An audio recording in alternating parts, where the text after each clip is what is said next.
Hello, hello. Okay, we haven't got anyone. There are no viewers so far, other They're than there. Sheba. You just gotta. It's not accurate. Okay. Hi, everyone, and welcome to the I Am Change Global EmpowHERment Conference. My name is Wango Maravi, and I am in Nairobi, Kenya. It's 7 p.m. here. So, good morning, good evening, good afternoon, wherever you may be in the world. It is an absolute pleasure to be hosting this event this afternoon, or well, this evening for me. We have a whole host of speakers who are ready to speak and ready to share their insights about the different ways that they are making change. And I really do hope that we're able to take something away from it and able to implement some of these things. So, if you're not already doing so, you need to be following the Strategic Solutions Global on Instagram, and that's where you can find out more information about today's session and also subsequent sessions as well. And if you would like any of the materials from today, those are going to be sent out to registered participants. So, without further ado, I'm going to ask Nancy Aragbaye to come on stage.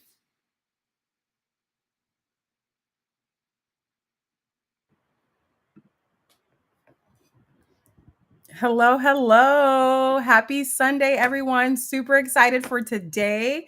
This is day 2 of the Global Empowerment Conference. I am Change Global EmpowHERment Conference. Super excited. Yesterday was simply amazing. We had amazing speakers, really filling our cups. When I tell you I was in my seat, like clenching it, my heart was getting pierced. I mean, such powerful, amazing speakers. And I will say this. Yesterday was simply an example and a demonstration of what collective impact looks like in real life. Oftentimes, you hear people say collaboration over competition. It sounds good, but what does that look like in practice? And I'll say this, over 40 women coming together to put on this global conference for women all across the globe. Can you say that is herstory in the making? We are women's herstory in real time. We have the power to craft our own stories. We have the power to create and engineer the change that we want to see. And yesterday was an example of that. So, to be honest, I'm excited for day 2. Today, I mean, if you look back at the replay, if you were here yesterday and you saw the speakers, then today you're going to be mind blown. So, I'm excited for today. We have an amazing lineup. Sit back, get out your notebook, take out a pen because you are receiving gems. It's like a masterclass. It's about a 4.5 hour masterclass. So, again, get your notebook, get your pen. Be sure to watch these replays. There's so much information. We're going to go ahead, get started. We're kicking it off with an amazing speaker. And at this point, I'm going to go ahead and pass it back over to Wangu from Kenya. Again, we are global. There's women from all over the world that are participating, speaking, and just being a part of this amazing experience. Again, my name is Nancy Taya Aragbaye. I am the visionary and the founder of Strategic Solutions Global and the convener of the I Am Change Global Empowerment Conference. Sit back and enjoy yourselves. Thank you so much for being here today. Thank you so much, Nancy, for such a wonderful opening. That was incredible, and definitely I am so excited to hear. So, our first speaker is Rashida, Coach Rashida McKenzie. Rashida will be our opening speaker, and the title of her talk today is Give Yourself Grace, Girl, Release Perfectionism and Reclaim Power. I don't know about you, but I certainly need this. So, I'm absolutely ready. So, I'll tell you a little bit about Rashida before I let her come up on stage or before I let her start. So, Rashida McKenzie is an author and a business and life strategist who trains highly ambitious women how to achieve personal and professional success without sacrificing their sanity. That's definitely something that I need. Having worked with women on every level of leadership for the last 15 years, from the White House to owning DC area's first concierge service for executive and entrepreneurial moms, Rashida brings a unique blend of experience and professional insight on what gets in the way of women who deeply desire to go for it. Over to you, Rashida. Hello, hello, hello. Thank you so much for that wonderful introduction. I have a question for you all. Let's get the presentation up and ready. But in the meantime, I want to know how many of you have heard of, played, or know of the game hide and seek? Drop a 1 in the chat. Drop a 1 in the chat if you're familiar with the game hide and seek. Yes, okay. So some of you, yes, okay. So everybody is pretty much familiar. If yes, Latrice said 1, she's familiar. If we can get the slides up as well so that I can have access to them, that would be great. Thank you so much. Yes. So if you are familiar with the game hide and seek, I have to be sure because you have to understand that there are rules to this game. And my daughter is super into this game right now because she is amazing at it. When I say she is a beast at hide and seek, she is a beast. And part of it is because she is so tall and slender that she finds all of the best hiding places in the house. And so when she wants to play with me, I'm not the best at it because some of the places that she even thinks to go and to hide, I don't even consider because I wouldn't even fit. But I do notice that when she comes and she is playing with the young ladies that come over from her, that the young ladies that come over from her friend group, she tends to bait them into playing hide and seek. And so I watch her and I try to figure out why this often ends in frustration. Latrice says, yes, my kids are the same. So I started to study this game and I said, why does it keep ending in frustration, right? What is going on that there isn't a fight, but it's always something happening? And so one day I said, let me observe what's going on. And so I tiptoed down into the basement and I see her friend sitting there with her legs crossed and her arms behind her head. And I said, I thought you guys were in the middle of a game of hide and seek. And she says, yes, Miss Rashida, we are. But Maya is so hard to find. But you know what? Eventually she'll get tired and she'll come out. And it hit me almost immediately that hide and seek isn't one of those games that you're actually supposed to be good at. You don't want to be a beast at hide and seek because what happens is what is looking for you can't find you. The things that you say you want that are looking for you, whether that is more personal or business success, maybe it's more love in your life, those things that you are looking for can't find you. So my question is, how many of you are still hiding behind your schedule, saying that if and when my kids are older, then I'll pursue the goals that I have in my life, then I'll apply for that promotion? Or hiding behind your kids. And this is something that we rarely talk about in terms of overscheduling them to the point where you don't even have time as a leader to take care of yourself. Or maybe you're hiding behind what you consider a lack of knowledge or not being ready enough. Or here's one of my favorites that I constantly hear and love to address. Or perhaps you're hiding behind what we call imposter syndrome, because we're going to get to that in a minute, simply because I believe there really is no such thing. So how are you still hiding? If that is you, if I've already come down your street, tapped on your shoulder, and you know that I'm talking to you, I'm here to remind you today that it's time to come out wherever you are. You have enough experience. Come out wherever you are. If you're tired of seeing other people implement that idea that you know that you had 10 years ago, it is time for you to come out wherever you are. Your past failures, anything that you've gone through, anything that you've been through, you need it all. It does not disqualify you. It is time for you to come out wherever you are. So here's my promise to you.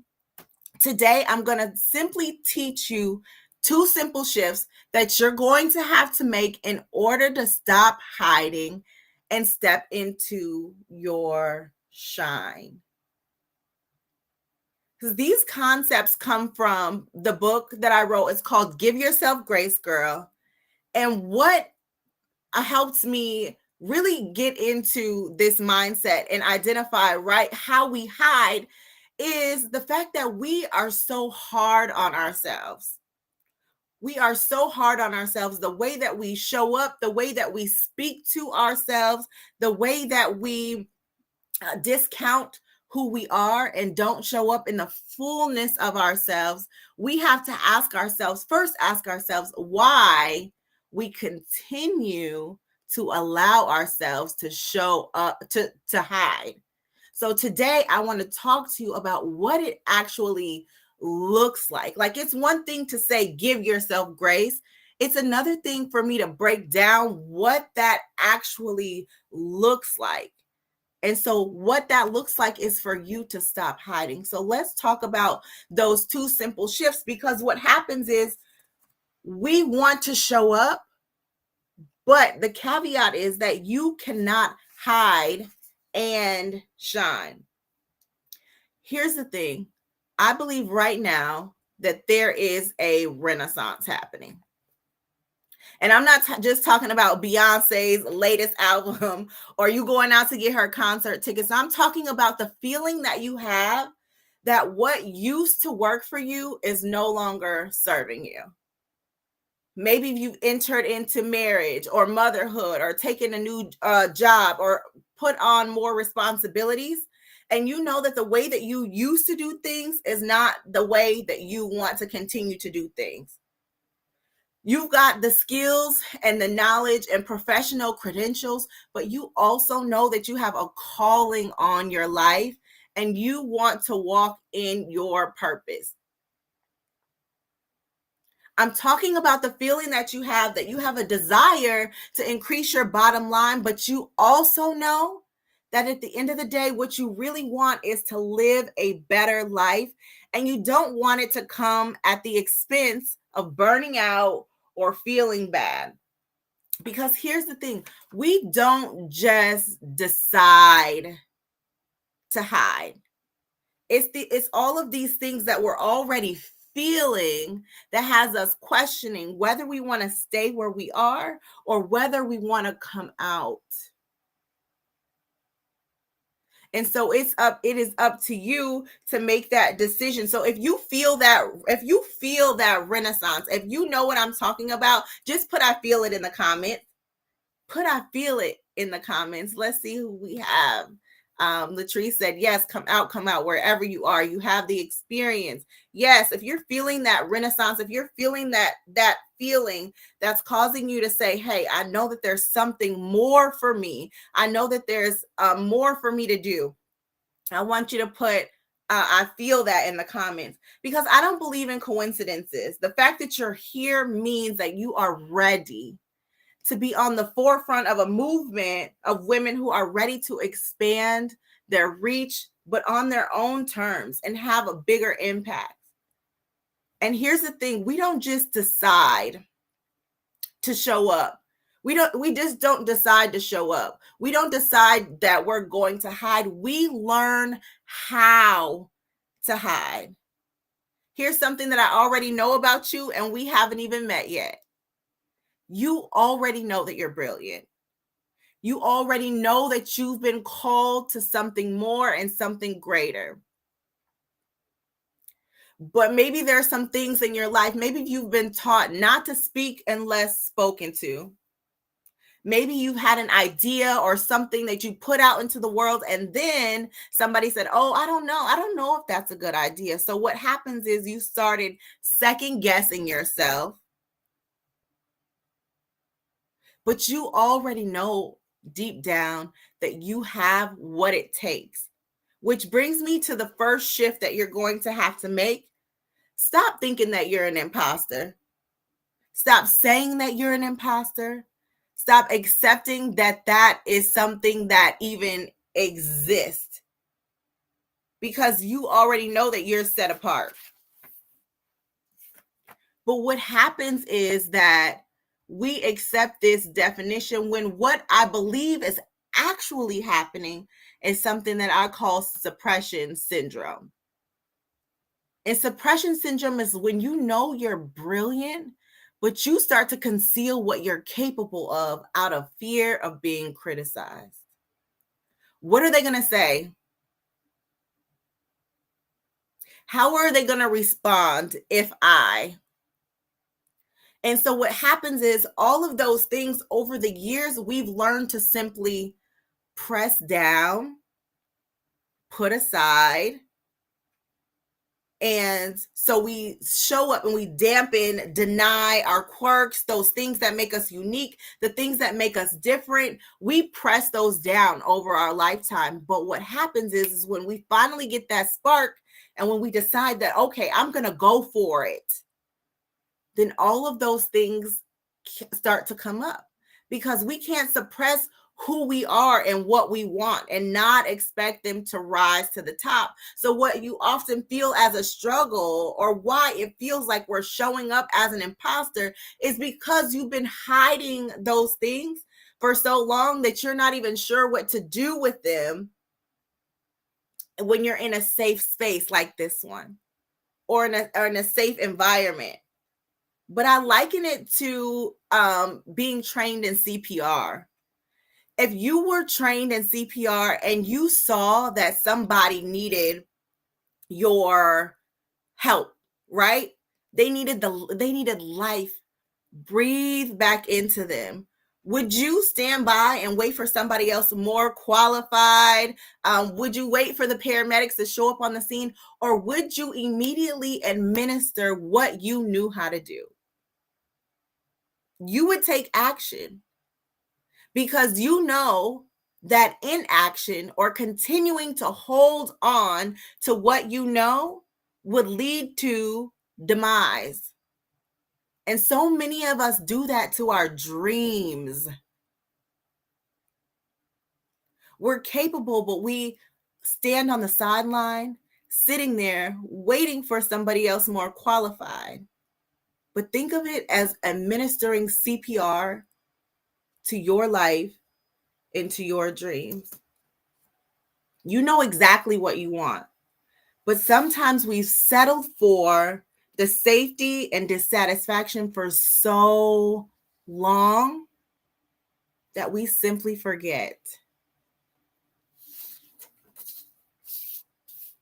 It's not something that's going to change overnight because we've been taught. It's something that's been learned over time. And so that's why it's important to give yourself grace. Which brings me to shift number 2. If you are going to show up and shine, you're going to have to release that representative. Because more often than not, you have been trained to tell only the good parts of what's going on with you. We're taught only to tell the things that make it look easy, that make it look magical. But we know that the process to get to where you want to go, the process to achieve success, it can sometimes be messy.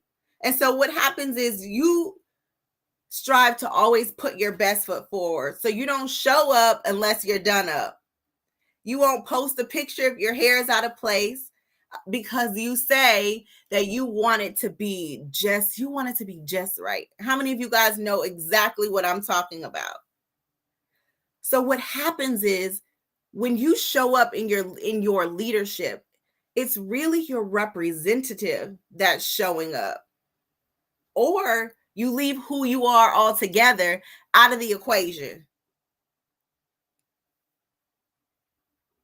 Where we have a willingness to change our hair, to change the way we dress, to change all of these things when the person that you're called to help on the other side of that needs to see who you are. They need to see you show up in in your authenticity so that they know they have permission to release perfection and reclaim their own power. And I know that you've been trained. I know that you've been trained not to tell your business, not to air your dirty laundry. And so what comes up for us is that we fear being rejected or judged or worried that people won't take us seriously. And so you start to play it safe. And then you sound and you look and you dress like everybody else. But let me ask you this question. What if your next 6 figures, what if your next version of success was in that story that you aren't willing to tell? What if it's in that struggle that you haven't quite yet been willing to share? Because when you don't recognize what's holding you back, you know what happens? We retreat to safety. We retreat to what feels good and comfortable. Now, I don't know about you, but I believe that Jasmine Sullivan, if you're familiar, just drop a J in the chat. Jasmine Sullivan is one of the greatest vocalists of our times, hand down. Argue with me, okay? She's one of the greatest vocalists of our time. But did you know that she took almost a 6-7 year hiatus? Because behind the scenes, she was going through an abusive relationship. And so what happened is that caused her to stop singing. She didn't put out an album. And then one day I was watching an interview and I was listening intently into what would make somebody with that much skill and that much talent retreat. And she shared that not only had she been in that abusive relationship, but that on top of that, her mom had been battling cancer. And then, of course, as you all know, we experienced COVID. But she found a silver lining when the record executive that she was working with said, hey, why don't you stop a second and put everything that you've been going through into your music. Let's get ahead of these hard times. And so what happened is the result of her getting it out, of sharing the things of what that she was struggling with, she created a body of work that allowed her to be vulnerable and express her passion. And so she started to question and ask other women about their experiences of being disrespected or betrayed in their own relationships. And it created this community, it created dialogue. I'm going to have to jump in here, Rashida. We have sadly run out of time, but I know all of the things you're saying are so incredibly important. Perhaps we can we're going to have to wrap up here.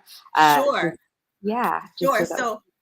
Sure. Let me bring it home really quick. So thank you so much for letting me know it's time. So when you don't recognize what's holding you back, then you retreat. But what I want you to know is that the world needs what you have to offer. So it's time to stop hiding and start seeking, going after what it is that you want. Thank you so much. I'm Rashida McKenzie. Thank you so much, Rashida.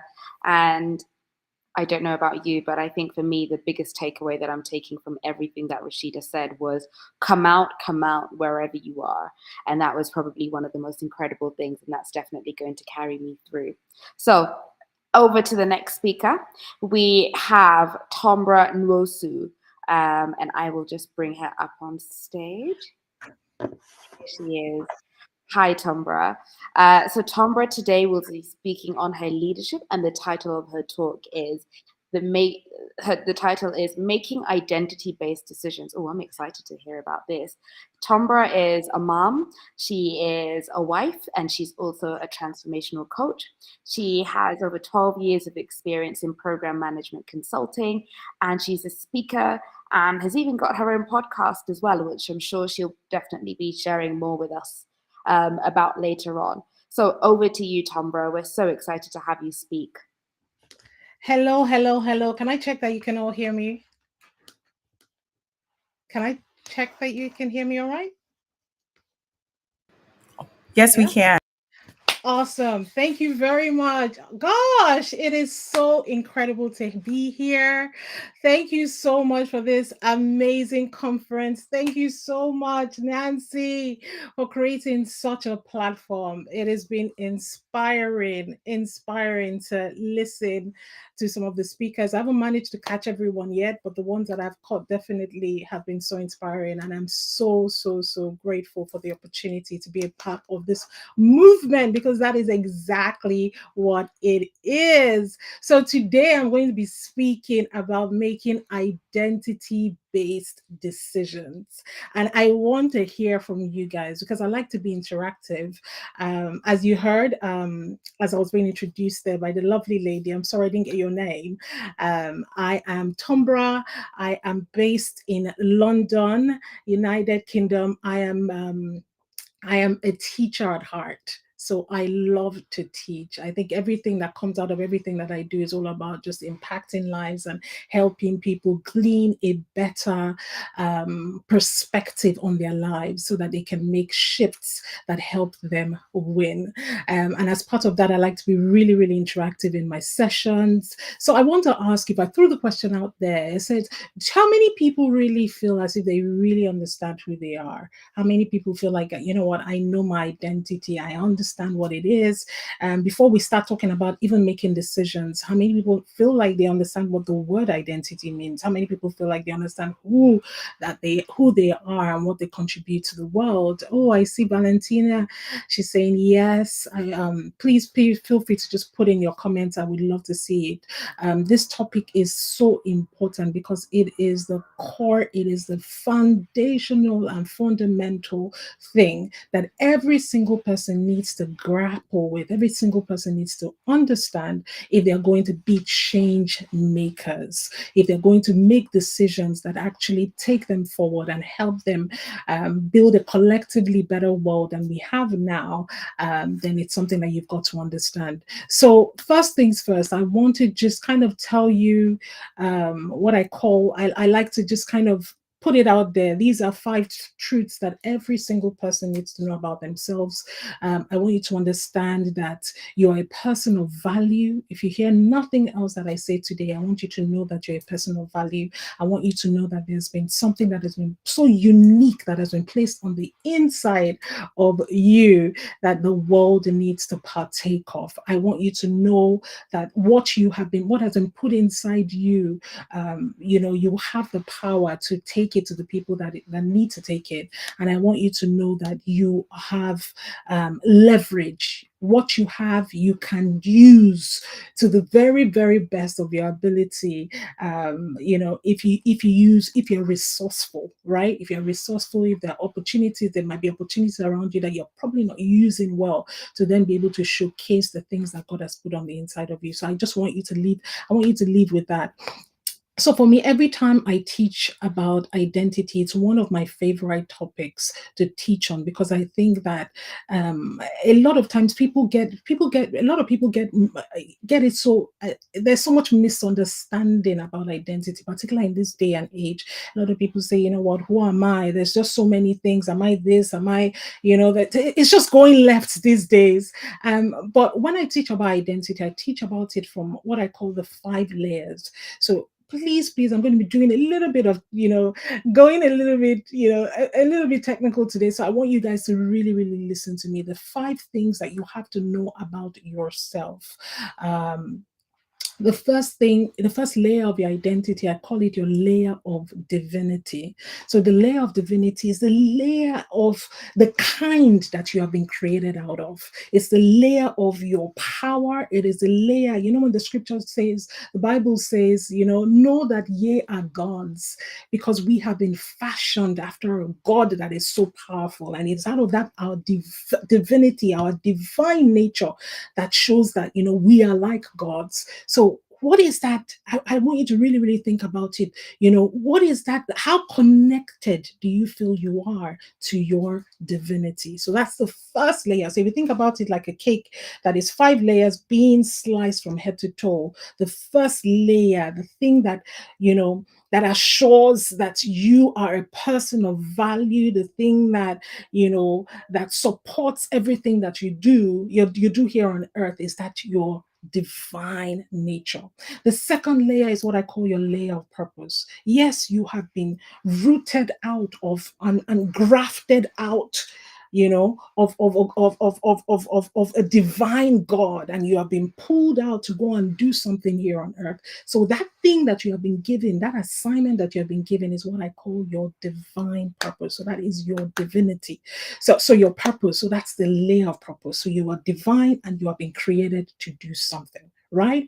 The third layer is what I call your layer of endowments. So what that means is the things that you have been given to do the purpose that you have been sent here for on earth. So your layer of divinity, your layer of purpose, and your layer of endowments. So when I speak about endowments, I speak about your gifts, I speak about your talents.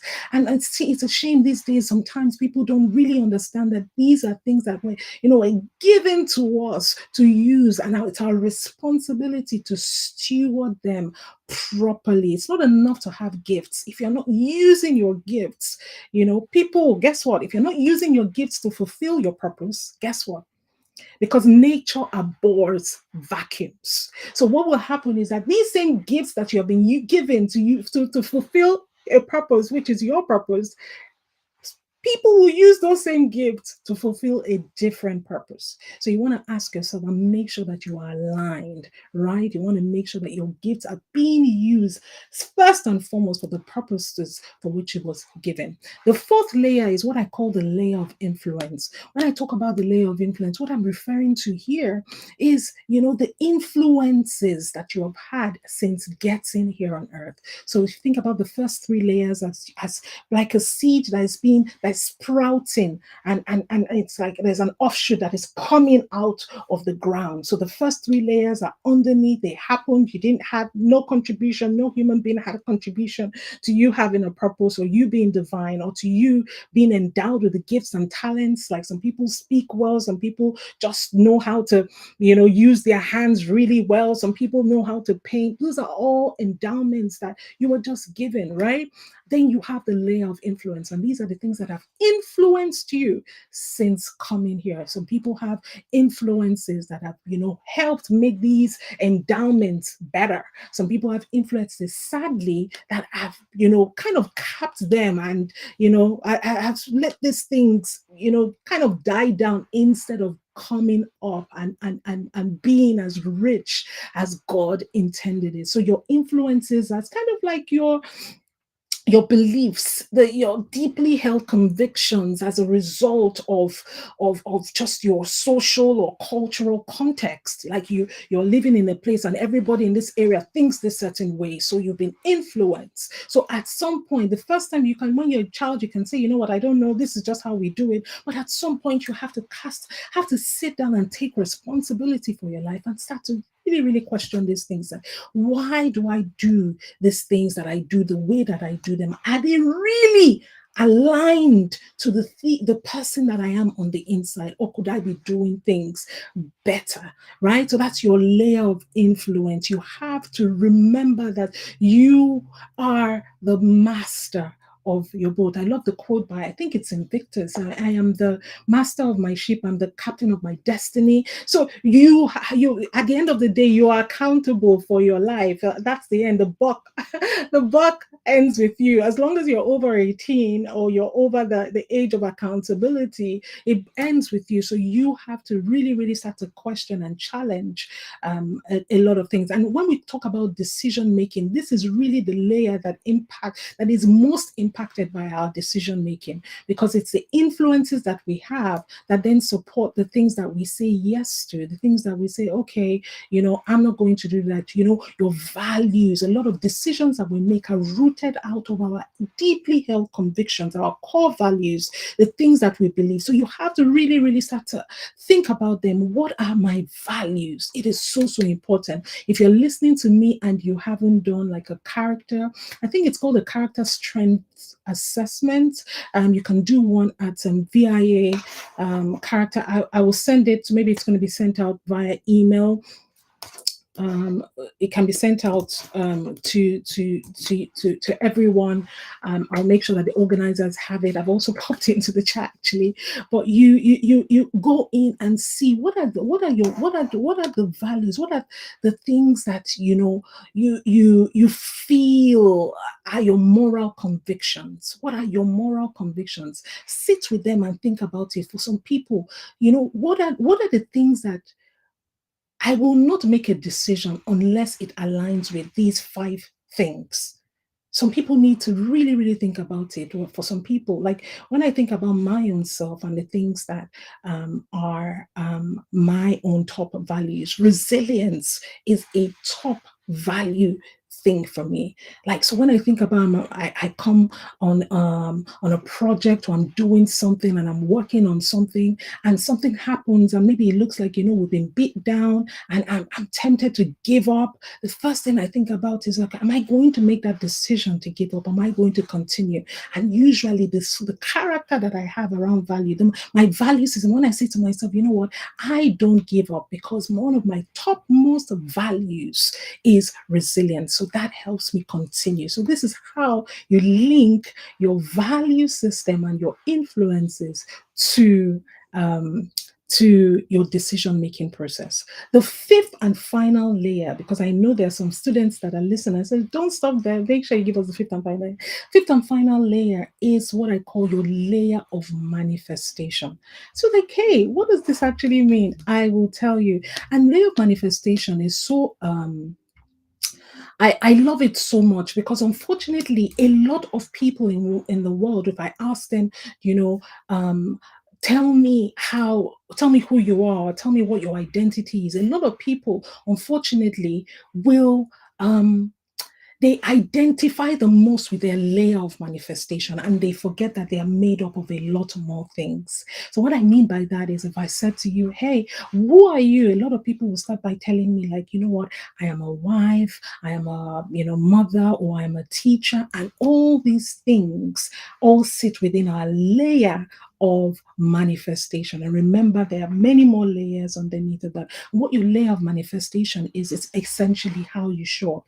And the layer of manifestation is your most transient of all the layers. The other ones are kind of fixed, but your layer of manifestation is the transient one, because it's like you evolve. It's the evolutionary part of you. So you start by today, you're a student, you evolve, you become, you get a job, you're a worker, you do this, you get, you're single initially, you get married, you have children, you become a grandmother. So you just kind of move from place to place. But it's important that you don't see that as the sum total of who you are. Right? Your identity is the sum total of your self-construct, and it involves the things that you know about yourself, and the perception of the future that you are going to have. So it's important that you open your eyes and see the richness of all of who you are, and let that contribute into your perception of self, right? Because if you know who you are, you know how powerful you are, there is nothing in this world that will be too hard for you to do. So as I bring this to a close, I want to tell you about 2 very, very important things. Two really, really important distinctions that will really help us nail to the head, what it really, really means to make identity-based decisions. The thing I want you to know is that there is a difference between truth, yeah, what is true, and the truth. Listen to me. There's a difference between what is true and the truth, right? So, what do you mean, Tombra? So, what is true could be, okay, Tombra is a coach, right? Right now. But there is a deeper truth around who I am that undergirds, that underpins what is true. So, what is true is, if you like, what is true is evolutionary. So Tombra was a speaker, she's a speaker today. Yes, I'm speaking today, but is it the truth that is all of who I am? No, because tomorrow I might be doing something, and then you have parts of you that are non-evolutionary, so it will never change. The fact that you are a divine being, the fact that you are just created, you're created in the image and the likeness of God, the fact that you're powerful, the fact that you are creative, the fact that you are light. All of these things are the truth about who you are. I want you to hear this, and hear this really loudly from me. It's a quote that I started saying a couple of years ago, that every time I say it, I even get shudders, right? Down my spine, because it is so, so, so important that we understand this. I want you to hear from me and know this. Value doesn't change. Perspective does. So I want you to type that in the comments, and I will explain exactly what I mean by it. Value does not change. Perspective changes. So what I mean here when I say value does not change, perspective change, I speak really about what I've just said, the difference between what is true and the truth. So value does not change, is the truth. The truth is that you are powerful. You are all these amazing things. Perspective might change. You might move today, and maybe somebody else doesn't really see what you carry, and they speak something that is contrary to that, or even it's self-inflicted. You go somewhere, you go on Instagram, perhaps you see all these people doing amazing things, and you feel this sense of, inadequacy, like, this not enoughness, this insidious, feeling of not being enough, right? And you see all of that, and then you feel what happens in that moment. It means your perspective changed. But does that mean that your value has changed? What you carry has changed? No. You've always been that. Why? Because your divinity says that you are. The purpose that you were given has not changed. Your endowments have not changed. And just because you do not see it, it does not mean it's changed. It's non-evolutionary, right? So when I speak to you and I say the first three layers of your identity, these are non-negotiables. Nobody can take it from you. I had the speaker who was speaking just before me, talking about, someone who sadly was in an abusive marriage, and all of that. All of that, they can beat you black and blue, but you see yourself, your sense of worth. No, not your sense of worth, your actual worth can never be compromised as a result of anything that is done to you here on earth. So when I speak about the truth and what is true, the first three layers of your identity is the truth about you. The other two, when I talk about the influence and the manifestation, they are true because they are transient. They evolve. Today, you hear a word and it reminds you of who you are. It stokes something inside of you. And you're like, yeah, yes, amazing. I'm all that. I need to bring things to a close, right? It's amazing and I'm all that, and then tomorrow it changes. So the point, yeah, this is what I want you to leave. I want to leave with you. I want you to know that every single decision point that you get to in life, I want you to do this every time. you get to a decision point in your life, I want you to test it against what is true about you. The truth about you, not what is true, the truth about you. Does this align with the truth about you? And I want to give you really quickly 5 truths about who you are. If you say you don't know anything that is the truth, I want to give you things. The first thing, I want you to know that you're worthy. Your worthiness does not come from, it comes from God and nothing else. It doesn't come from anything else. The acceptance of others, it comes from God. I want you to know that you are light. Everyone who experiences you must be better for it. Go with that truth in everything that you do. I want you to know that you are a creative force. You're a custodian of God's creative power, and you can use it to create the life you desire on earth. I want you to know the truth also about you is that you have dominion to break free from everything that is holding you back, because you are made out of a God that sits on the throne and has dominion. And the fifth and final thing is that I want you to know that you are made from a God who lives in love. You are full of love. And hate is toxic and doesn't exist inside of you. If you say, Tom Brabo, you don't know my story, I don't care. I don't have to know it. No matter how bitter, angry you are, just keep saying that. I'm full of love.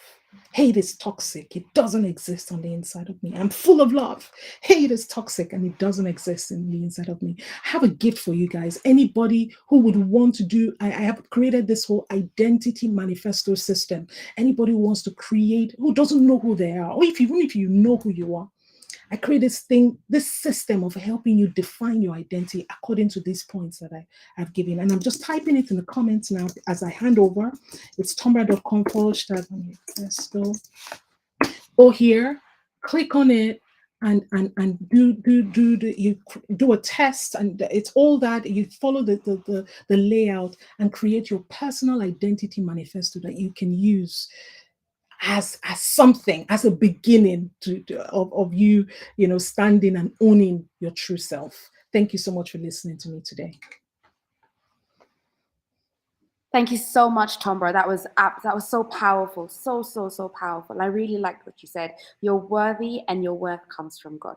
I just have one question for you, Tombra, and it's really just to understand a little bit more about who you are. What two things can we do every single day to help us make better identity-based decisions? Okay, so the first thing is, I would say affirmations are really, really good. To make better identity-based decisions, you have to remind yourself of who you are. Unfortunately, every single day when we go into the world, like I said, you see things that a lot of times might we just get beat down, right? We get beat down when we go into the world, and we have to remind ourselves about who we are. And that's why, affirmations are so powerful, because we're using our mouths to declare, just as God did, to declare who he is here on earth, understanding who you are and using affirmations. And then the second thing I would say that really, really helps in terms of making good identity-based decisions is linking, like I said, every time you are at a decision point,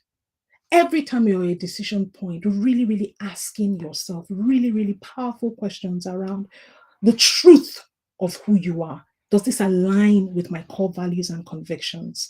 Is this the kind of person, is this the kind of thing that I would want to be represented by? Think also about yourself when you're 90 years old and say, is this the kind of thing that I will be proud of to say that I did in my old age? This definitely help come together to make you better decisions. And that was so succinct. Thank you so much, Tombra. I've definitely learned a lot. I don't know about you all, but if you're there in the chat, please, by all means, tell us if you have any questions actually for Tombra. It would be great to hear from you in the chat over here. We can just ask Tombra a couple of questions. I also liked what you said about value doesn't change perspective, only perspective. Yeah. Only perspective changes. Value stays the same. It's just perspective that changes.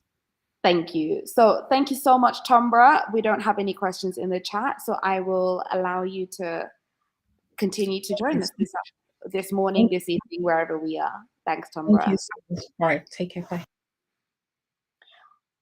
Up next, ladies, we have another speaker who is going to join us and going to give us so much insight and so much wisdom. Don't you think the ladies we've had so far are just so incredibly wise? Don't we think that we have gained so much? I know I personally have gained so much. I definitely know that tomorrow morning I'm going to be getting up and I'm going to be I'm going to be writing down affirmations for myself. I'm going to be doing that personality test and also writing out my personal manifesto. I'm so excited. Up next, we have Bianca Brown, who will be sharing with us about a very, very exciting and very interesting topic. I'm just going to bring her up on stage. And Bianca Brown, over to you. Hello, hello, hello, everyone. I am so grateful to be here. Thank you so much for introducing me. It is an honor to be here, and it is an honor to just speak and be in the place where strategic thinking is taking place. We're thinking about things strategically in our lives, whether it's our personal lives or it's our business lives or what have you. And so I'm so honored to be here with you. I'm going to start my clock just so that I do not go over the time. I am Bianca Brown. Some people call me Coach B. Some people call me their branding or creative person, their visual branding person. And then some people call me an encouragement to them. I am not a preacher, but I may have something that will preach. I am not always a teacher, but I may have something that God wants you to learn today. So definitely just tune in with me for a few moments. I will be speaking on the topic purposefully impactful. Purposefully impactful. And so I am going to share my screen with you. And we're going to get into this topic, purposefully impactful. Somebody type that in the comments, purposefully impactful. And we're going to go ahead and go into why does this even matter? In a world where it seems like we always have someone telling us something to do, it seems like we always have another book to buy, another 5 keys to implement, another thing to purchase, another thing to think about, another morning routine, another evening routine, another way to conduct business. There's always something that we're being thrown at, even when you search through your news feed on IG or TikTok or what have you, whatever, Facebook, LinkedIn. It seems like someone always has the solution to the answers that we have about our brand or about our business. And it seems that everyone is talking about purpose. Everyone is talking about seizing the moment. Everyone is talking about maximizing the moment. Everyone's talking about it. But the real question is, because it seems like we keep buying courses, it seems like we keep working with consultants, it seems like we keep buying coaching packages, which are all great and well. But why is it that our questions are still not answered? Why is it that some of us are still having trouble implementing? Why is it that some of us are still having trouble going after the vision and the dream? Why is it that some of us implement a little bit, but then we pull back on the much? Why is it that some of us are still dumbing down the idea, dumbing down ourselves, dumbing down the vision? Why is it that we are not implementing up to the height of our capabilities and our potential? And so this is what we're getting in today. This is why this matters. And so we're going to start at purpose, right? Because that is the place where many of us begin to start, is that purpose. And I'm going to hit this presentation button so everyone can really see. Um, is purpose for everyone? You know the answer to this if you're here, but if you don't, let's talk about it for one moment. Purpose is for everyone. Every one of us was created out of the purposes of God. I am a Christian. I love the Lord. And so I believe that all human beings come out of the divine manifestation. We were talking about, the young lady was talking about that earlier, and it was so powerful. We're all born out of the manifestation of God's plan. That means that when God saw a problem in the earth, he said, oh, I need someone some human being, some creation that I will create to fulfill this purpose, I need someone to answer a problem. I need someone to go into the world and to do the work in the space that I put them in. That is the reason why you're in your family. You're not in your family simply because your mama and daddy got together. That's wonderful. That's part of it. But even they were fulfilling a divine purpose that wasn't even yet known yet, because you had to come into earth. This is why purpose matter, because I need you to do what you do and you need me to do what I do, so that the world around us can go and revolve around what it needs to revolve around, so that the earth can be fruitful and multiply, so that the world around us will work. It's like when you go to work and each one of you have a role. I need you to do your role because your role feeds into my role. And no matter how much we like or don't like one another, we still need one another to make this happen. We still need one another to go forth and move forth in life. And so this is why purpose matter, and this is why every one of us have one. Now let's get to the nitty-gritty. What is purpose and impact? So purpose is the reason for which something exists or is done, made, used, etc. We've got that established. Most of us have read books on purpose. Most of us have heard sermons on purpose. But impact is way different. Have a strong effect on someone or something.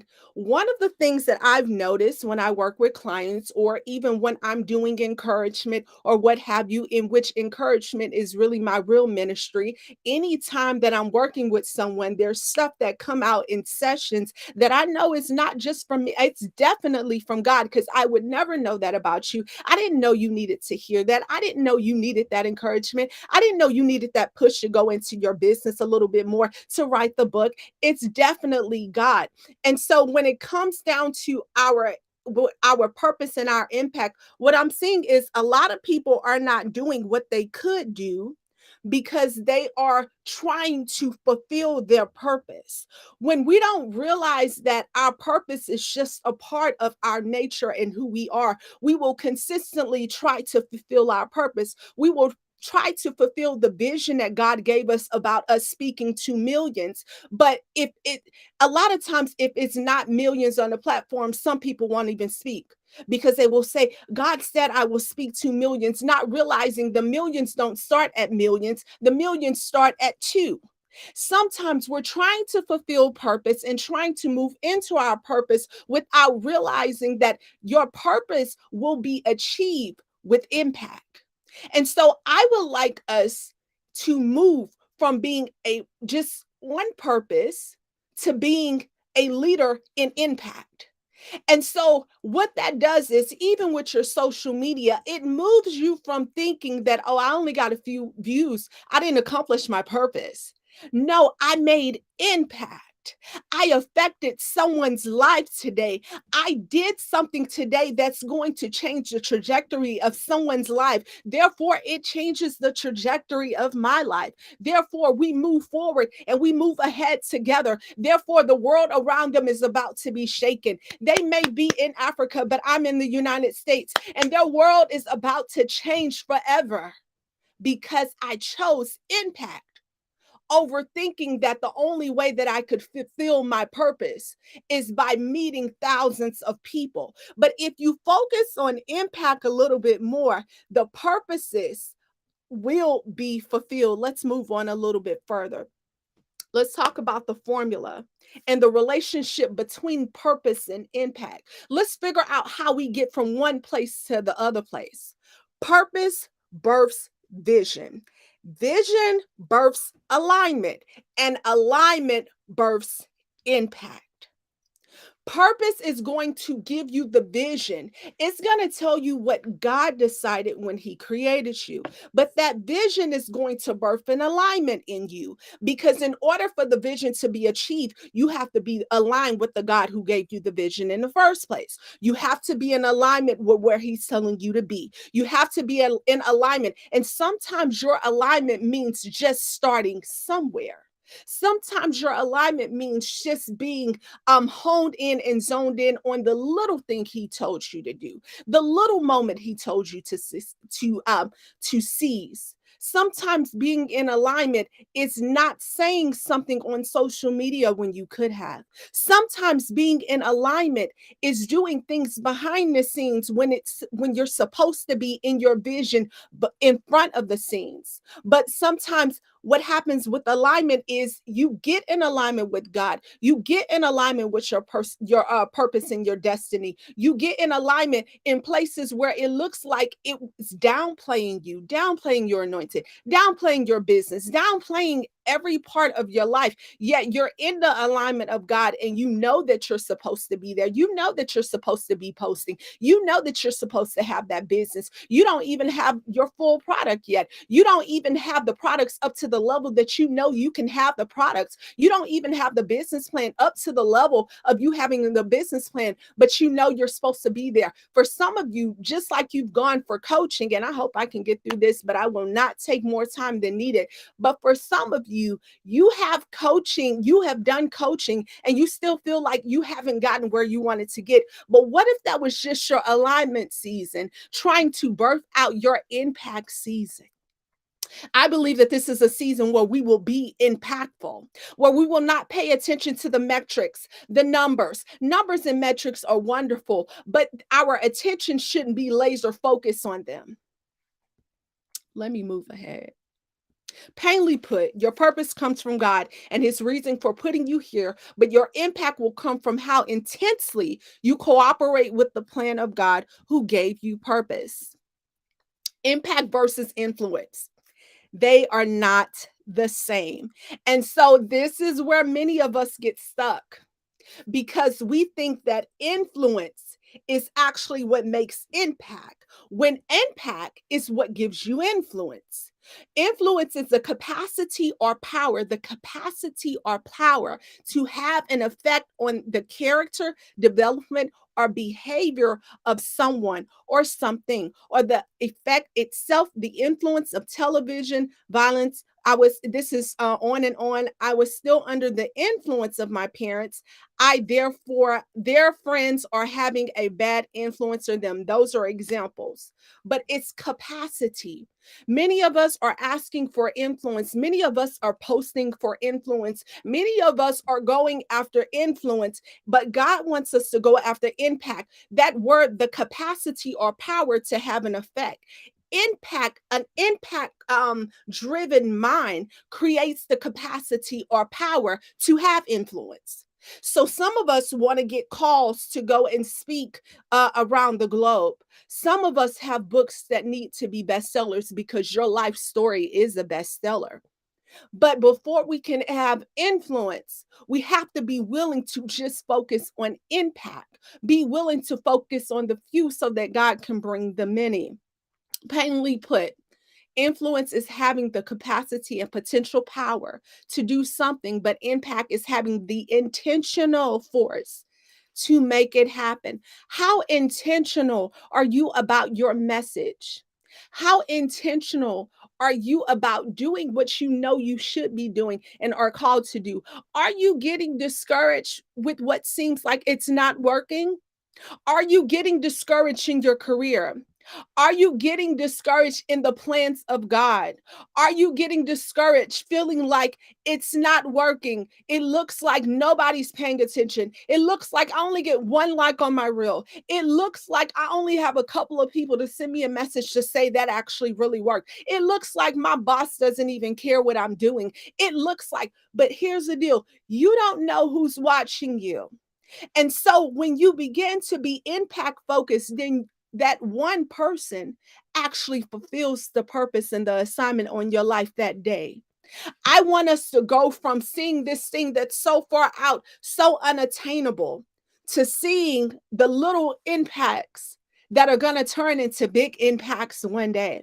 But if you're not intentionally impactful today, you will never know what you can do in your future.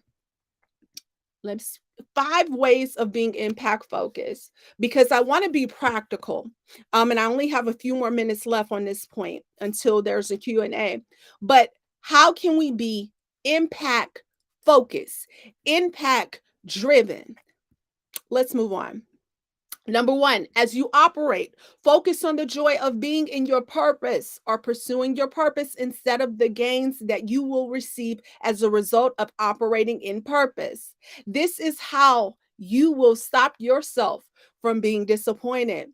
And what I do know is there are typically a lot of disappointed people when it comes down to purpose because it's so hard when you don't feel like things are working. And so, in order for you to keep going, you have to find joy in the little things. And that's what impact does for you. Let's move on. Number two, realize that there will always be a series of first steps continuously while walking in your purpose. Every time you take a step into uncomfortable territory, there will always be another one. There is no I'm finally there. It's a pursuit. Many people will tell you, or some people will tell you, or even when we observe people on our social media, or even people close to us, we look at people and we say, oh, they're there. They're there. That's there is relative. There looks like there because it's you on the other side looking in. But those people still don't feel like they're there. 80% of the people you see on your social media who seems to live the perfect life, the perfect existence, and they live in purpose and destiny, don't feel that they're there. They're just taking it one step at a time. It's a pursuit. Every time God elevates you, you will always have another level to obtain. Be okay with that. Number three, don't make others' opinions the gospel. Huge one. They are simply ideas that could apply or not apply, but ultimately the answer has to come from the discernment inside of you. God has already given you some of that. There will be times, where someone will come with a word and you will know. Other people's opinions of you is not the gospel. You may do things being intentionally impactful that other people won't agree with, but that doesn't mean that you stop. You can evaluate what you're doing, but you also need to have a check in your spirit if it's the right thing for you to be doing at the time, because they're judging you from where they see you right now. But where you see me right now is not where I'm going to end up. So be conscious of that their opinions are not the gospel. Number four, be ready to walk in purpose at all times, no matter who's walking with you or staying behind. The influencer journey can be fun and full of likes, but most people who make impact tends to take hits in the moment they are blazing new trails. You will take some hits, but that doesn't mean that you're doing it wrong. You're blazing new trails. You're going where no one has gone before. And I have 1 minute. Grace yourself. The journey can be somewhat rough, and it's rough enough, so don't become your own judge or bully. Let's move on. This is one of my favorite quotes from Miles Monroe. We were placed on earth to fulfill a purpose, and that purpose is what gives meaning to our lives. You were sent to the world to make, here is my clock, to make an impact and make a difference. This is your homework. List out 3 ways over the next 3 months that you can make impact in uncommon and uncomfortable ways with what you know about yourself now. Example, where will you volunteer your skills and gift? What will you launch next? Books I recommend, take screenshots. The Bible, the inspired word of God. Killing Comparison by Nona Jones, and The 4 Agreements by Don Miguel Ruiz. Lastly, I am Bianca Brown, Coach B, Impact Coach, brand consultant and designer. You can follow me on Instagram at I am Bianca Brown, Facebook at Bianca Brown, and Coach B Thoughts on TikTok. Or you can go to my website and work with me if you desire at IamBiancaBrown.com. Thank you so much. I am going to stop sharing my screen, and this is now Q&A. Bianca, I am just blown away by everything you just said. I mean, just, the first thing that you said was encouragement as a ministry. Who knew? I never thought of encouragement as a ministry. And, that was really, really powerful. And also what you were saying about, before having influence, you have to have impact. And I'd never quite thought of it like that. And I'm curious about your own journey, right? So you're a business development leader for quite some time in the corporate arena. You were doing stuff around communications. How did you discover that you need to create impact before you can influence others? Thank you so much. I'm honored that you would even say that. And that question is phenomenal because I'm not pre or teaching anything that I didn't go through myself.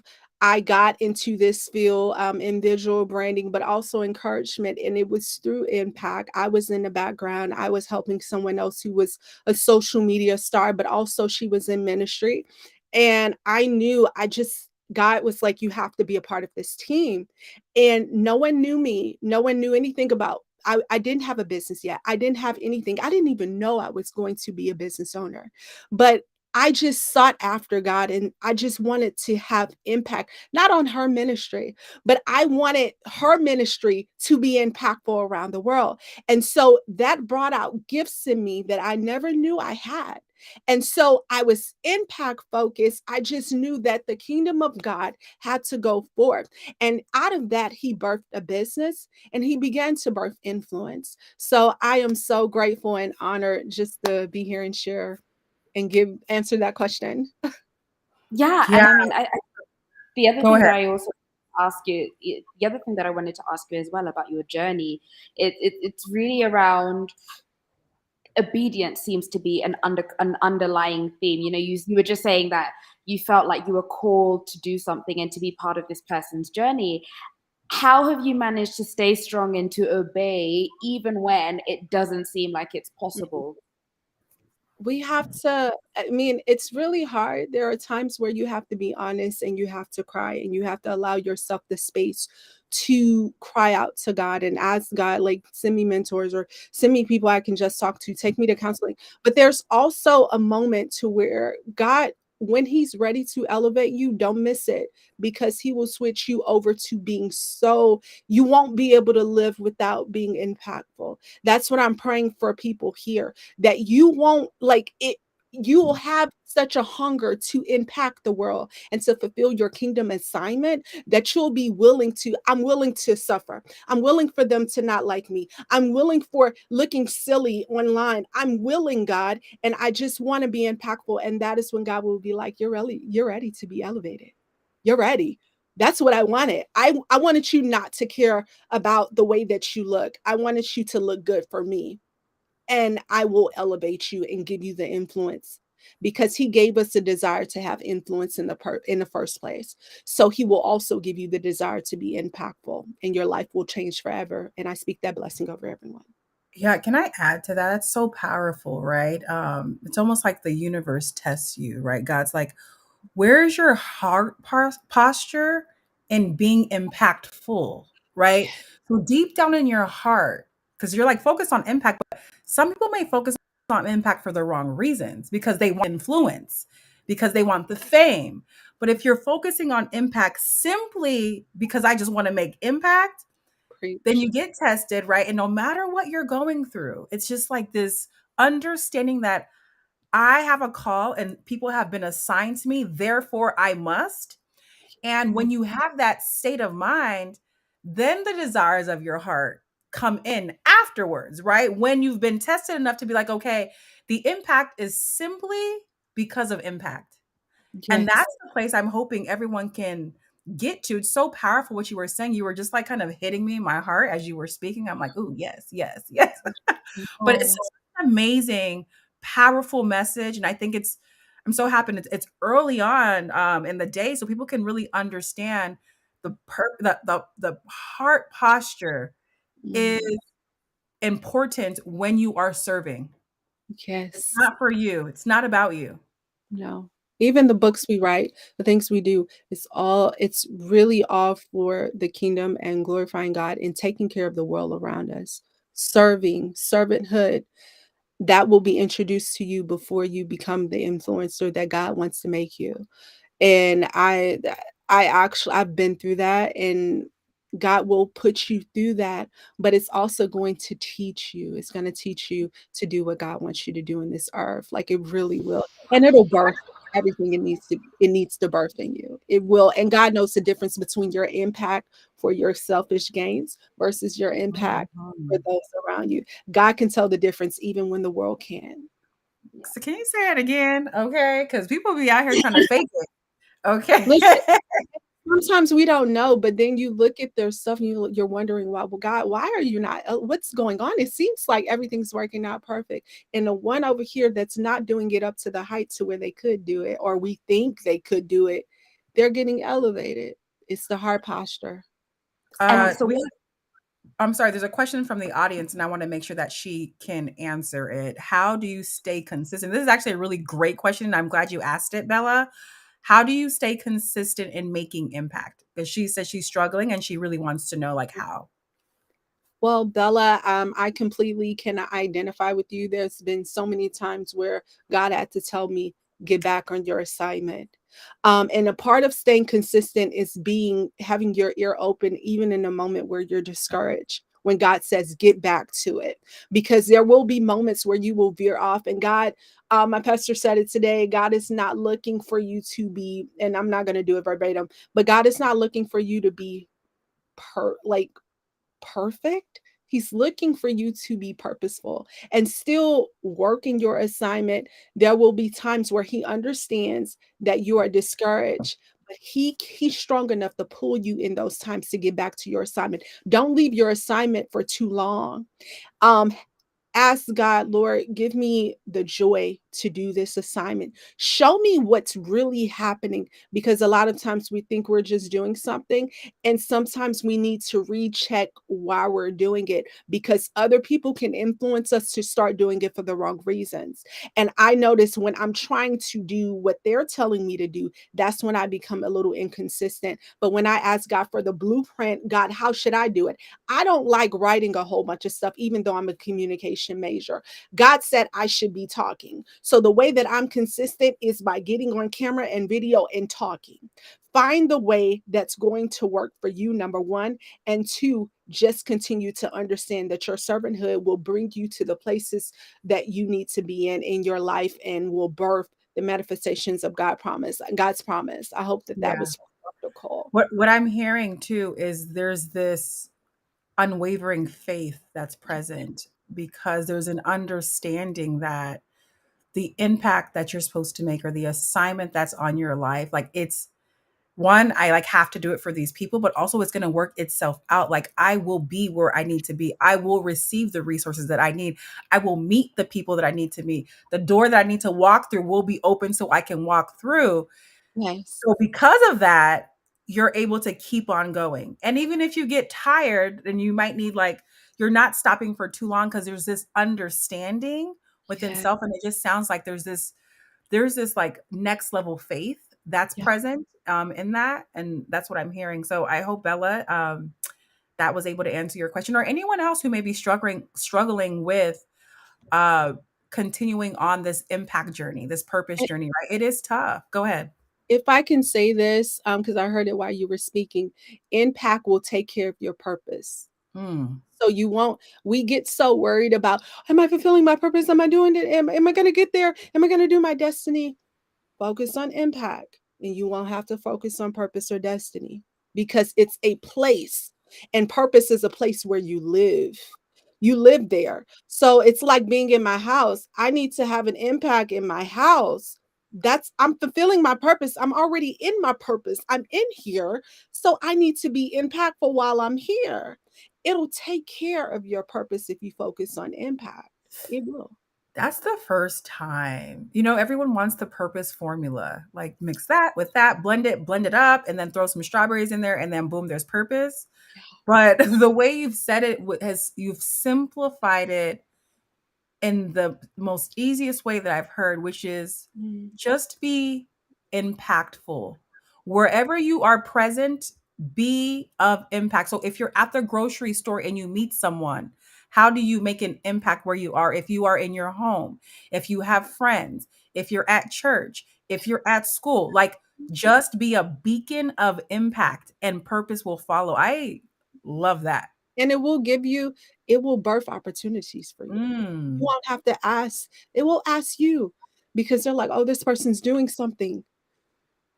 You won't have to ask. You won't have to ask. Try the formula this year for 3 months. Try it. I promise you, your life is about to change forever. If it's not so, you can come back and tell me, or you can tell God. But I am telling you prophetically, try it for 3 months. Watch God turn your life around. Well, we can certainly turn this into a purpose masterclass or an impact masterclass. We're going to have to invite you back, girl, for this. This was so beautiful and so amazing. I want to just thank you. Thank you for just being you. Honestly, this was so fulfilling and hit my heart. I'm going to kick it back over to you, Wangu. I'm going to drop off and then go. You guys can go from here. Great. Thank you guys for having me. I appreciate you, Nancy, and I appreciate you. Thank you so much. Thank you so much, Bianca. That was just incredible. And do we all get that? We have a challenge for 3 months to try it. Thank you so much. So up next, we have Nina Wells. Nina Wells will be speaking on generational wealth. She's a decorated Army veteran, a mother of 4, and more importantly, a financial strategist who is passionate about improving financial literacy. I'm sure that's something we all are excited to hearing about how we can make our money work for us so that we can have something for our children and for our children's children. So I'll bring Nina up on stage. Thank you so much, Nina. Over to you. Great afternoon. Thank you for having me. And I just wanted to speak on the I Am Change. I Am Change really resonated with me because I thought about it was a saying that I heard a while ago. It said, be the change that you want to see. So why not start it within our own families, within our own lineage? And if you think about it, you can change the narrative of your family. So I am change, be the change. So I'm being the change that I want to see. And of course, I started with me. So my name is Nathania Wells. Many know me as Nina Wells. I am a licensed insurance agent in multiple states. I say multiple states. I enjoy financial literacy.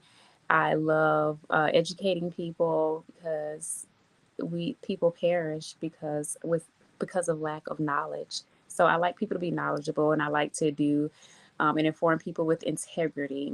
And I just really want to hone in on the insurance industry. The insurance industry is the number $1 million $1 million sorry, lost my thought. $1 million producer, and second is real estate. So you can definitely change the narrative for yourself and for your family. So a lot of people don't think that they qualify or can afford life insurance, but that's not true. Let me see, imagine being a child and starting your adulthood off with a policy that could change the trajectory of your life and set you forth for as little as $1 a day. So think about the things that you spend money on that's more than $1, whether it's Starbucks coffee. I know I love my Starbucks. So a cup of Starbucks coffee, going to get some food from McDonald's or whatever you're liking to me. Mine is coffee. So just think about that. And I know that there's many policies that are for adults that are less than $3 a month. So just imagine that. And I wanted to talk about some myths. People think that they can't afford life insurance because they are not healthy. Say, oh, it's only for healthy people, but that's not true. We have many different options for people of different lifestyles, ages, and backgrounds, whether you have a pre-existing illness or not. So that's definitely a myth that because you're never too old to purchase life insurance. And life insurance typically depends on your health and your age. That's the main two factors of life insurance. So with that, you want to make sure that you ever heard the saying, health is wealth. Health is wealth because, especially in the life insurance industry, because as you age, and we're all going to age, but if you do your best to remain as healthy as possible, there are benefits to that, meaning that you'll have a lower cost for insurance.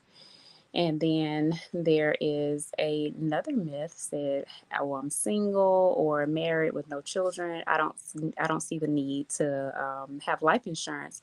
Well, you can have life insurance not just for your family. If you have a business, especially my business owners, if you have a business, there's something that you can purchase life insurance if you're in partnership, or if you have a business and you want your business to go on in the event that you pass away, you can have life insurance to cover your expenses or to dissolve your dissolve your business and take care of the necessary things, because maybe you have employees and they need to be paid out in the event that something happens to you or whatever needs to happen.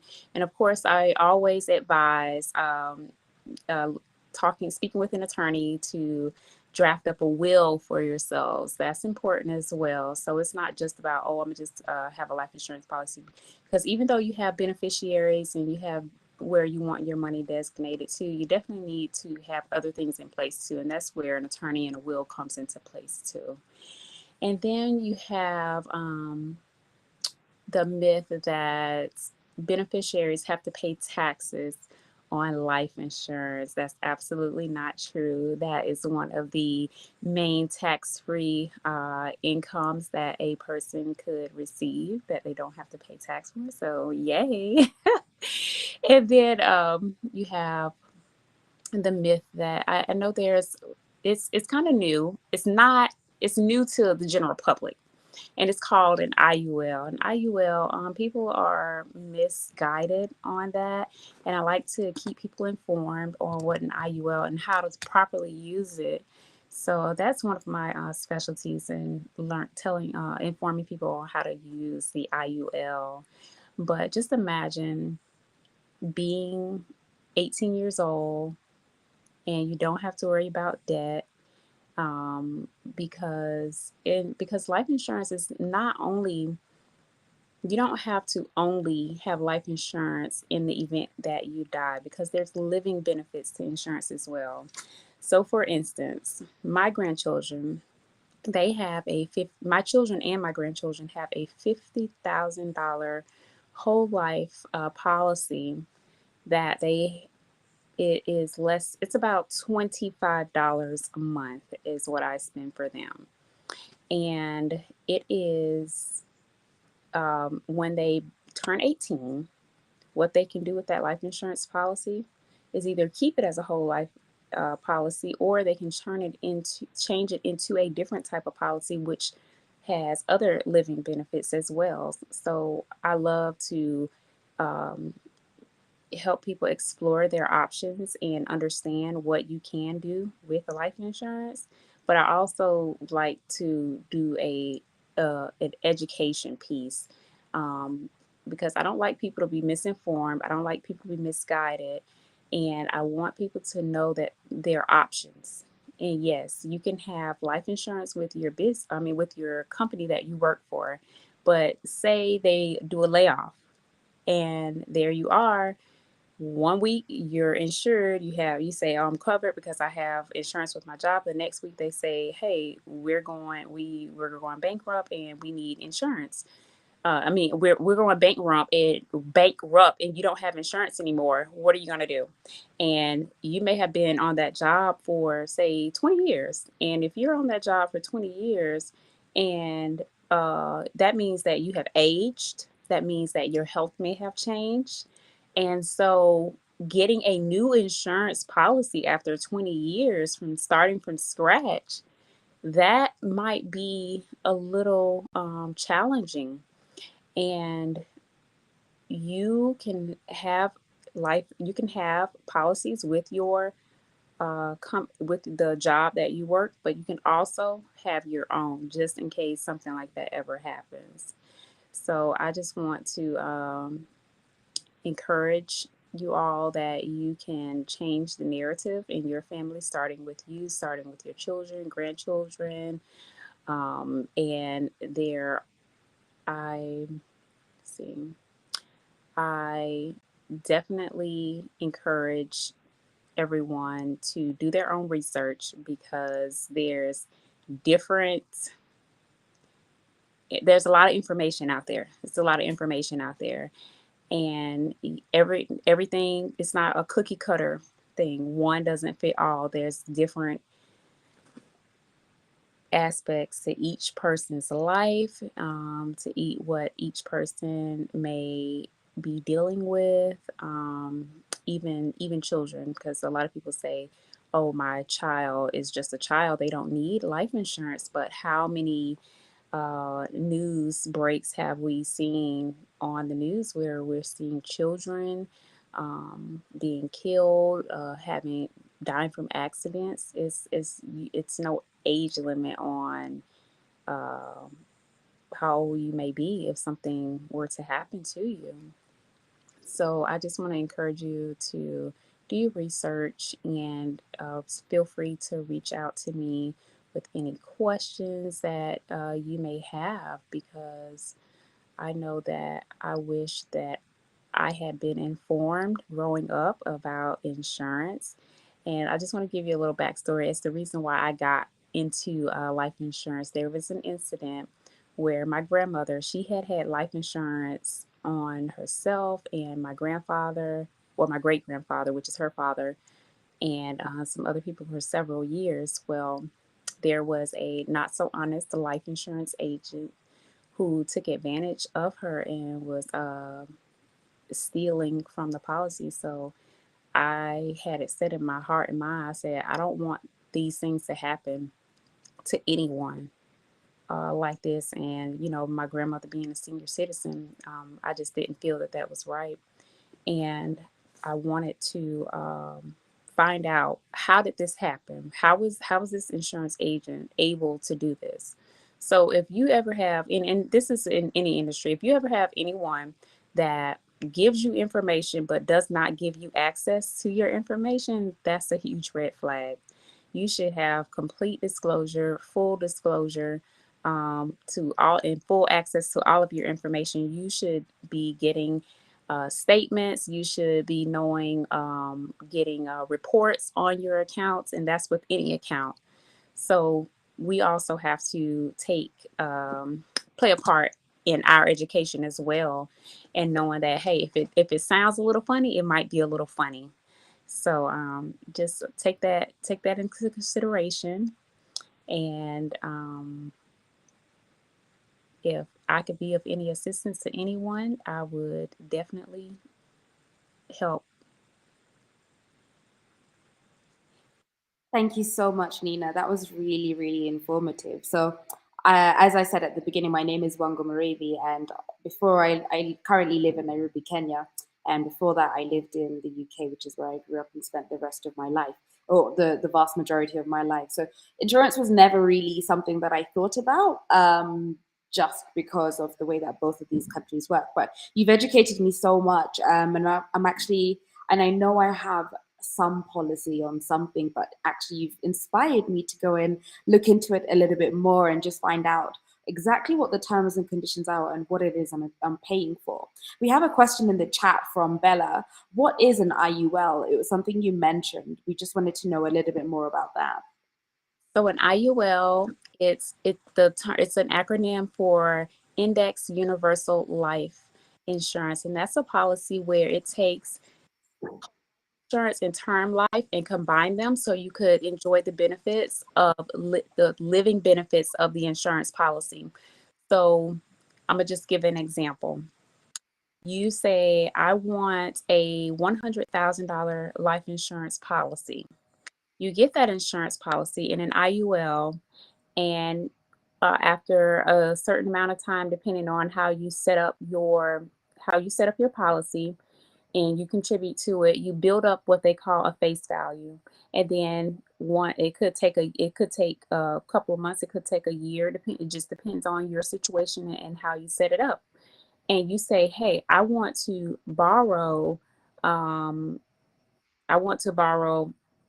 $80,000 because I have received, I saw this investment property that I want to purchase, and I want to buy this for 80,000. I want to borrow $80,000.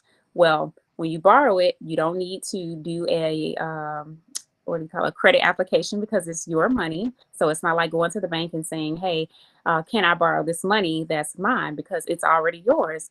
So you borrow this $80,000. You say, hey, I want to put this in an investment property.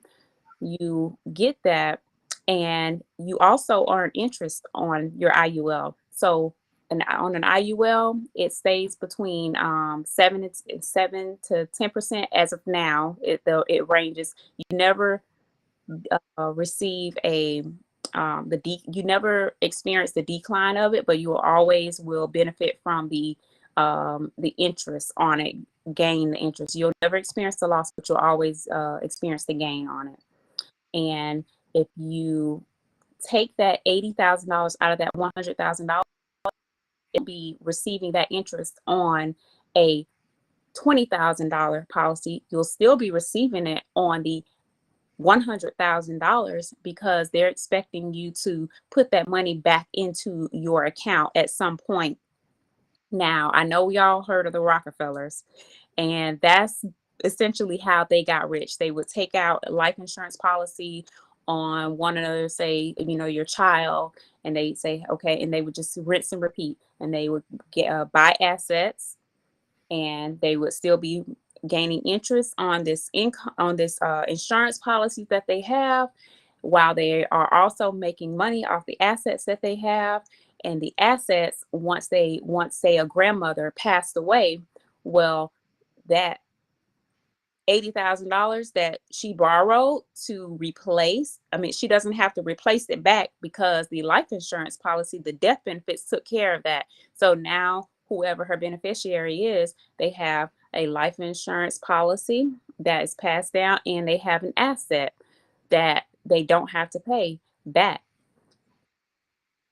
This is so fascinating, and it's really interesting that you bring up the Rockefellers. I think one of the ways that I've always, and for me, I'll be super honest, and I've never really thought of insurance policies as a way to sort of build generational wealth. I've always thought of, what the things that I know, so investment properties, stocks, stocks, shares, trading on different, different markets, but insurance policies is never something that I thought of, and I'm so glad that you have educated us on this really important and really interesting topic. I'm curious if there are other people from outside of the US who might be also interested, and I would also encourage you, in the same way that you said, Nina, you've encouraged us to go out and seek the correct information and just to do a lot of homework on all of the rest of it. I wanted to ask you another question, Nina, just before we finish. We've got 2 minutes left of your segment. Wanted to ask you, are there any other forms of building generational wealth? Maybe are there 3 on the top of your mind that you would definitely recommend people to think about? Oh, for one, being life insurance, 2, being real estate, and let me see, number 3, I would say having your own business. Because there's many benefits to that. There's more self-made millionaires in having their own business than there are people working, because think about the average salaries of a traditional job. So having your own business has great benefits, and it's great to wealth building as well. And because there's tax strategies, which I'm well versed in as well. So there's tax strategies, there's other things that you can put into place just by having your own business. That's really, I think that's really quite something. I've definitely learned a lot from it, and also what you said about insuring your business as well. That's not something that, you have to insure your business depending on what you're doing, but I had never thought about it from the perspective of wealth generation or as possibly increasing my income streams for my business. So that's really, I'm really glad that you have shared that with us, Nina. I think we are ready to move on. So thank you very much, Nina. You can find Nina on We Build Wealth Group on Instagram. And I also just want to take this time to interrupt or to remind us all that to follow Strategic Solutions Global on Instagram. And if there are any for you to get more information about any of the forthcoming events, do we have any questions from the audience? It would be great to hear from anybody else. Um, if there's anybody else who's curious about it, about insurance policies, Nina is right here ready to answer any of those questions for us. Thank you so much, everybody. Oh, actually, Nina, it's like your time is done. Thank you. Okay.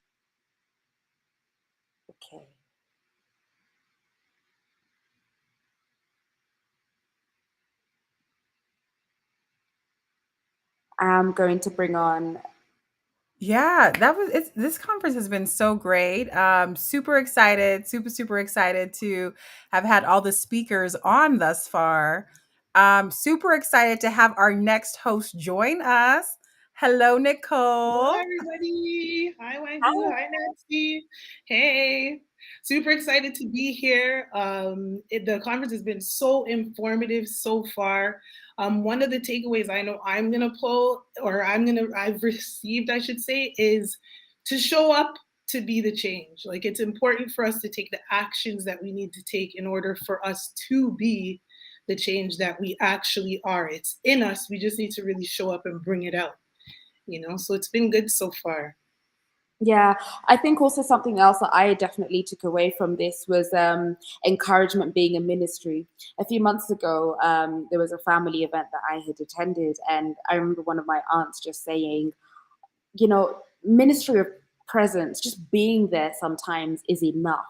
Especially when people are in need. And I think, we can take the concept of ministry of presence a little bit further and take it to the ministry of encouragement.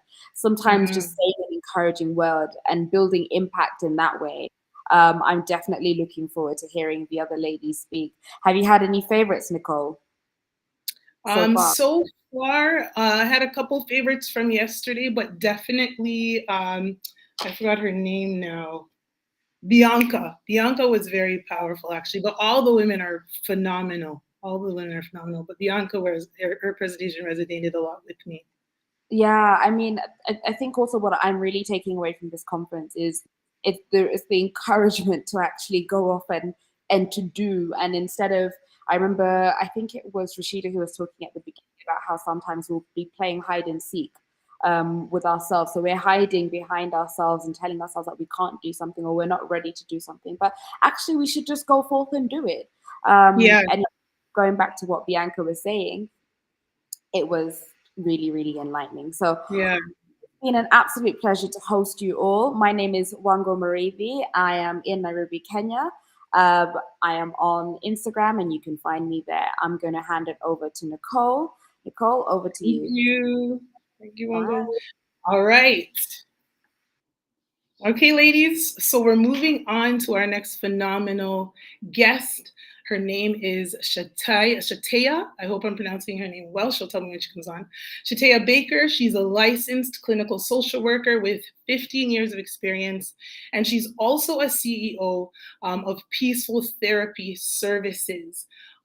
In her role as a clinical therapist, she has counseled adults, adolescents, families, and she specializes in supporting clients with depression and anxiety and helps people get through difficult times such as loss.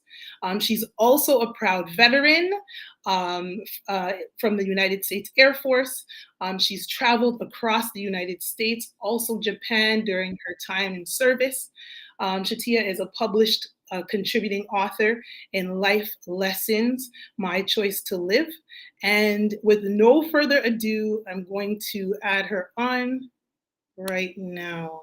Hello. Hello, sis. How are you? I'm good. How are you? I'm doing well. Welcome. And thank you for your service, by the way. We're super excited to hear what you have to say. So I'm going to go ahead and just turn it over to you and do what you do best. Thank you so much. My name is Shatea. I am a licensed therapist here in California, and so I'm able to service clients here in California and throughout the United States, doing life coaching. And so, really, what I want to talk about, I'm coming from the perspective of healing. As a therapist, what I find in the people that come to me are in need of healing in some kind. A lot of times they've been through some type of trauma. And what happens is that without the healing in their lives, they're bleeding everywhere. And so, what I help them do is heal that wound that may be showing up in the workplace or in their family or in their lives. And a lot of times it comes out in their dating lives or in anger outbursts and things like that. And so it's necessary. Healing is necessary to create the life and the lifestyle that you really want to put forth in your future. And so a lot of times we don't even know um, what that trauma is. Sometimes it's easy to, find that trauma. Some people have been in relationships that have been violent, and um, other times it's been growing up in a environment that was not the healthiest. And so it's in those um, ways it's easy to find, where the trauma started. But other times it doesn't easily, you can't find it. And so what happens is that we automatically begin to respond in a certain way, and without knowing that that's a trauma response. um, Sometimes people, inadvertently touching you, and then you respond, don't touch me. That's a trauma response. And so you have to really know what the trauma is in order to identify what that automatic response is and how to fix it, so that you're not in a place where you are bleeding in ways that you don't want to bleed, around in your family or the workplace, things like that. And so first you have to know yourself. I always tell my clients to study their patterns of believing and their patterns of behaviors.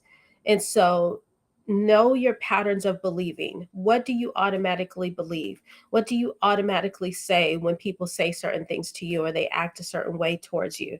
And then what is your behavior like in certain atmospheres, in romantic relationships, in chaos? What is your automatic behavior going to be? And so you need to know what that is, so that you can avoid being angry in certain atmospheres, avoid being um, just inappropriate in a lot of atmospheres. And I'll give you an example. Um, for me, I was born into a relationship that was domestic. There was domestic violence in the relationship. And now, or recently, I realized that I don't like a lot of unnecessary noise. And when I really began to study my patterns of believing and my patterns of behaving, I recognized that I don't like noisy atmospheres now, because that there was a lot of noise in the atmosphere in the relationship that my parents were in. And so I had to recognize that that's where it started, in order to really know that that is why it's affecting me, um, recently, when I found that out. And so also you want to be honest about where you are. You want to recognize that, yeah, that hurts because of this, and be honest and open with those around you, so that you can, teach people how to love you. One of my close friends told me, he said, give someone a cheat sheet on how to love you. And so you want to be able to be open and honest with where you are, what's causing, or what caused the trauma, and how you want to move forward in healing that trauma. And so know that how it's hurting you now, and be honest with where you want to do, or what you want to do in order to move forward. And so you want to also deal with it head on. A lot of times when we're in that place of searching about what our traumas are, or what our triggers are, sometimes we can hide from, different atmospheres in order to, not be triggered. Some people may say, "Oh, I don't need a relationship." Well, the fact of the matter is that you may be scared about entering into a relationship because you haven't healed yet. And so get into a place where you can deal with those triggers, you can deal with those traumas.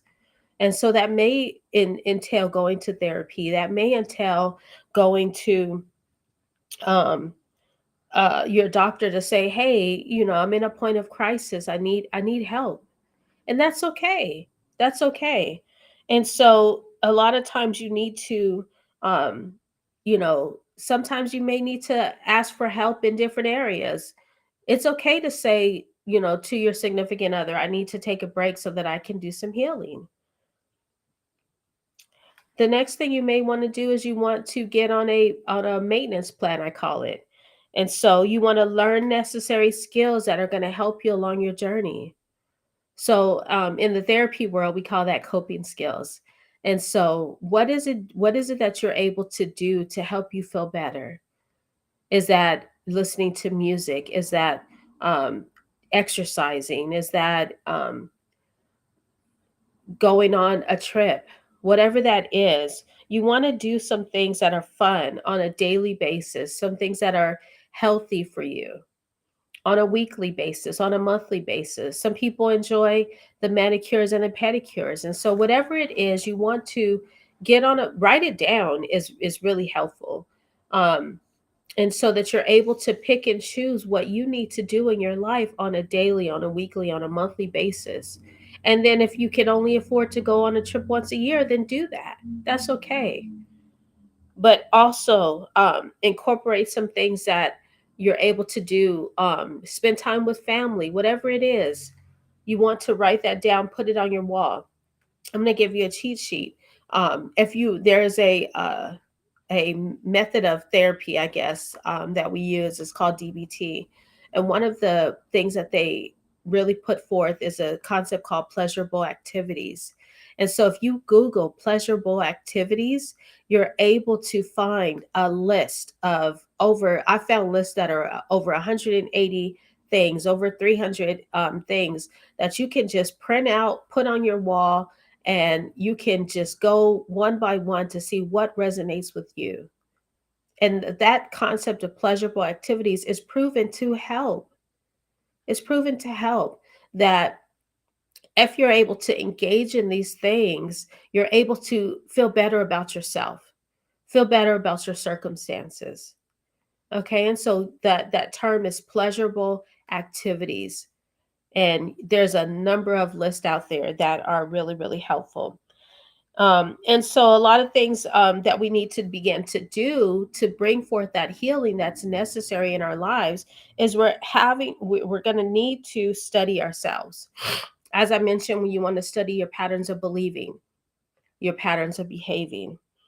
And so what is it that happens in your psyche? What is it that happens in your emotions when certain things happen?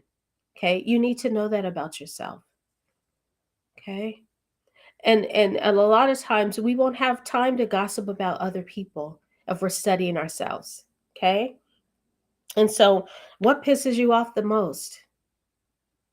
Know that about yourself so that you can begin to heal those areas. And sometimes you have to know what time of the day are you at your not necessarily weakest, but at your most vulnerable. Okay? All of those things are good to know about yourselves. And just so that like, when I was in school, they said, know what your lowest point of the day is. And for me, I found out as I began to study my patterns of behaving and patterns of believing was that 2 o'clock was my time. And so what that did was that allowed me to not take any clients during that time. So at 2 o'clock, I'm resting, I'm recharging. So again, without studying my patterns of believing, my patterns of behaving, I would have never known that. And so if you have to give yourself allowances, do it during that time so that you're not really, what's the word I'm looking for? Hindering those that you're working with, those that you're around. Okay. And so, what you want to do again is take on those things that are challenging. It's not the easiest thing to do. I'm going to tell you. I'm going to tell you straight up. It's not easy to say, "Oh, yeah, I act like that around people," because what happens is you're like, "Whoa, um, I need to fix some things in my life," and that's okay. That's okay. And so, what you want to do again is know what areas you need healing in. And sometimes that can be scary to, figure out. It can be scary to figure out that, oh, I'm the common denominator in all these relationships that I haven't been working out. And that's okay. Again, that's knowing more about yourself. That's knowing what I need to do in order that I can show up as my most authentic self in the workplace or in the boardroom or in my family.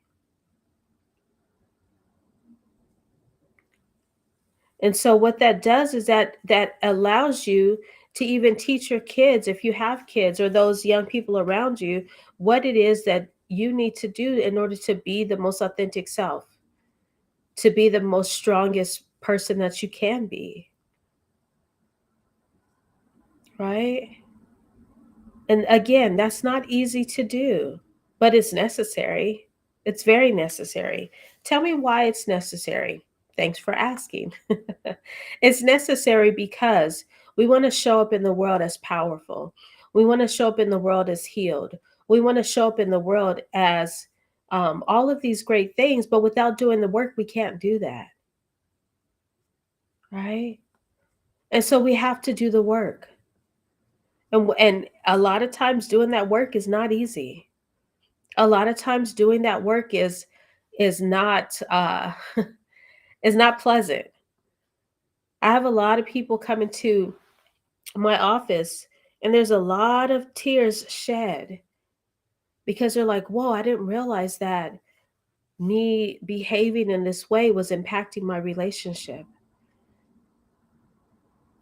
Whoa, I didn't realize that what I went through was because of the neglect that my parents, you know, were the neglect that my parents did.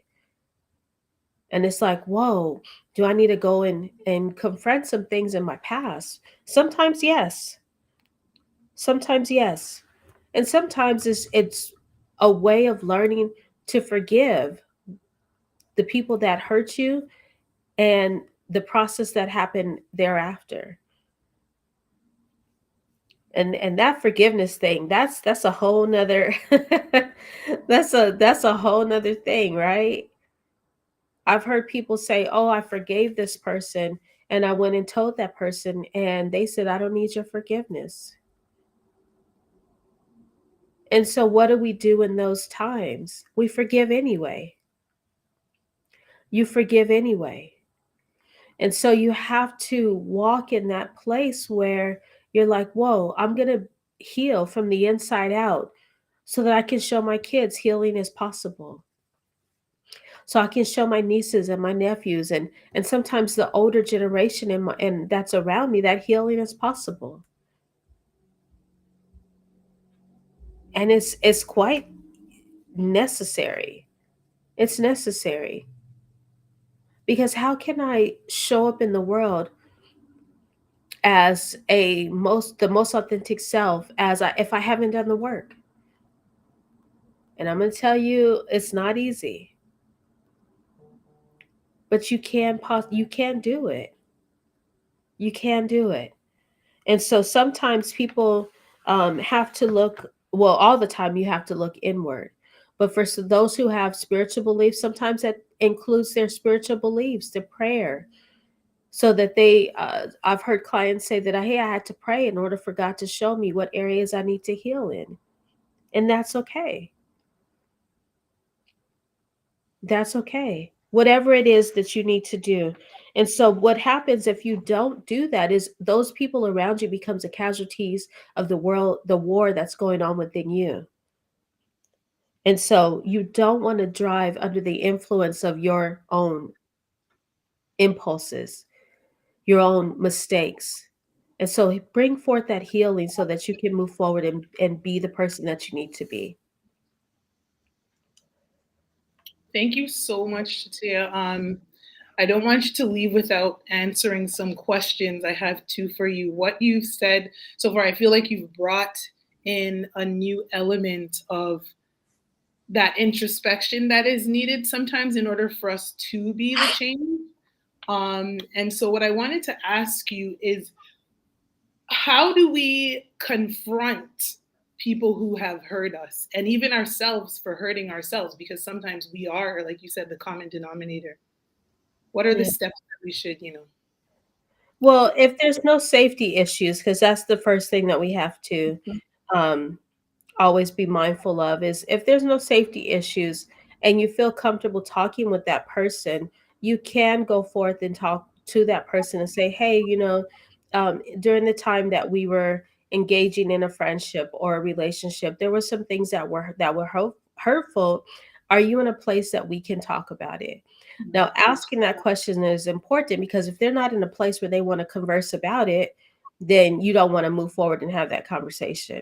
And so if they're able to have that conversation, then move forward and have that conversation. Um, a lot of times it is going to come down to that forgiveness of self and forgiveness of the other person. Mm-hmm. And it doesn't mean condoning what they did. It means moving forward and not putting yourself in a place where that hurt is going to continue.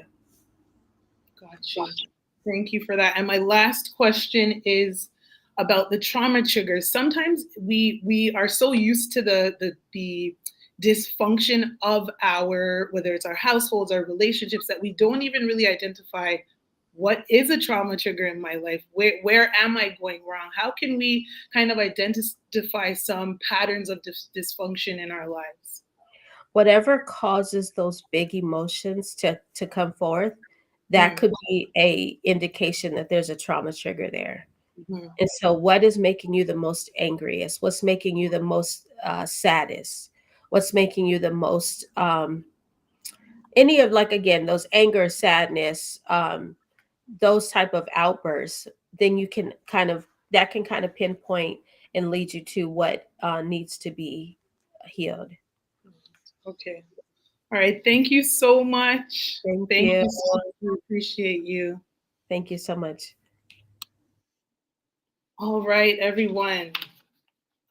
Next up is Kayla Life. Kayla Life is a transformational leadership coach who creates spaces for others in the Black community to feel seen and thrive in their own stories. She is the founder and CEO of 3 dynamic businesses, 2 of which are the Brand Creative Agency and KKSQ Tech Creative Corporation. As a former educator of over 10 years, Kayla has dedicated her career to teaching others that they deserve to be the main character of their own story and to love boldly in their truth, regardless of the societal expectations, through her high energy and speaking engagements and warm, demanding educational coaching. Her pedagogy, promotes the power of social emotional growth through technology, implementation, and training.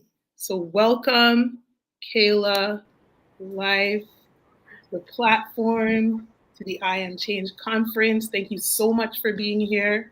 I'm excited to hear what you're going to teach us. I have an affinity towards teachers, so I'm really excited about it. Yeah, I love it. All right, go ahead and share. Hello. Thank you. Good afternoon. Thank you for this conference. Thank you for joining us. Once again, my name is Kayla Life. I'm the founder and CEO of Rebrandland, home of the main character, where we teach main characters and business owners how to be the center of their story. We have a sweet spot for community-focused engineers, people that understand that their legacies exist beyond them, past them, that they cannot just have this vision that God has given them and keep it to themselves, that it has to be something that's going to last for a long time. Now, before I became this outstanding founder that you see now, I was once a teacher. I was an educator. I was a school counselor. I was maneuvering through my 9 to thrive as other people would. Now, one of the things that I recognized as a teacher, especially if you were in the pandemic such as I, was that people started to see teachers, as we already knew, that we were less than human. There were aspects of the teaching career and being in education that we were not allowed to have a human experience in.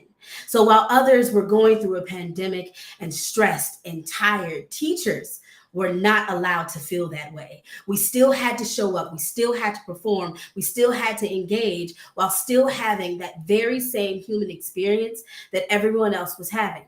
So one of the things that I understood about not only my classroom, but now as it applies to business, that in order to make sure that people are thriving in whatever space that they're in, we have to see them as humans first. Now, as a leader, right, and I need to make sure that you understand this. You yourself are a leader, whether you're leading a team of people or leading yourself. So everything that I'm going to say to you today applies directly to you, regardless of whether or not you have a team of 20 people like I do, or you're riding in your solopreneurship as I started off as. Okay, there's some things that were said to you today that directly align to what my engagement is. Okay, and Shatea said something that I'm going to bring back. You have to heal. Okay, this aspect of human-driven results in order to produce, in order to sustain, right? It's one thing to be successful. It's another thing to sustain. Success for me means that it's a one-off thing. I need you to hear me and follow me. Success means that you had a successful trip, you've had a successful project, you had a successful whatever it looks like, right? But to sustain means that you can produce success over and over and over again because you figured out how to lead through this human lens. In order for you to do this, I want you to apply this directly to yourself before you can apply it to anyone else. Being a leader in a humanistic lens means that you're using those 5 core competencies of SEL, social emotional learning, to advance. If you don't know what social emotional learning is, let me tell you. Okay, there are 5 of them. First is self-management, being able to manage your emotions and know what your emotions are. Self-awareness, knowing how your body is feeling whenever an emotion is playing. Understanding that you can feel more than one emotion at once, right? The third one, social awareness, being aware and having empathy of those around you. Number 4, relationship skills, applying those same techniques to build positive and strong relationships around you. And then number 5 is responsible decision making, taking all of those and wrapping them into one to make the best decision possible. So imagine this, you are on your job, it's a 9 to 5 and you're doing the best that you can. Right? You are producing all-star work. You're rocking out. You're turning in your stuff on time. People don't have to check for you because your work ethic is over the top. But on this particular Monday, your tire goes out. So you're not late. You're late to work that day. Okay. You come in, you got to get a funny look. Someone says something and you're like, all right, I ain't never been late before. So I don't know why people looking at me crazy. Then the next couple of days go by and oh my goodness, you forget that you had to go pick up something for your daughter and your daughter didn't tell you but the night before that they had this thing to do for school. So instead of you going to work on time again, now you have to go take care of your family, right? Now you're late to work again. That's twice in a week. By the third time you're late in the week because something else magical has happened, you're now being called into an office with your supervisor and they're questioning you about your lateness. They say it is against our policy for you to be late like this. If you are late, it impacts the way that we work, it impacts the way that we move. And then you are led with this idea, wow, they don't see me as human. See, in that aspect, someone could have taken that time to talk to you and speak to you as a human being. I noticed that you've never been late before. Can you tell me what's going on? How can I support you to make sure that this does not happen again? What can I provide for you? So in order for you to understand this concept of leading through a human lens, here is the acronym, bringing it back to Shatea. You have to heal. Each letter of HEAL stands for something, okay? H, and write this down. If someone's following me in the chat, go ahead and pop this in, because I'm an engagement type of person. I want to know that you're watching and you're listening, all right? HEAL, H stands for human design. Understand that no matter where you come from, no matter who you engage with, they are bringing some sort of trauma with them. Whether that be trauma from their old workplace, trauma from their past relationship, trauma from this morning, you don't know. So when you understand that people are not doing things personally to you to impact you, and it is the trauma that they live in, you can proceed to deal with them in a different way. You can start to see them more as a human than a machine. Okay. H stands for human design. E stands for empathy over sympathy. Let me explain to you the difference. Okay. When you sympathize with someone, you say, oh my God, that sucks. I just hate that you're in that situation. I just don't know, right? You're sad for them. This idea of empathy is putting yourself in that other person's shoes, feeling what they're feeling, experiencing what they're experiencing in order to produce a healthy result. Okay. E stands for empathy over sympathy. A stands to access to success. Okay. And I want to shift that a little bit and say access to sustainability, because we talked about what success looks like. In order for you to lead yourself, you have to have all the tools. In order for your team to produce the level of work that you want them to do, they have to have all the tools. So before you get upset at something not being completed, a deadline's not being met, were you provided with all the tools to be successful? Did you provide your team with every route possible to be successful? The reason why this comes so easy to me is because I told you I was a teacher, right? So I'm in a classroom full of 30 plus kids, and they all have different learning styles. As a teacher, you have to be able to figure out how to reach each individual child to move them towards success. I took that same method and applied it to my business. First, it was my clients. How do I move my clients to success so that they know exactly what they need? What tools do I provide them? What resources do I give them? What network do I establish? What community are they in? Now, when you think about the people that you work with, what tools do you provide them to succeed? So if you are moving from a solopreneur into building your own agency or having more people that work with you, are you providing them with all the things necessary to be successful? Are you giving them that training that they need? Or are you assuming that they should know? Things that are common knowledge to us in our everyday life are not common knowledge to the next person. So while I maneuver and operate in this SEL space and technology, and I do all these different things, I cannot expect that from the next person, because there's only one Kayla Life in the world. You hear me? It's only one. You'll never find another. I don't want to produce people that look, think, and act like me. I want to help people learn how to navigate through their own brain span. So when you hire people, when you start to work with other individuals, you say, what is your skill set and how can I help you improve? Right? How can I give you this individualistic approach to how we can make you more successful? Okay, so A is access to success. What are you providing for individuals so that they can be the most successful in whatever it is that you're giving them to do? Okay, and that L stands for lead with love. Now, understand this. We have a habit as human beings of taking everything very personal. Okay, everything becomes very personal. You said something, you look crazy, I'm about to jump up on you. That everything is not personal to you. As we stated, people are human beings, right? They go through things. Things are happening in their life outside of your business, outside of their relationship with you. So in order for you to lead with love, you have to take that hard step and say, you know what?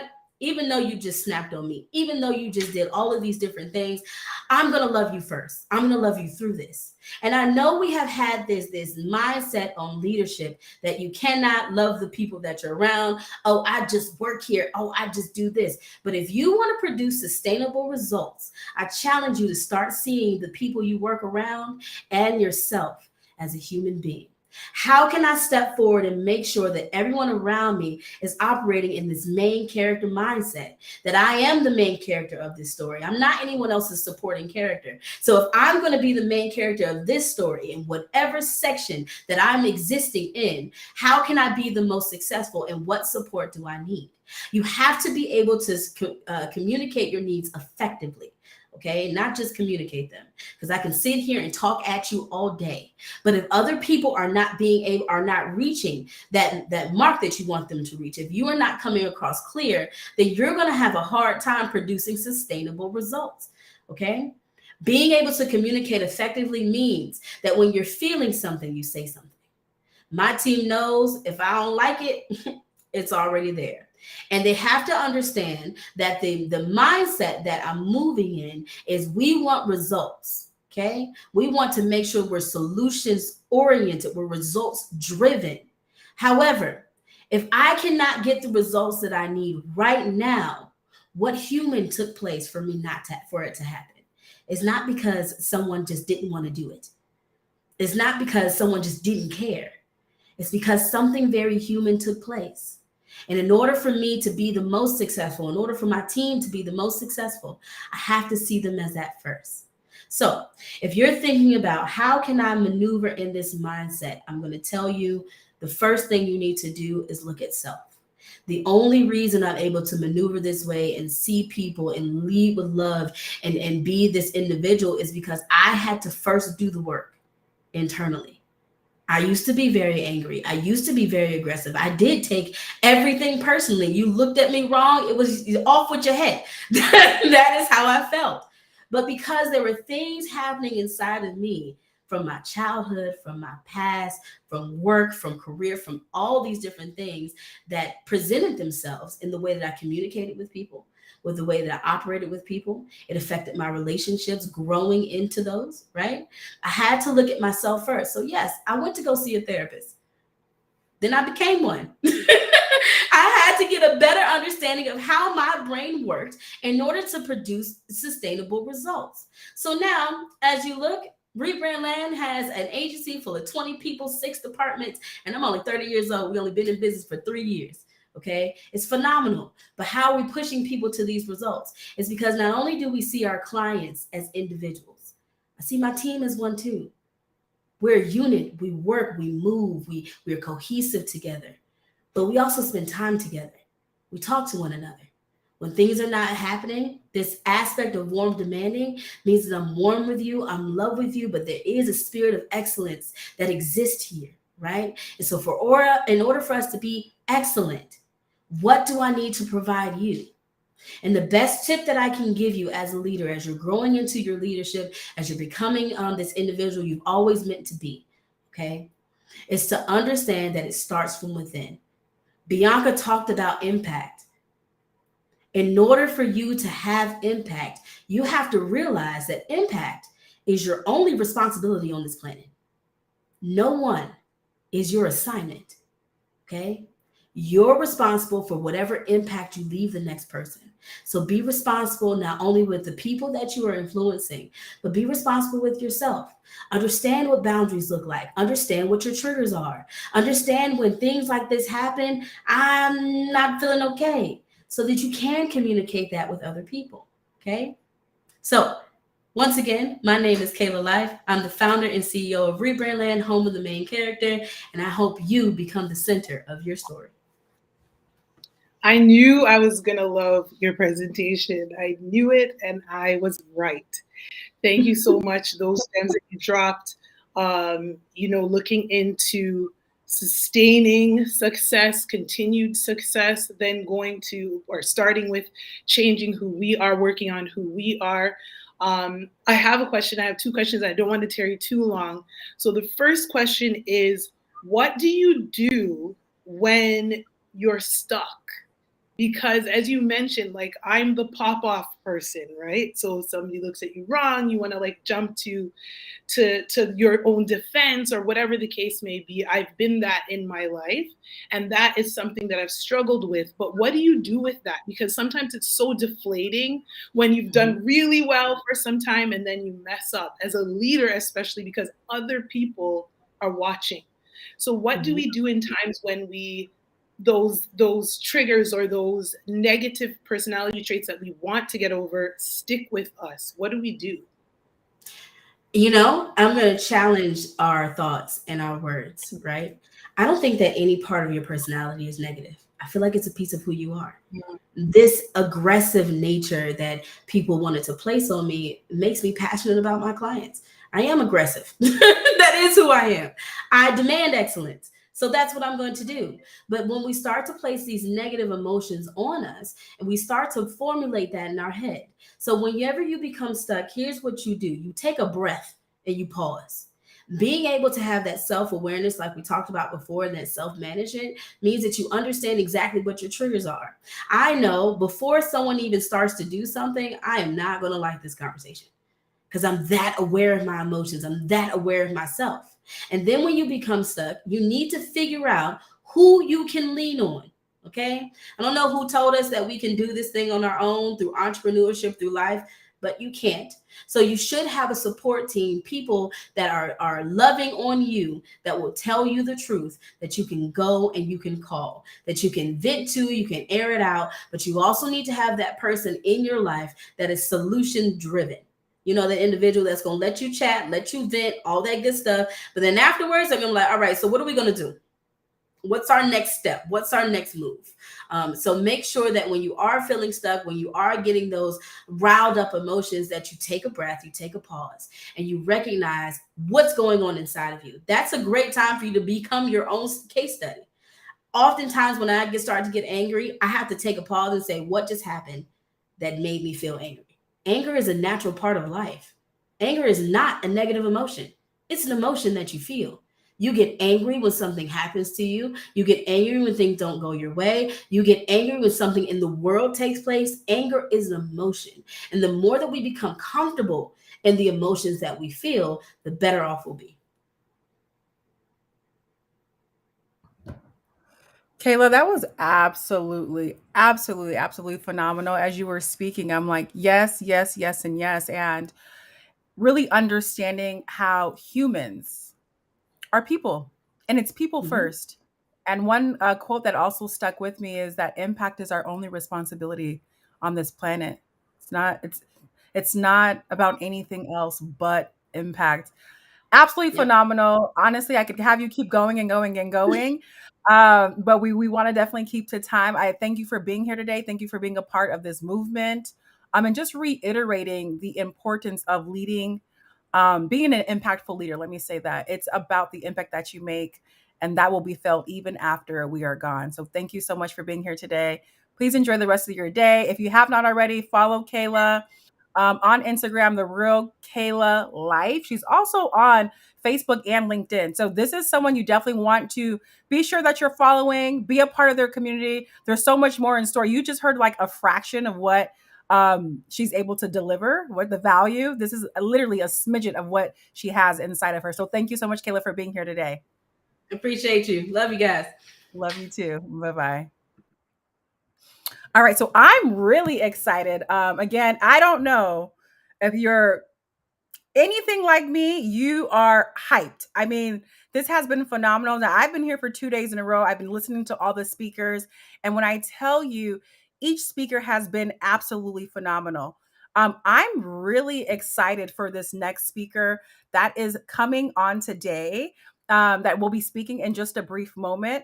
I want to, and this is like a dear friend. When I tell you, this is like when you lead with value, you automatically just like connect to people. This particular individual, we connected on social media, actually. Jasmine Suazo, simply amazing, has done just amazing things in her work. Currently has a insurance agency, Wealth Academy, and has multiple agents across the entire nation. I mean, talk about a powerhouse, like literally like nationwide organization that her and her husband have been able to build from scratch. Also a podcast really helping women understand their impact, understand that they are more than just being in the corporate space. How do you lead as an entrepreneur and really shake the 9 to 5 and lead with more impact? So without further ado, I want to welcome to the stage the absolutely phenomenal, amazing Jasmine Suazo from Chicago, but is now residing in Atlanta, Georgia, which I'm extremely happy about. Let me bring her to the stage now. Hi. As always, how are you? I am doing amazing. I'm so blessed and so honored and privileged to be here and to serve God's vision and purpose for your life. So today is going to be impactful for sure. I'm sure it's already been impactful. Yes, and even more now that you're here, right? Yeah. Well, thank you so much, my love. Hopefully I can figure out how to like share my, oh, I can. Awesome. So I can Yeah, share. so why don't you can share your screen and you can also add source. So if you add the source, you can see the presentation. Let's So, see. yep. The big plus sign. Maybe I see window, entire screen. Maybe I didn't hit the Exit off right of one. that. Okay. Cancel. Go to the big plus sign. Oh, got you. Presentations. Yes. And then just upload and watch God work is I guess what we're doing, right? Yes, watch the Lord work. Okay.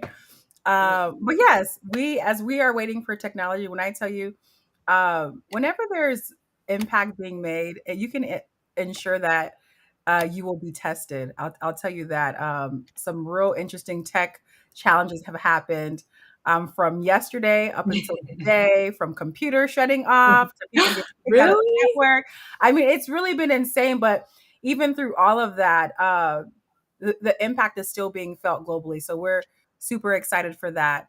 Yeah. Are you able to upload the presentation? Yeah, I think it's uploading literally right now. But if you want, I can begin with introducing myself. I want to be respectful of time. Oh, yeah, no problem. So I will go ahead and let you kind of take over the stage, and I'm just going to hide myself. Awesome. Awesome. So good afternoon. I Am Change Global Conference. What an honor and a privilege to be with you all this afternoon. My name is Jasmine Swazo, and I help women transform their wealth by building a six-figure business in the life insurance industry. My husband and I are the founders of the Wealth Academy, and I think you guys can see the presentation. Let me know in the chat. Oh, yes, you can see everything. So certainly connect with me on Instagram at A Corporate Dropout, and you're going to hear a lot more about my story and figure out how I came up with that name. But the Wealth Academy is an agency that my husband and I were blessed to build 5 years ago in 2018, fall of 2018. At the time, I was working as the director of communications for one of Chicago's leading nonprofits, and my husband is an engineer by trade. But like so many of you who were told, go to school, get the good grades, graduate high school, go to college, and work your way up the corporate ladder. And then maybe one day an employer will value you enough to pay you six figures. If that is you, let me know in the chat box. That was literally the narrative that I grew up in. And 5 years ago, I was honored to fire my boss and step into the role of entrepreneurship and eventually transition into business ownership. And let me tell you, there's a lot of entrepreneurs, whether you're an aspiring entrepreneur, whether you are a corporatepreneur, whether you're an intrapreneur or business owner, who assume that as you're making that transition from employee to entrepreneur, that quite naturally you just assume the role of a leader. Well, if it's okay with you guys, I want to talk a little bit about leadership today. So I am going to go to the next slide. This is me. This is me, guys. Literally living on paper what society deems as the American dream.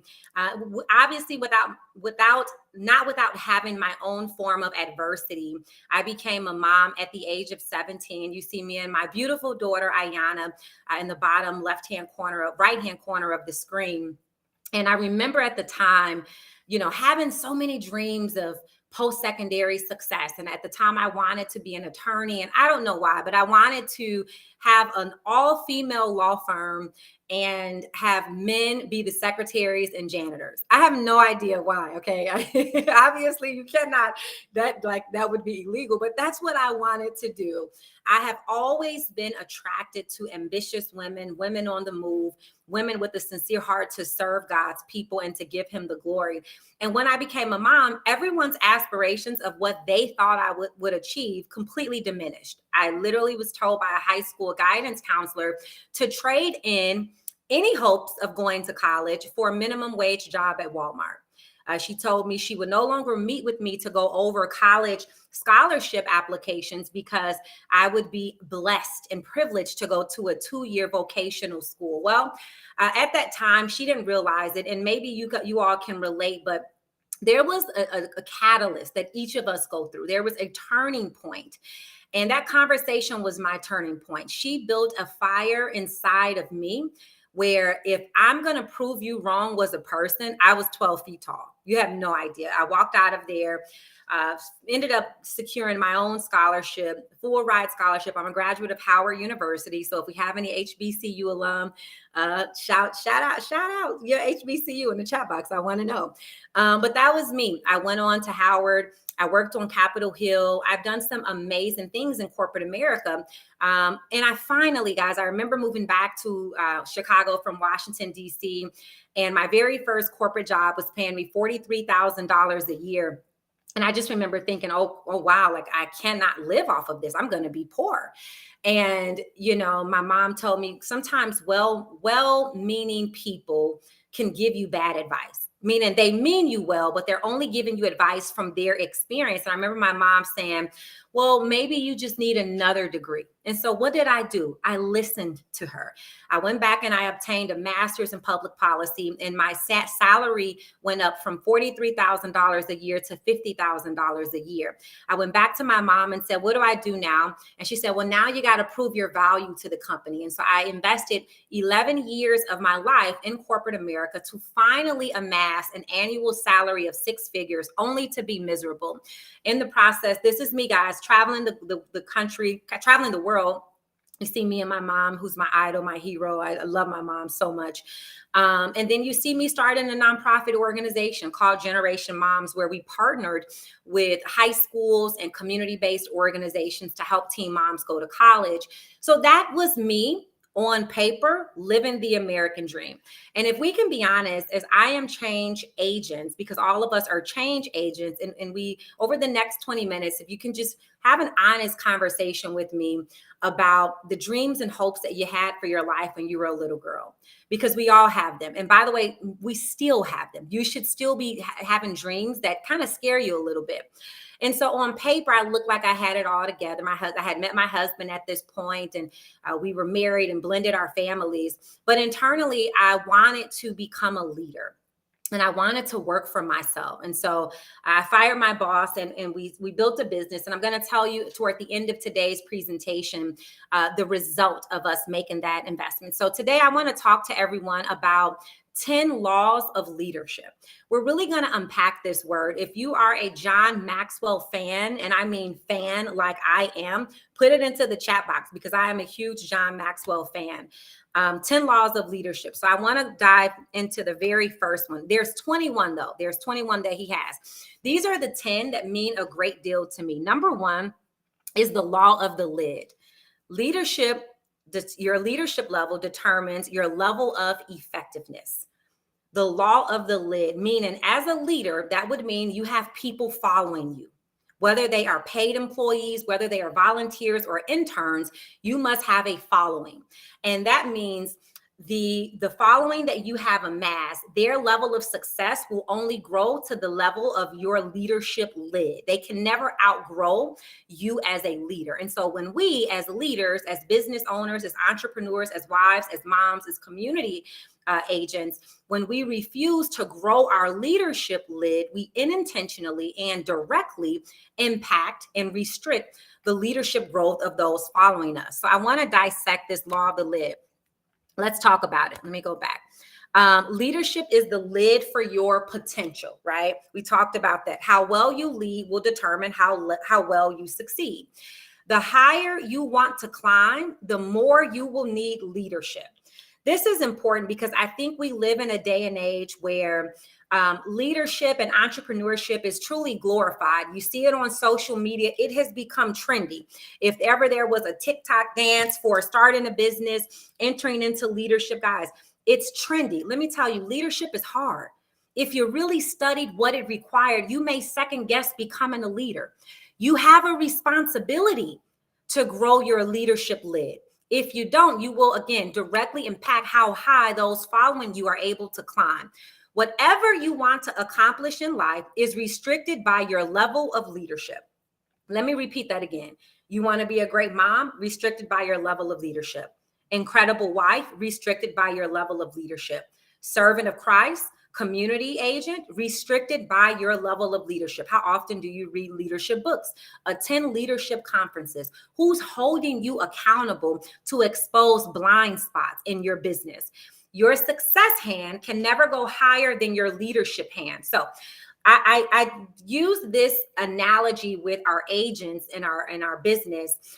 Imagine this is your income, right? Imagine that where my hand is right now. Hopefully you guys can still see my hand. This is your income. Well, guess what? Your leadership lid, let's say your leadership is below your income. Leadership will always bring down or bring up your income. So whatever level of income you aspire to have, ask yourself, why don't you have it yet? Is it because you haven't grown as a leader? Have you invested the time, the resources, the energy to grow as a leader, right? This is so important, guys, because I have so many people who, and I remember being this person, by the way. Let me have a very transparent moment. I would always want to go to the next level. I wasn't necessarily interested in growing to the next level. There's two types of people, right? Followers go to the next level. They go where the leader guides them. But leaders must grow to the next level. If an organization's success is low, it is because the leadership is low. How well is your business performing? I wouldn't care if it's a virtual assistant, right? How well is the virtual assistant performing? How well is your board of directors, your trustees, your volunteers, the committees that you lead? How well are they performing? Because it is a direct reflection of your leadership lid. When the leadership is good, the team has a good chance at being successful. So let me go to the second law, the law of influence. This is so important. We live in a day and age where influencers, and I mean 6- and 7-figure paid influencers, are deemed leaders. We have become a society, and this is why I wanted to talk about this topic, because I've gone through this very challenging, rewarding, painful journey of becoming a leader. And by the way, I'm still becoming a leader. And I realized that the society measures leadership by how many likes we get on a post, how many people are following us on social media. Well, we're going to talk about the true measure of leadership being influence, and we're going to dissect what influence actually is. So if you don't have influence, you'll never be able to lead others. The person with the most influence at any given time, for any given reason, is the leader. What does this mean? Leadership and influence is fluid, because you may have influence in your area of expertise, but you may need to collaborate with another woman who has influence in her area of expertise. It does not take away from you being a leader in your field. Everyone has their own zone of genius, right? There are times, again, where leadership will shift. There will be areas where you will lead, and there'll be areas where you must follow. This is so important. One of the biggest words that I believe cannot be present in authentic, transformative leadership is ego, because every leader must follow someone. So who are you following? Or do you know everything in your field? Do you know everything about how to manage an effective team? How to scale your business to 8 figures? Leadership is about influencing people to follow. This is the difference between leadership and management, while management is about maintaining systems and processes. You see, managers can maintain direction, but often they cannot change it. Leaders influence the direction of an organization, influence the mission and the vision of an organization, right? Neither IQ, let me see if we can go up here. Being first isn't the same as leading.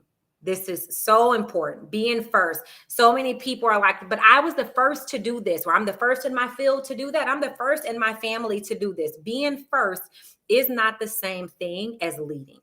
Recognize that leaders influence people to become leaders. This is so important, guys. And I wrote down a couple of other notes. Let me see if I have it here, because this is so good.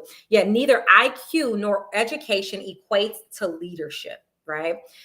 because it's not the position that makes the leader, it's the leader that makes the position. The true measurement of leadership is influence. If you are a student of leadership, you will notice other leaders. They stand out. It's like, I'm a Christian, so it's like when you operate in the Spirit recognizes the Spirit. You will notice other leaders. Let me go to the next one. There are 5 levels of leadership. And by the way, they all start with the P. Number 1, and this is the most basic level, is position. Have you ever worked somewhere or ever collaborated with someone who had the title on their business card as CEO or entrepreneur, but they were really just happy to have the position, right? Meaning they have the responsibilities on paper and the rights of the title, right? They have the responsibilities of a CEO, the responsibility of an entrepreneur, the responsibility of XYZ, but it's merely position. That is all that they're there for, the title. The title validates their existence. And then you have permission leadership. These are relationship-driven leaders. People follow you because they want to, not because they have to. If you're a position-based leader, people tend to only follow and respect you because they have to, but not a permission. You have given people the option. Hey, follow me, because you've built relationships with them, meaning you have created demand or desire for them, right, to follow you. Number 3, production. People follow you because of what you've done for the organization, right? I follow Jasmine because Jasmine has helped increase our revenue 60% year after year. I follow XYZ. So ask yourself, do people only follow me because of the results for the organization? Have I done anything for them personally? Number 4, people development. This is so important. People development, duplication. People follow you because of what you've done for them personally.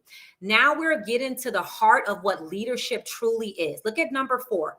Look at the difference between number 3 and number 4. Number 3 is what you do for the company, right? Oh, I've done this for the conference. I've done this for the company. I've done this for the community. What have you done for the people? And then number 5, the highest level of leadership that we all aspire to attain is personhood, respect. You've led so well with so many people and for so long that people trust your reputation of leadership. They respect you. Am I out of time, Nicole? You're almost there. You can finish this slide off because I just want to ask you a couple questions. Okay, let me keep going. And then we have the law of process. Leadership is developed daily, not in a day. So I want to quickly talk about this. Let me see if I can get out of there. This chat box opened up on me. All right. So we have the law of process, the ability to lead. Number 1, personality always takes shortcuts. Good leadership is always bigger and better than just one person, right? They have built processes and systems that allow for duplication and scale. The ability to lead is usually a collection of skills that nearly all of us can learn or improve upon. This is important. And I'll wrap up here. I remember having a conversation with my mentor about the topic of leadership. And a couple of things he said to me. He said, number 1, Jasmine, leadership is never on sale. You have to pay for it full price. And there's a sequence to leadership, meaning you can learn to become a leader, but you got to learn from somebody who's already an experienced leader, right? And you sit up under them for a period of 3 to 5 years, sometimes even longer, so that they can help you develop the same skills, the same processes to duplicate their style of leadership. Number 3, if you have a lot of talent but never develop it, you will have fewer gifts than those who develop process. So that is the law of process. I think I took up too much time, so I can't get to the rest of the slides. But again, if you want to learn more about the 21 irrefutable laws of leadership, I strongly encourage you to become a student of John Maxwell. I was only highlighting 10 of my favorite laws with personal experiences. Guys, leadership is a journey. And the number 1 test is simply how many new leaders are you currently producing? And that is my time, everybody. So I love to connect with you guys on all social media channels at A Corporate Dropout.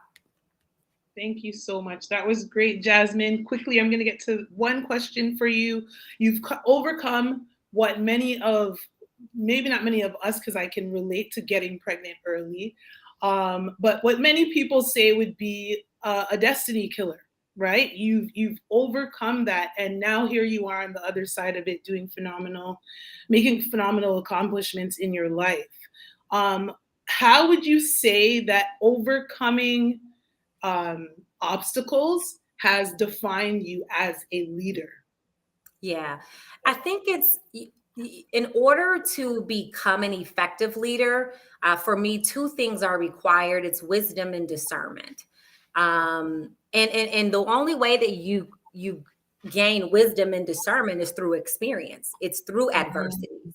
It's through overcoming challenging, difficult times. It's learning that, faith is a fact for leaders. You must operate from a vision point instead of a vantage point. And so for me, there have been many dark times where the only thing I had was my vision. That's the only thing I could rely on. Being a teen mom, I remember, the Wendy's 4-for-4 menu being a gourmet meal for my daughter and I. We didn't have the money to go to fancy restaurants. I only had about $10 in my account, and I had to make it stretch. But I'm so grateful for those moments, because that's when I learned, oh, wow, even when in the midst of very difficult times, in the middle of the storm, you never lose sight of your vision point. Leaders make decisions from their vision point, and followers make decisions based on their vantage point. Amazing. Thank you so very much. We appreciate you. Yeah, have a good week. Thank you. Thank you. All right, next up. Okay, there we go. Next up is Linasia. How are you, Linasia? I'm fantastic. How are you? I'm good. I'm going to quickly introduce you to the group. Linasia Angelina has a history of delivering an unparalleled language and light that shines throughout all of her endeavors. Linasia is a professional coach. In over a decade, she's served many integral transformational roles. She's a certified life coach, NLP practitioner, author, and Linasia has adopted a work that instills critical self-consciousness and self-pride in each of her clients. In her privilege of being a conduit of change and part of one's life experience, Linasia executes techniques of innate and strategic anomaly that profoundly shifts identities while helping people access and experience their greatness within. Thank you so much, Linasia, for being here. I'm going to hop off, and you can go ahead, start your presentation. I'm happy to be here. Thank you. Hello, everybody. Hello. I hope that you all can see my screen. It should be a full presentation that you're looking at right here. But I first just want to say thank you to Nancy and the entire team for just putting this event together. We're super grateful and honored that we get to come together and create global change. So I appreciate you, ladies. But what I want to talk about today, I am Linasia Angelina from Detroit, Michigan, author, life coach, speaker, but most importantly, I'm a believer in someone who really is in submission to God's will for my life. And whatever season I'm in, whatever role I'm in, I'm making sure that I'm being obedient to that by honoring the small things. And in my work, the reason why I developed the Ideal Framework, which we're going to go over today, to make sure that you are really just positioning yourself every single day to create the version of yourself who shows up so that you can manifest through the spirit that's within you, the life that you want to live. I've seen many people who lack, what some would consider gifts or talents, getting the life that they want more than the people that actually may consider themselves to be gifted. And a big part of it is the way that they see themselves. But what heavily impacts the way that we see ourselves is the habits that we develop, the small steps that we take every single day that reshape the way we see ourselves. I'm a coach, and in my nationwide community that I host 5 a.m. Coaching calls for every morning, I prepare myself before that call. I get up, I make my bed at 3 a.m. I brush my teeth, I get dressed for the gym because I know I'm going to the gym right after the call. But in that time, those small things that I'm doing are reshaping the way that I see myself, because who you think you are determines every single thing that you do. And I find that in my work and just in life in general, I find a lot of people who are willing and able to execute, and they'll do it for a short time.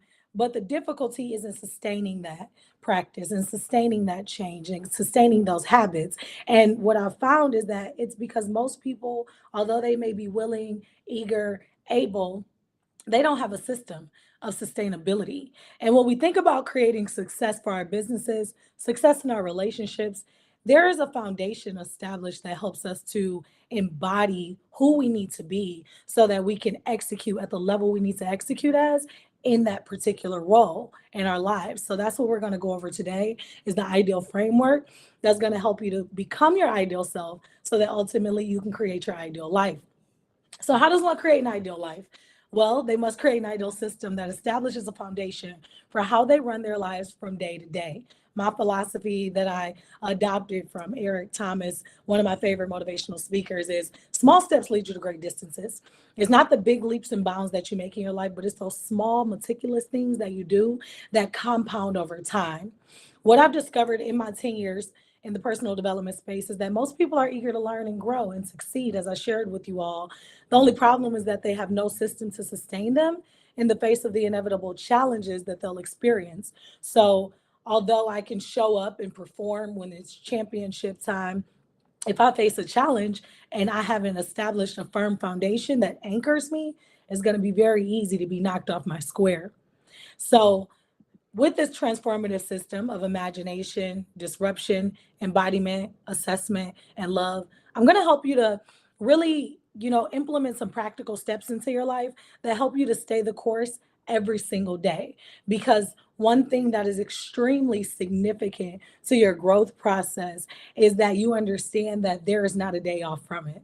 You don't get to show up on Monday and just assume that it's going to carry you throughout the week. You have to understand that this is a daily practice that I must implement into my life, because every time you walk out of your house, you are being shaped. So it's important that we create and develop intentional practices to reshape ourselves every single time we pull away from the world so that we can remind ourselves of who we are and show up and embody that truth. So, imagination is simply the faculty or action of forming new ideas or images or concepts of external objects not present to the senses. It's the ability of the mind to create, to be creative or resourceful. One thing that I always tell people is that they waste their time, they waste two major assets in their lives, and that's time and imagination. We spend most of our time on things that aren't driving us towards our goals, and worse, we spend our imagination on things that don't drive us towards our goals. And what I mean by that is 90% of people are running away from pain, while only 10% of people are running towards pleasure. And oftentimes when I ask people what they want, they will simply express to me the list of things that they don't want. Well, I don't want to be poor. I don't want to hurt. I don't want to be rejected. I don't want to be let down. But if you're operating in that realm of imagination, it's going to be very difficult for you to be motivated to show up as the person that you need to achieve the results that you want, that you are seeking in your life. So the most important part of the framework of your life is imagining, what do you want your life to look like? What do you want? How do you want to live? How do you want to look? How do you want to feel? What kind of conversations do you want to have? What kind of people do you want around you? What kind of money do you want to make? What do you want is going to motivate you, is going to shift the way that you show up for yourself, is going to actually incline you to move in the direction of your goals. Because I'll tell you this, if I wake up in the morning and I think about all the bad things that I'm going to face throughout the day, I'm not going to want to get up and get out of bed. But if I imagine that things are going to work out for me, if I imagine that people are going to support me, if I imagine that when I go after this business opportunity, that I'm going to be successful, if I imagine that when I make this investment, that I will get my return, if I imagine that when I support this person, support this organization, give to charity, that there's going to be a reward for me, then I'm going to build an inclination within me to move in that direction. So wasting your imagination on what you don't want is not serving you whatsoever. So it's so important that we start to create a bliss within our minds of what it is that we want. Because once you determine what that vision is going to dictate every single decision that you make following. So disruption is the next stage in the framework. And disruption is the act or process of disrupting something, a break or interruption in the normal course of or continuation of some activity or process. I love this stage so much because, as I told y'all, I'm from Detroit. So we fight. And although I haven't fought since maybe high school, that's not my ministry anymore, I had no choice. I had no choice because in order to overcome the adversity, I had to go to battle. I had to go to war. I had to stand up for myself. And that's what we need to do when the internal narratives that are not serving us, that are driving us away from our goals, that are driving us away from our desires, are ruling our lives. You always have a story that's going on within you. You always have a voice that's being amplified in some way. Whatever you're giving your attention to is going to be the loudest voice. But what's happening is we are not intentional about the thing that we do most of the time, which is think. You are thinking 100% of the time. And the saddest part is that there is no foundation established for how you want to do it. How do you want to think? How do you want to feel? How do you want to make your decisions? How do you want to solve your problems when the inevitable challenges present themselves?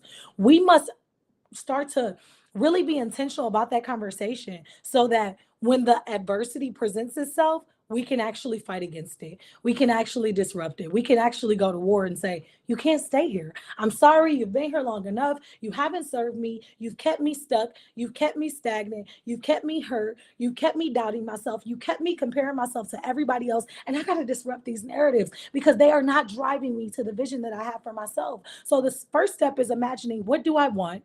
Second step is, what narratives have I been telling myself that keeps me away from what I want? What old stories have I been aligning myself with and adopting as beliefs and allowing these falsehoods to rule my life? Because there's always a story. Is the story that I'm capable, or is it that other people are better than me? Other people are more qualified than me. Other people are more capable than me. Which story are you aligning yourself with and allowing to become your decision-making authority?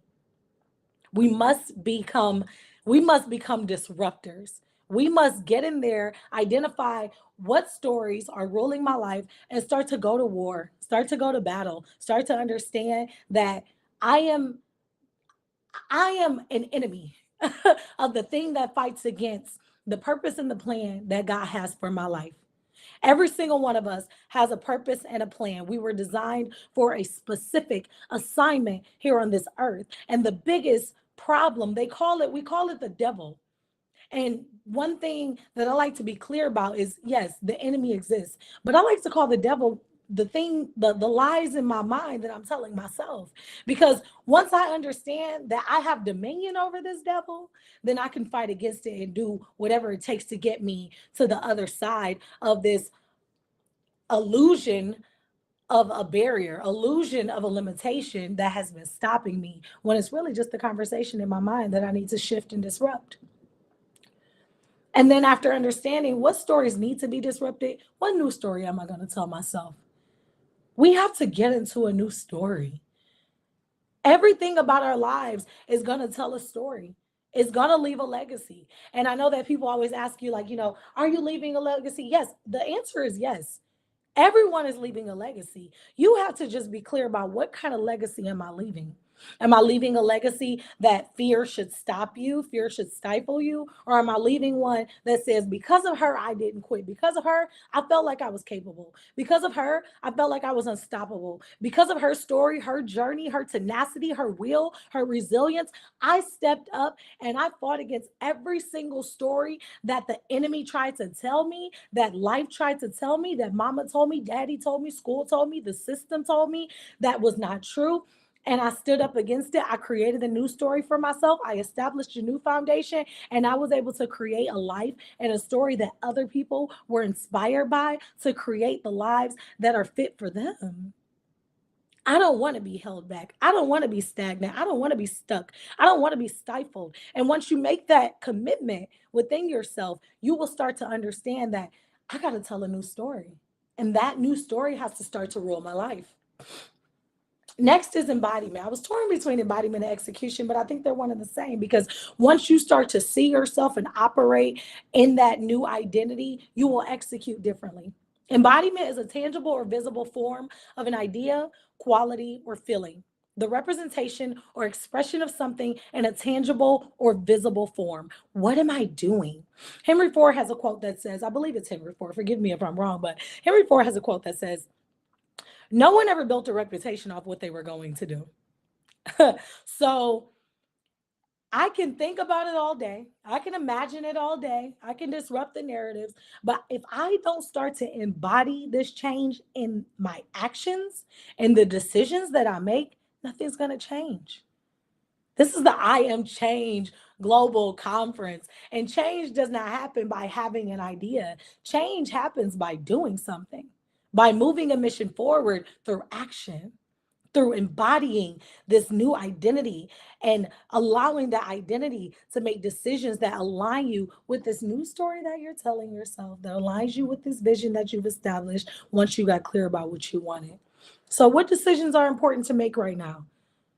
The conversations that you have will determine whether or not you are driving yourself closer to your vision or further away. The quality of the questions that you ask will determine the quality of the life that you get. And sadly, a lot of people ask, man, what don't I have? What don't I have? What things are in the way? No, what decision needs to be made right now for me to show up as that version of myself that's actually going to get me to the goal? That's the only thing that I should be focused on. That's the only question that I should be asking myself, because that question serves to move the mission forward. If the question doesn't serve to move the mission forward, one thing I love about life coaching is it's a masterful way of asking calibrated questions that unlocks the power in someone else, but they're all progressive questions. The primary goal of a coach is to move the client's mission forward. And if I'm asking questions that are getting into the details, like what did mama do? What did daddy do? How did it feel? I don't care about that. All I care about is you had these experiences. They made you believe something. What we need to understand is what needs to change about that belief system so that you can move forward in the direction of your goals. What do I need to do right now? Because the point of power is always in the present moment. That's going to get me one step closer to that imagination of what I want. And then assessment. Self-assessment or evaluation of oneself or one's actions and attitudes, in particular, of one's performance at a job or learning task, considered in relation to an objective standard. So everyone's familiar with this assessment, right? We've all taken the SATs, ACTs, whatever the case may be, but we're not taking assessment of our lives enough, of ourselves, reflecting on how did my day go? Was I moving closer towards the goal or was I moving further away? Was I operating as a reflection of the God that's within me, or was I operating on a lower frequency than what I know I should be showing up as in the world? What am I doing? Where am I at? That assessment piece is essential to your progress in the process. Someone asked me at the end of last year, I was on live ranting as I always do. And someone asked me at the end of last year, she said, are you doing a vision board session? I said, vision board sessions are every day.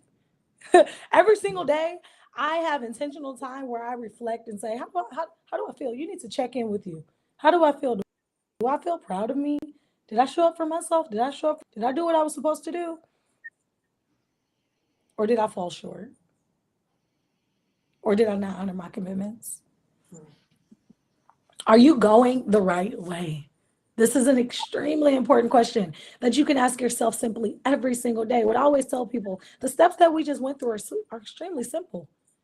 The steps are always simple. It is the commitment to the steps that people find difficulty.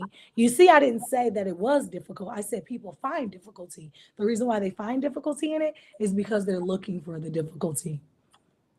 A lot of times we convince ourselves that things are hard when in fact it's just a small step. Big steps are hard, small steps are easy. But you have to commit to yourself. What adjustments need to be made? Am I going the right way? And what adjustments need to be made if I'm not? Even if I'm going the right way, what adjustments need to be made? Maybe I was going the right way, but it was a little rocky, right? Okay, cool. What does it look like for me to go the right way tomorrow? How do I tighten it up? Mhm. I remember one morning I was making my bed. And as I was making my bed, I always look for the inches. As I was making my bed, I thought to myself, you're not making up your bed like you do on Sunday. You know, when you change those sheets, you feel like you're in the military, right? You like tucking and, it's tight, it's beautiful. But then throughout the week, you're just like, nobody can see it, but you can see it. And the only thing that really matters is the credibility that you've earned with yourself. So am I operating at the level that shows me that I'm doing my best? Because the only thing that really matters is what you know about you. Those likes on social media, they don't change the way you feel about you. It's a fleeting illusion that you feel good and it only lasts for but a short time. But when you know that you're not showing up for you, when you know that you're not giving your best, when you know that you're not operating at the standard that you set for yourself, it's going to affect your confidence. It's going to affect the way you show up for others. It's going to affect the conversations that you have with yourself. And then you're going to start to slowly fall in the direction that is not going towards that imagination of what it is that you want. And then love. I'm a believer. And people will say so many things about love, and I always refer back to this scripture because there's only one definition of love, if you ask me. People say love is hard, love is this. Yeah, no, relationships and navigating through the differences can be challenging, but love is this. Love is patient. Love is kind. It does not envy. It does not boast. It is not proud. It does not dishonor others. It is not self-seeking. It is not easily angered. It keeps no record of wrongs. Love does not delight in evil, but rejoices with the truth. It always protects, always trusts, always hopes, always perseveres. Love never fails. So if you are operating in love, which is really should be infused in every single step of the framework. As I am imagining for myself, there should be love. As I am disrupting narratives, love should be present. As I am embodying this new version of myself and executing with the new standard, love should be present. As I am taking assessment of my day, I am not beating myself up. I am not keeping record of wrongs. I am looking for the inches so that I can get better. Love should be present. And if you love yourself, you will show up for yourself. I always say that accountability is my love language. Do you love you enough to do what you said that you were going to do? To show up for you in the way that you said that you would show up for you. That's love. Don't berate yourself. Don't beat yourself up. Don't, forgive yourself. Keep no record of wrong. It does not fail if you operate with that standard of love for yourself. And I want to leave you all with just a commitment to yourself. We all make these action plans. We all say like, I'm going to start this new business. I'm going to go after this new career. I'm going to start this new diet. Everyone is getting started is easy. What's going to happen when it gets challenging? What's going to happen when it gets hard? I've supplied so many people with these tools, and then they say, but it was hard. And I say, okay, so cool. Did you go through the framework every single day? Because one thing you have to understand is the enemy doesn't take a day off. Those narratives that are on assignment to kill, steal, and destroy the purpose and the plan that God has for your life, they don't take off. They don't take time. They work 24 hours against you. So it is imperative that you understand that you must work with the same amount of effort, the same amount of energy to go against the adversity, to go against the thing that is resisting you. And if you have a big purpose and plan, I am just assuming that if you're on this call right now, that if you're in this conference right now, that you know that you have a big calling over your life, that you are called to make a change, that you are called to make an impact in the world. So you better understand, the bigger the calling, the bigger the purpose, the bigger the resistance. So you cannot play small with making sure that there is a system put in place to ground you in so that you have a firm foundation to move your mission forward. Thank you so Thank you. much. Thank you for giving us that sustainable thread that keeps us going towards our goals. All right. Thank Thank you. you so much. All right. So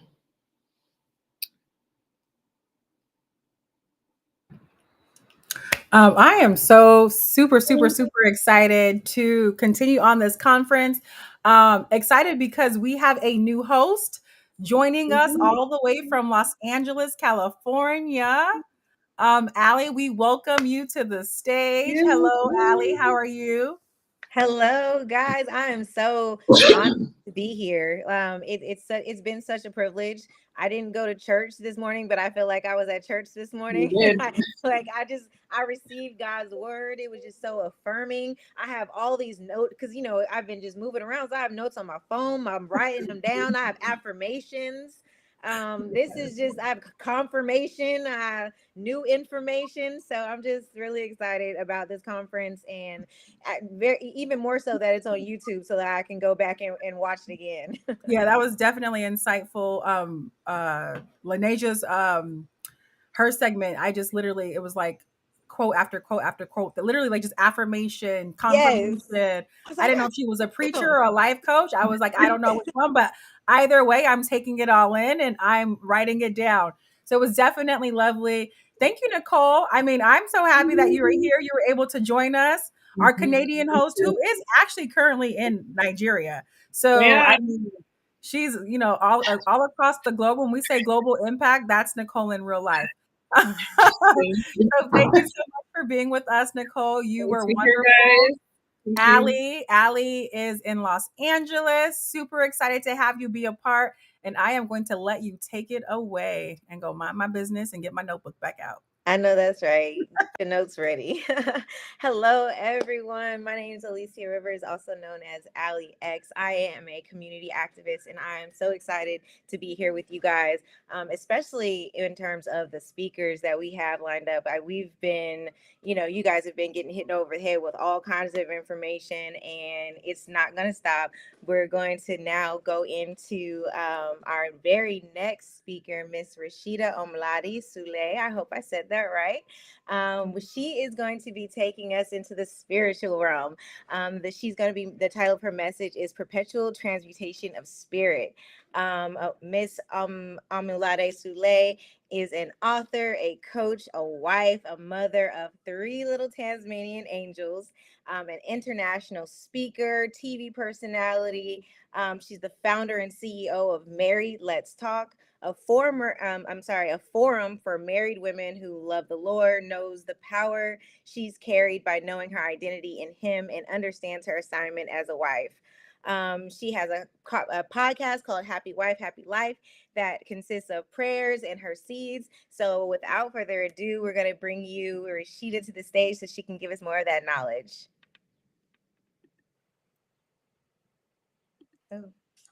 Oh my, do you guys see me? Ooh, wee. I'm so sorry. What's going on? I have no idea. Do you see me? It's like something's covering your camera. How do I correct the camera situation here? Nancy, I'm gonna need your help here. It maybe something physically, like it looks like something's covering like on your actual computer. I don't see it really. I'm so sorry. Because I can see part of you. I can see like your lower half. Okay, let me see this. Oh, there you are. Better? Hey? Good. You see me? Okay, great. Yes. All right, so I'm gonna let you take the stage. What's going on again? Okay, is it fine now? Now it is. Good. Hi, how's everyone doing? Oh my God, it's been such a phenomenal 2 days. I've been so blessed to have been able to listen to just amazing and phenomenal coaches and consultants for these past couple of days. My name is Rashida Omalade Sule. I am the child of the Most High.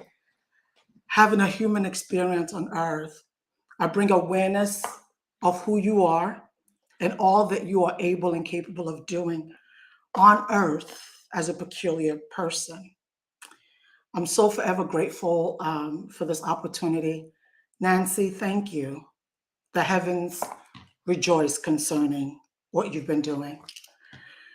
Many of us ask God this question: why? Why, God, why? Why is this person able to get married? Why is this person able to have so much money and amazing business? Why? Now, I want you to imagine God asking you why. Why do you allow yourself to believe everything that you've been taught by people that are not even perfect? Why do you not believe me when I say you are mine? You have been chosen to be a peculiar person. You're different, and I've designed you that way. Though I said in Matthew 7:7, to ask and you will be given, to seek me and you will find me. Why do you not believe me when I tell you that? Why do you focus on whatever is, why do you not focus on whatever is noble, what's right, what is pure, by renewing your mind with truth? I ask you to renew your mind. Your mind is from the inside out, not from the outside in. Why do you not remember that I've said it in my word that life and death are in your tongue? And I ask you to choose life over and over again until you see that which you are looking for manifest in your life. I created you with words. I said, let there be. And it was. Don't believe just by continuing to speak that which you want to see until your subconscious believes it. Ladies and gents, you have to make a decision today.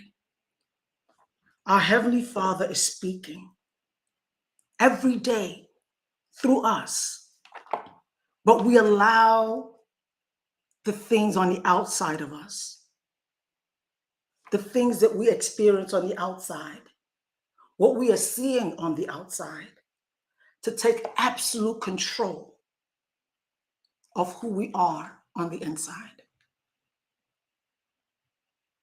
You need to make a decision to know that your Father, the creator of the heavens and the earth, he says, I will always be with you.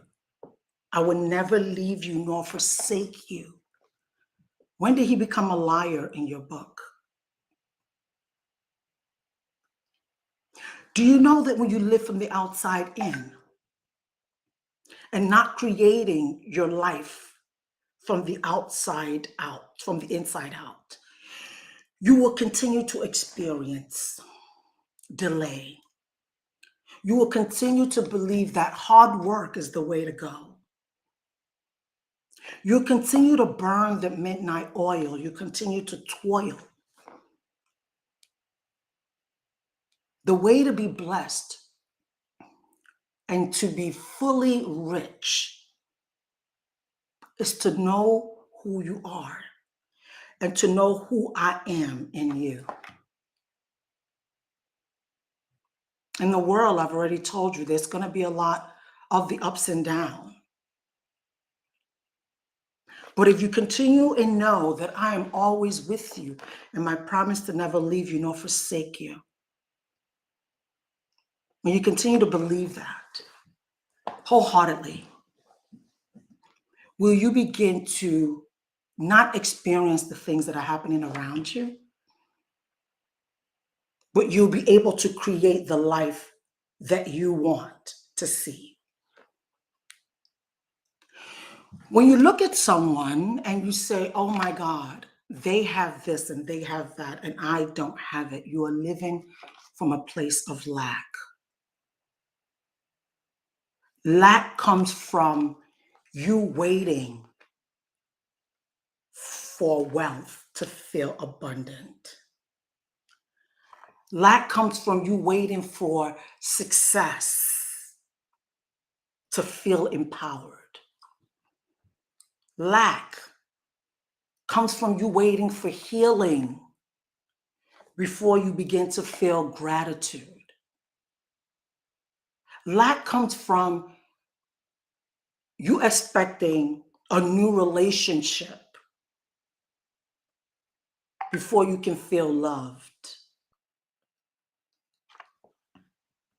This is the way that we've been taught to live in this world, and has really taken the joy of living away from majority of us. Because before we can feel successful, many of us think in our mind, we first have to see it. Before you recognize that you are living in abundance, you feel that you need to see the abundance in the physical. You are a spirit being having a human experience on earth. The world is a marketplace. Have any one of you ever gone to the mall? And then it's time for the mall to close and you're like, no, I live here. This is where I live. This is where no. You've gone to the mall, to the marketplace for such a short amount of time. And then you have to go back home. This place is not our home. We're passing through. We're having a human experience. We're carrying a body. You are not your body. You are not your name. You're called that. You are not. I am not Rashida. Rashida is what they call me so that they can recognize. I can say, when they say Rashida, I'm like, okay, they're talking to me. But I am a spirit having a human experience on earth. So I'm not to follow the things of this world. Anything I desire, anything you desire belongs to you. You have a right. You are the child of the Most High. You call those things that are not as though they are, and you begin to walk in it. What your mother, your father, your sister, your brother, the school system, the system of the world has taught you is not who you are. What if I told you that the moment you begin to feel gratitude, your healing begins? The moment you feel worthy and abundant, you are generating wealth already. The moment you are empowered, you are moving toward your success. You don't wait for success to feel empowered. You first of all feel empowered, and then you begin to see success. The moment that you are in love with yourself and you're in love with life, you are creating the equal. When you begin to love you, it's like cause and effect. When you begin to love you, then people will begin to give you that which you're giving yourself. The moment you are in awe of life, you begin to create amazing experiences around you in your space. This is the law of cause and effect. You have to create from you already feeling whole. Don't go into a relationship talking about half-half. You have to first feel whole. Know who you are, whose you are. Make a decision.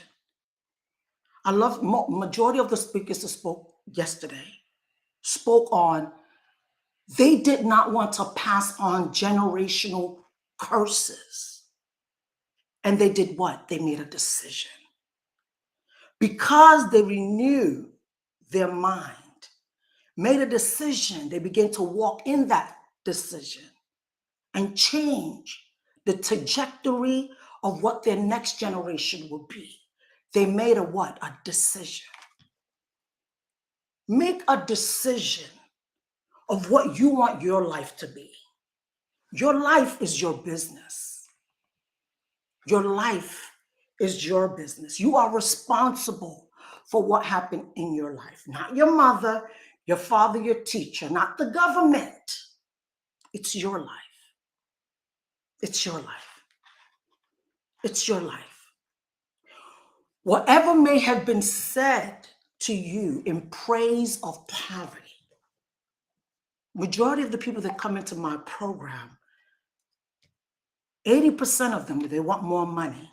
Money, money, money. Let me deliver to you today. Money is a spirit. You control it. Money is a spirit. You control it. Money will not come to you if you are in a state of mental poverty. Money is not interested in being your friend. The limiting beliefs that we have been told that money is the root of evil, the love of it is this, the this of it is that. And you continue to say, money is this, that, the third. Money is a relationship. It's not going to hang around you if you're not feeling it. Money doesn't want to be in a place where you say one thing, but in the back of your mind, you know you want it, but you talk bad about it. Begin to speak amazing words about money. Whatever you may have been told in praise of poverty, the fact remains that it is not possible to live a really complete or successful life unless one is rich in your mind, your body, and your soul. A person cannot live fully in body without good food, comfortable clothing, rest, recreation. All of this is necessary for physical life. A person cannot live fully in mind without books, time to study them. To live fully in mind, one must have intellectual recreation and must be surrounded by arts and beauty that one is capable of using and appreciating. Do you appreciate the air that you breathe? Do you appreciate just waking up in the morning? Do you appreciate the beauty of the trees, the grass, people that you see, the creations of God on earth? To live fully in the soul, a person must have love because God is love. And the expression of love is often frustrated by poverty. When you do not have enough money to do the things that you truly want to do and to say, you know, to your spouse, I love you, not just by the words, but also by being a blessing. I don't know if I'm able to share, but I would love to share. Okay. I would love to share something real quick if we can just, if that's not a problem. Just like to share this real quick about the perpetual transmutation. Do you guys see this? Do you see this? Yeah? Okay. Please let me know when we You have 1 minute. Do you see this? You see this? Okay. All right. Okay. I think I see it. Yes, So we can see.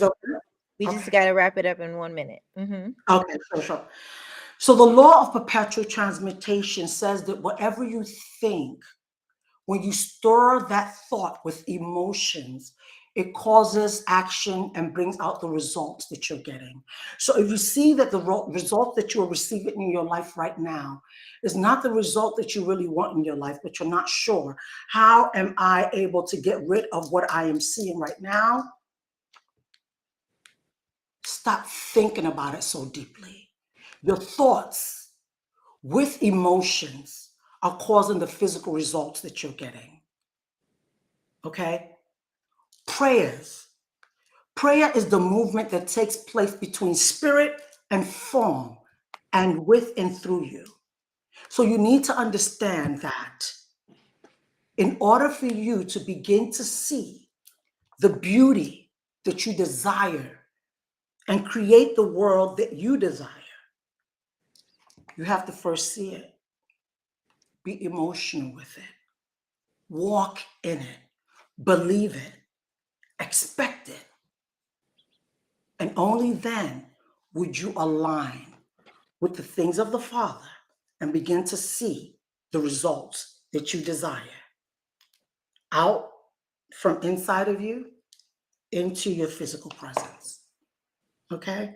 My name is Rashida Malade Sule, and I'm so happy to have brought you this message today. Thank you guys so much. There's a lot that's in my head, but I just had to get that one out there. No, I didn't want to cut you off. No, Your that's message okay. is I so didn't even. powerful. I was feeling all of it when you brought up the graph. I'm like, wait, I need to hear this. I need her to have more than a minute. I definitely believe that, you know, the mind is the most like valuable asset, but then it's also the number one tool that the devil uses. So can you just give us a little bit more of in the detail about how to get that out of your mind?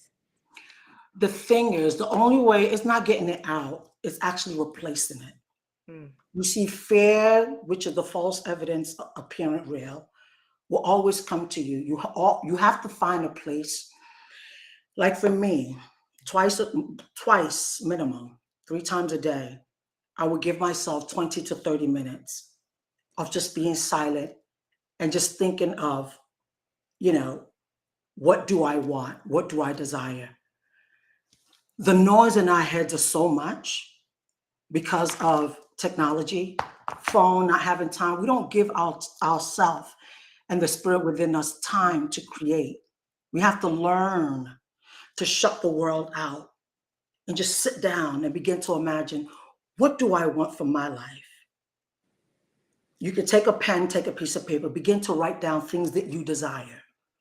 It's not what the world says. Forget all of that. Just begin to write down the things that you want in your life and sit down a couple of minutes a day and begin to imagine yourself doing those things, being those things.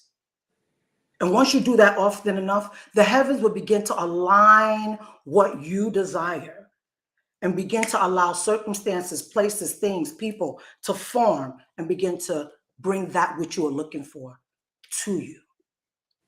But the first thing you need to do is shut the noise out. It's too much noise. Shut the noise out. Absolutely. I absolutely agree. Thank you so much, Rashida. Let's see. I don't think, is there anyone else that had any questions for Miss Rashida before she goes? If you want to give us your social media handles so we know where to find you and give more inspiration. I'm the only Rashida Malade Sule. Anywhere you put it, I'll come out. I know that's right. Well, thank you, Rashida. Thank you for joining us. We are so happy to have you. And I think that's going to be it for today. All right. Thank you. Take care, guys. Thank you. All right, now you guys. So we're going out now that we've got the spiritual realm all taken care of. It's time for us to dive a little bit deeper into what Miss Rashida was giving us, which was the mental health aspect and learning more about how important that is. And we have Miss Colleen Blake Miller coming from my country, my home continent, country, USA, out of Atlanta, Georgia. She's going to be speaking on mental and emotional wellness, giving us 8 ways to amplify your confidence and build community like a boss. Miss Blake Miller is a registered psychotherapist, a speaker, and Colleen Blake Miller has worked diligently for more than a decade supporting hundreds in achieving health, wellness, and personal growth. She couples her dynamic speaking style with her clinical expertise in identity, worth, depression, and trauma in order to support healing and growth in the lives of women and men she works with. Colleen is committed to helping individuals uncover the emotional and psychological hurdles that hinder their forward progression and impede their achievement of high level success. In addition to her private practice, Colleen works within the community through workshops, special projects, and community initiatives. She has served for over 16 years supporting individuals and families in need. And on top of it all, is a mother of 4. She has 3 boys and a little girl who appreciates her time alone with her husband, watching movies and eating salt and pepper wings. I will have to say that maybe that is the part that made me think that you were from Atlanta. So, Miss, I need to go ahead and set the record straight. She is not from Atlanta. My apologies. She is from Canada, our neighbors. So, without further ado, here she is. Hi there, Alicia. You're not off. You're not off. I am from Canada, but I Okay. now live in Atlanta. Got you. Okay. Yeah. I got my wires crossed. My apologies, but I'm going to go ahead and let you take it away. Thank you. Thank you so very much. Thank you for that warm welcome.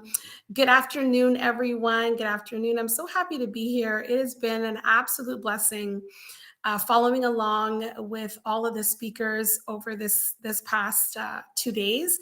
I have been thoroughly blessed, and I'm trusting God that some of the words will really land today and will confirm. I think that there'll be a lot of confirmation, because when I've been listening to many of the speakers, it's like, oh my goodness, like we are just aligned in so many ways in terms of what God has placed in our hearts to share for today. So I do want to take a moment and thank Nancy for just opening up this opportunity and just presenting this this conference for so many to be blessed. I hope that the Lord will continue. I know that the Lord will continue to just expand all of the things that are in our heart to do and her borders, and will continue to do great work. So I'm talking today about amplifying your confidence and building community like a boss. And so let me first start by saying this. I am here today because of community, right? So as I was sharing just a few moments ago, I am originally from Canada. I grew up in Ottawa, which is the nation's capital. And then at about 17, we moved to Toronto. And I've been there and raised our family until just this past summer, and moved to Atlanta. And so because of someone in my community who also is a part of this community, Nicole, she was hosting for a little bit today, she introduced me to Nancy. She said, Colleen, there's someone that you need to be connected with. Nancy, there's someone that you need to be connected with. And can I just say that that is exactly what it is that we need to be leaning into and being a part of. Being a part of fostering and building each other's community and building our community. That is what made even me being here present possible. It's allowing community to be developed. And so I'm very thankful for that. And I want to encourage us to make that a priority in our endeavors, whether it is you're in business or just even, personally, it's important to have your community. It is said that it takes a village to raise a child. And this is the truth. The truth is that we never outgrow the need for our village, right? Oftentimes, I think that we get to an age or we get to a stage and we feel as though I know what I need to know and I should be able to figure things out on my own. I should be able to manage on my own. I've been an entrepreneur I've been in this, entrepreneurial, game for about 15 years now. And what I will tell you is this, it can be very, very lonely if you're not careful. And it's imperative to one's success to have a strong, vibrant community. And in order for us to have a vibrant community, we obviously need to have confidence, because it had to take a level of sureness in oneself for Nicole to make that connection, for Nancy to say, hey, yeah, I'd like to meet her, for me to say, I want to meet this Nancy person. And we need to be thinking about what is blocking us from building and fostering community, because we know that God is relational. He is a relational God. Even within himself, there is relationship, Father, Son, Holy Spirit, and he's made us in his image. We are relational beings. We are not meant to be isolated and to ourselves. We need each other to survive. So what gets in the way? I do think that a lack of confidence, or sometimes a hesitation about understanding ourselves fully, gets in our way. And so this is what I'll say about confidence. Often when someone says, how can I build my confidence? What they are often recommended or encouraged to do is to go through the list of their strengths, their attributes, their competencies, the things that they've done, and allow those things to sort of strengthen them and help them feel like, okay, I'm coming from somewhere. I know some things, I've done some things, and I need to be confident in that. And while, yes, that can be helpful, to me, I don't believe that that is enough. Having been in this field of psychotherapy and supporting people in mental health for the past 16 years, I know it will only take you so far, right? I'm going to lean on a quote by Maya Angelou to help me, express this place I'm inviting us into, from moving from confidence 1.0 is what I would call that. This idea of leading with your strengths and allowing your strengths and your resume and the letters behind your name to kind of be the confidence you stand on. I consider that to be confidence 1.0, excuse me. Confidence 2.0 is this. And let's listen to this quote to help me to kind of frame this. Maya Angelou once said, "You alone are enough. You have nothing to prove to anyone." And so in this idea, I believe our confidence is able to be elevated to a completely different level. And the fact is this, that your value and your worth are an inherent part of your existence, right? What you bring that is so resourceful and is of high value into the rooms that you enter and the spaces that you occupy is you. All right. And, we have the ability to amplify our confidence when we are able to really hang on to and cling to that truth. For those of us here who are believers, we recognize and we understand that our value and our worth has been deposited and engrafted inside of us by God. And so, yes, there are things about us that we can be pursuing that will qualify us for the things that we desire to do. For instance, if I have to have some kind of life-threatening surgery, you better believe I want the qualified surgeon who has the experience to be able to do that surgery. But sometimes what we have to recognize is that we stop ourselves from even pursuing our dreams and pursuing the things that we want to do because we lack the confidence and belief in ourselves that we can and that we're worthy of doing that. And so how do we build our community? We need to recognize that we are deserving of a strong and vibrant community. Not everyone is going to be drawn to us, and that's okay. But there are people that God has assigned to us to help us to operate in our purpose and to make significant impact in the earth. So the first point about amplifying your confidence and building your community is you have got to know your worth. Secondly, you've got to avoid isolation. I'm going to share a couple of stats with you. So it has been said that health risks associated with loneliness and social isolation are comparable to the dangers of smoking and obesity, and increases mortality risk by 30%. It is compared. Loneliness is said to be as lethal as smoking 15 cigarettes a day. Can you believe that? Loneliness has negative effects on our mental health. It worsens depression, anxiety, mood disorder, cognitive decline, as well as our physical health. And one of the things that we often are not conscious of, because people don't talk enough about this, is in entrepreneurial, in that entrepreneurial journey, in the life of an entrepreneur, oftentimes we do feel lonely, we do get isolated, and we have to really avoid that. How do you build community? How do you amplify your confidence? You need to know your worth. That's number one. Number two, you need to avoid isolation. I consider isolation what I call to be the silent killer. Not only, as the stats say, does it affect you physically, but just emotionally, mentally. You know, it kills your purpose. It kills your ambitions, your ability to dream. It kills your motivation.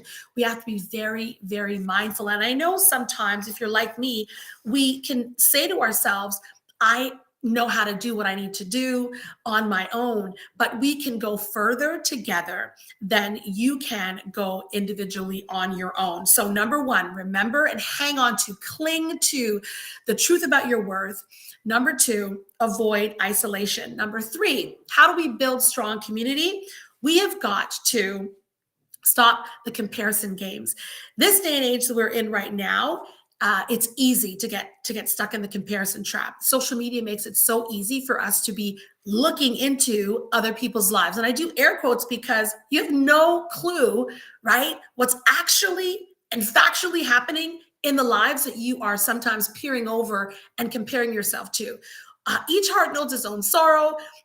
You know the truth about your life and your existence, and it goes for the other person. Don't think because of the things that you see or the things that you've heard or the things that people are curating and putting on the platforms like social media. Don't think that that's the whole story. It's never the whole story. So you cannot compare yourself with the what you imagine are the experiences of other people. And sometimes, let's face it, sometimes people are painting a picture that is not absolutely factual and absolutely true. Comparison, the comparison game or the comparison trap actually can fuel this practice of overachieving and really striving towards perfectionism. As well, it will fuel imposter syndrome and it will boost levels of stress and anxiety. So I encourage us, as we are wanting to amplify our confidence and we are needing and working on building community, you've got to be willing to let go of the comparison games and begin to appreciate all of who God has created you to be and all of what is you. Okay, so that's number three. Stop the comparison games. The fourth thing is to mind your mind. So there's been several people that have spoken about the importance of managing what is going on in our thoughts, right? It has been said that the average human has about 60 to 70,000 thoughts a day. All right. So imagine some of those thoughts are going to be neutral thoughts. Many of those thoughts are going to be negative thoughts. And some should be positive and uplifting thoughts. You want to be aware and conscious of what is happening in your thoughts and in your mind. Why? Because it was said earlier by Rashida that as she was ministering, the way that you think affects the way that you feel. And based on how we feel, that often will determine our behavior, right? The things that we choose to do and the things that we choose not to do. So it's nobody else's responsibility except yours to know what's happening in your thought life. And with practice, some of the things that Rashida had spoken to, as well as what I often will do with clients that I work with on a day-to-day basis, is really working on becoming more conscious and more aware of the thoughts that are actually fueling some of the anxieties and the worries and the things that are not really helping us, becoming more aware of those thoughts and learning how to bring those thoughts in the light of truth and replacing what is not true with truth. All right. So how do we build strong community? How do we amplify our confidence? We have to know our worth. We have to avoid isolation, stop the comparison games. We need to manage our mind, manage our mindset. It's going to be impossible for you to be building strong relationships and you're in your head, right? Everything that is happening, the things that people are bringing, to you, the individuals that God is going to bring into your life, you kind of being in your head about that. You want to really release yourself from some of those practices so that you can actually occupy all of what God is bringing you to.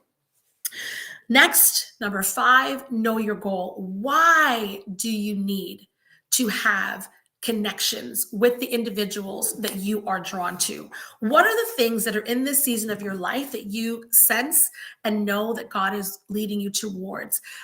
Who are the people that are going to support what purpose is inside of you? It's important to know your goal because there are just too many people, I think, sometimes that want to latch themselves onto you even. You need to know what season you're in, and you need to know who the individuals are that can support you and who God is bringing you to support them in the season that they are in. So know your goal. Next, what do you want to actually know from them? I have, since yesterday, as speakers have been speaking and ministering, I have been, sending messages and connecting with individuals, those that I feel their messages are resonating with me. I am in my mind thinking, how can I connect myself to what it is that these individuals are doing based on the call, based on the season that I'm in right now? What is it that particular individuals and people can pour into you that you are unaware of, and need to be able to step a little bit further on the journey that God has you in for this particular season. So number 1, know your worth. Number 2, avoid isolation. Number 3, stop the comparison games. Number 4, mind your mind. Number 5, what is your goal? What are you leaning into this season, and what is it that you are looking for to really see your village to flourish? What is it that you need to know of the people that God is bringing into your life? And next, number 7, what is it that you have to share? What is it that you are called to? What are the strengths that you have? What do you bring to the table that is unique, that is really integral to helping to move even the community that you are a part of? It's important to know. I'm sure many of us have heard of that elevator pitch. It's sort of like how you introduce yourself, and a part of that is expressing what it is that you are contributing to make this world a better place.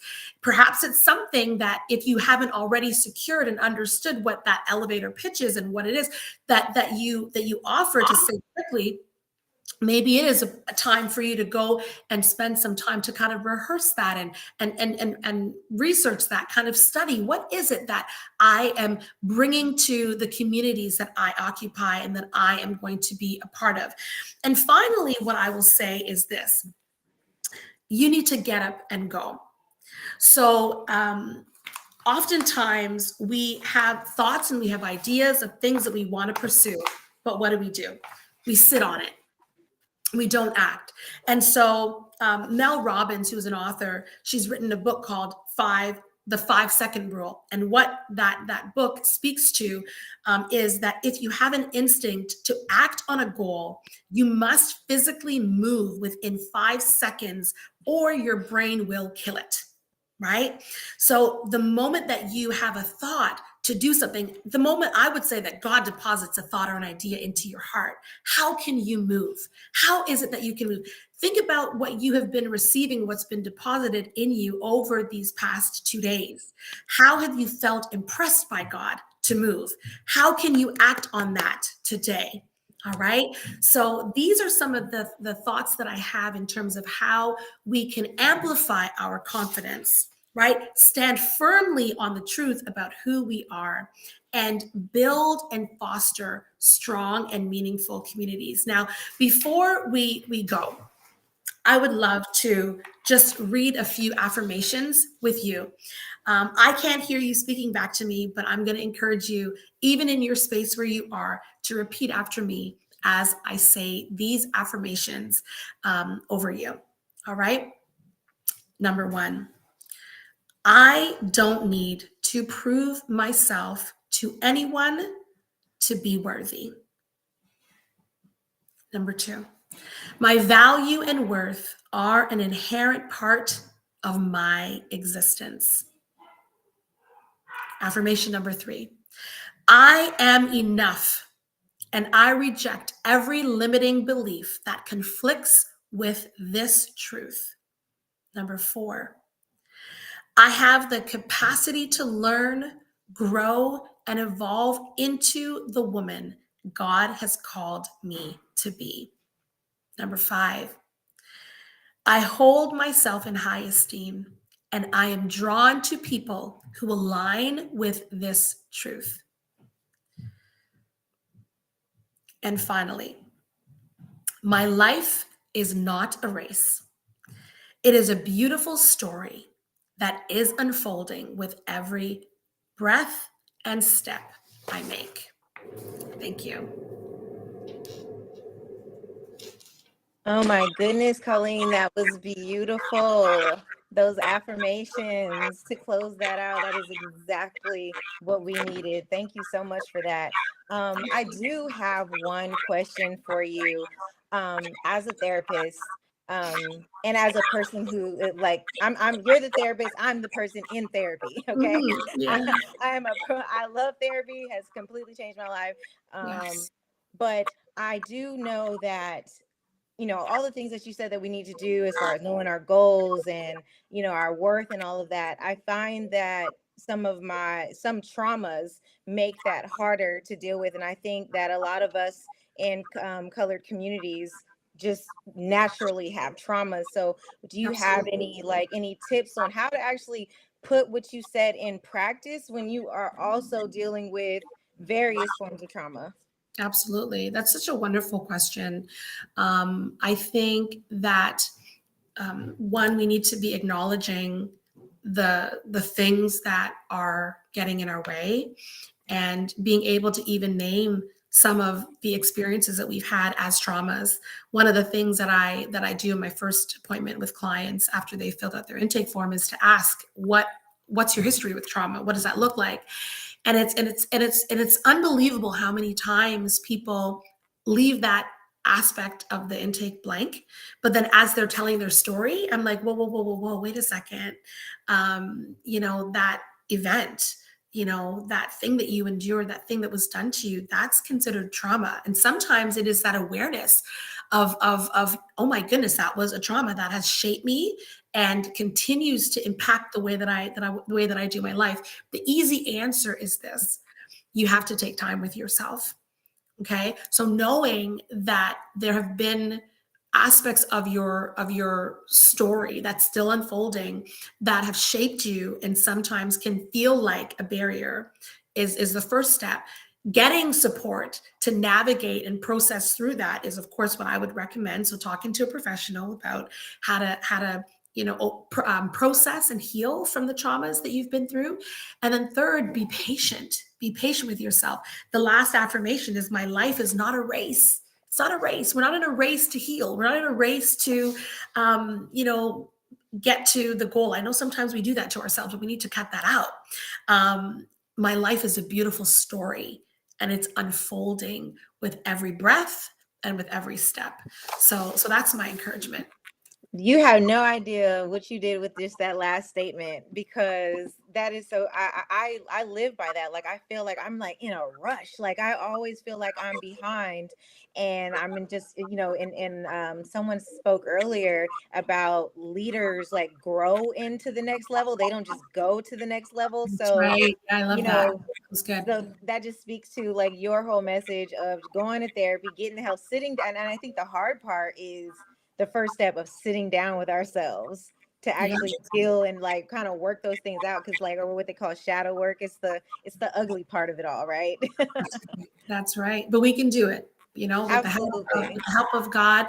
And he has blessed the body with so many different gifts. And so a part of having a solid community is knowing who you need.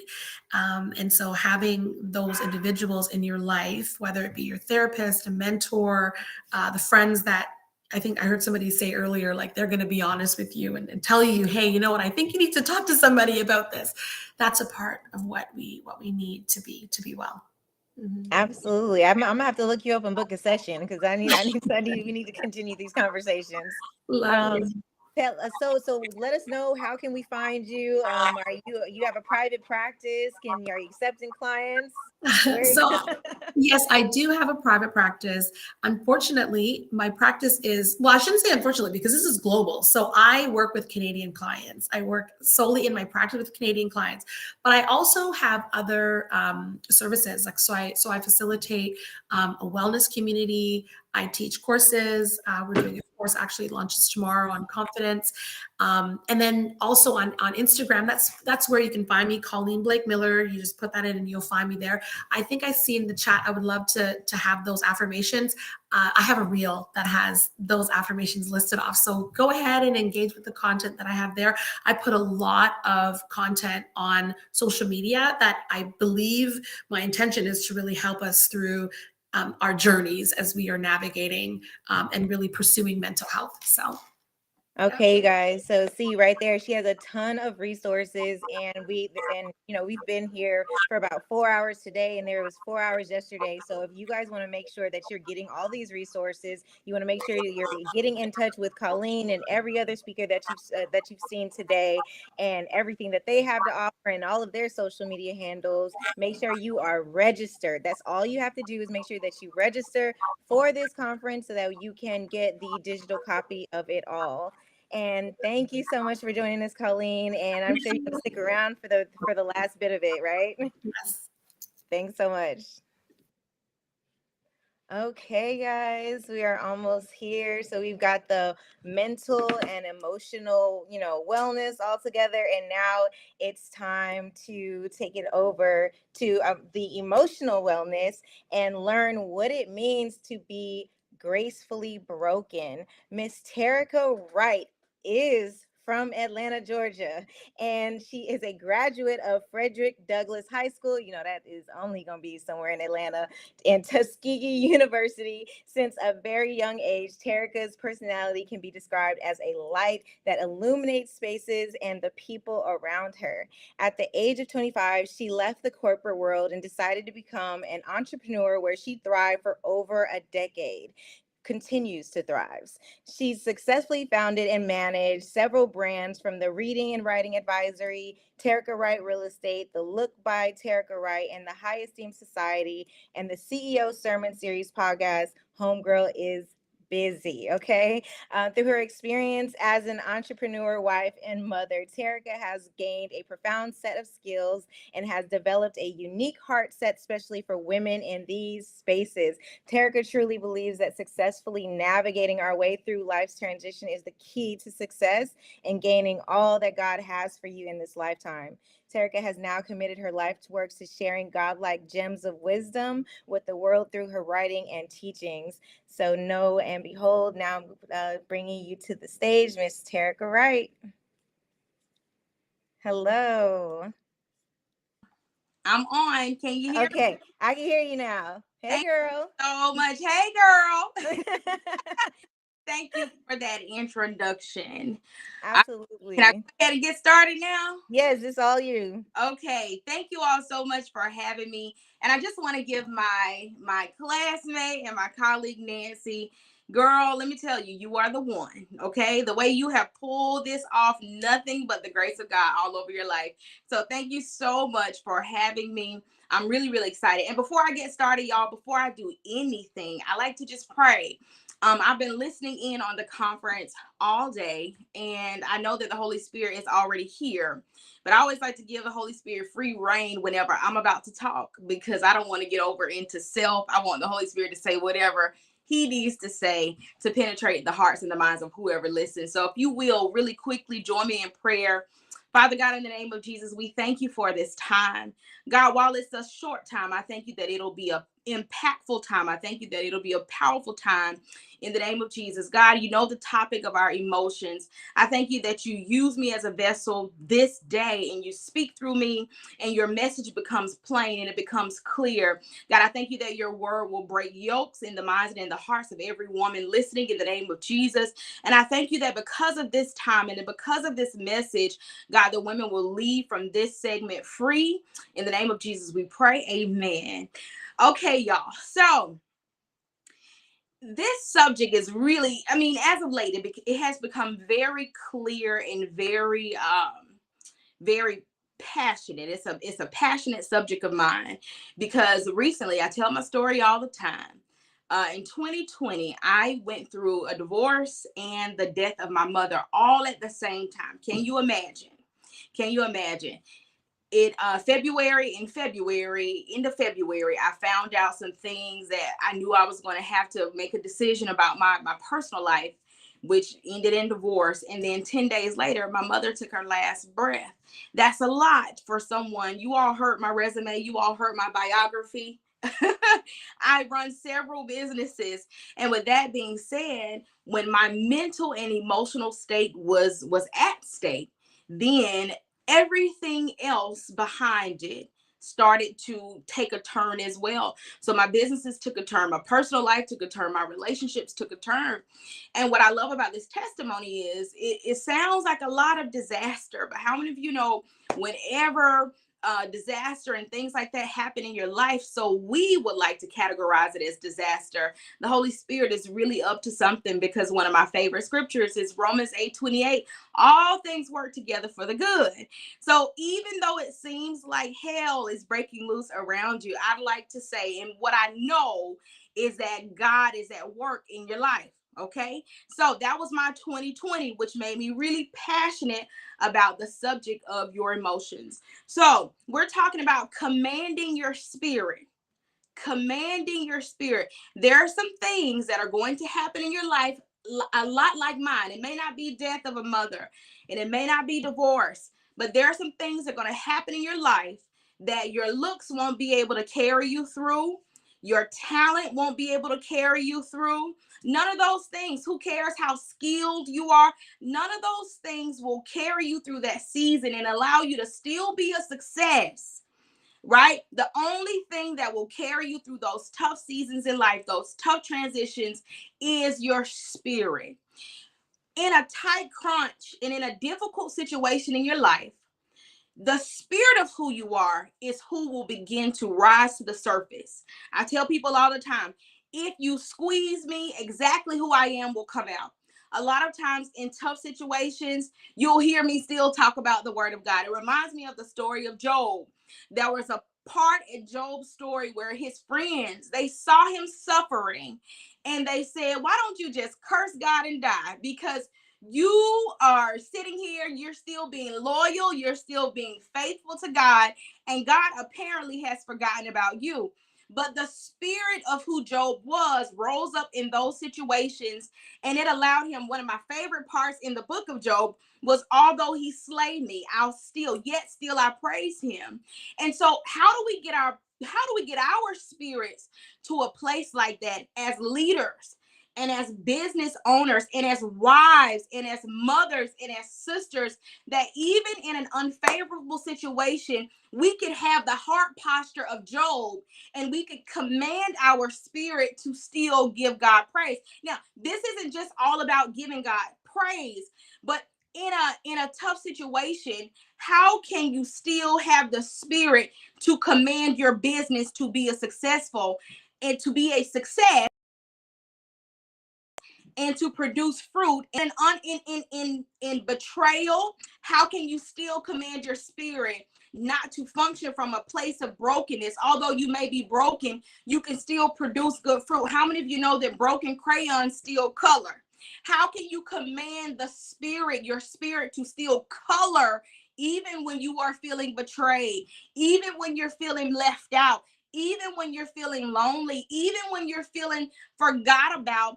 How do we get our spirit in that place to still produce and to still be of a good thing, right? So here it is. And this is why I'm here today. This is why I'm here today. I'm here to help you to figure out how to be like Job. I'm here to help you to adjust your heart and to adjust your mind and to adjust your emotions and to adjust your feeling to still do good in seasons where it doesn't feel good. Okay, so here we go. I'm gonna base this whole entire talk. I know I've used a few minutes already, but I'm gonna base this entire talk off of the scripture, Proverbs 4:23. Proverbs 4:23. In Proverbs 4:23, it says to guard your heart with all diligence, for out of it flows the issues of life. You have, ladies, you gotta guard your heart. You got to guard your heart. Your heart is the gateway to your spirit. And when you think about heart, I want you to think about emotions. I want you to think about feeling, right? Because you can't produce anything unless you're actually feeling it. You ever been somewhere and you see someone there doing it, but they're just going through the motions? You don't become effective in anything unless you feel it. Unless you feel it. If you don't feel it, then you won't produce. You'll just simply be going through the emotions. Right now, I'm seeing someone on a weight loss program. You go to the gym, you're doing all, you're going through the motions and you're not seeing any results. But the moment you get into the spirit of the thing, the moment you begin to feel what it is that you're doing, then you'll begin to produce, right? So this is why in the scripture is super important. And I know you all are probably thinking, why in the world am I showing up to a conference about empowerment and leadership, and this lady is taking me to Bible study? But I know Nancy, I know your leader, and she's all about kingdom. So we're kingdom entrepreneurs here. And one thing that I love about the Bible is that there's not one thing that you're going to go to the Bible. The Bible's ultimately the ultimate resource, okay? So in Proverbs 4:23, again, it says to guard your heart with all diligence, for out of it flows the issues of life. And you may be thinking the issues, right? The issues, the matters of your life.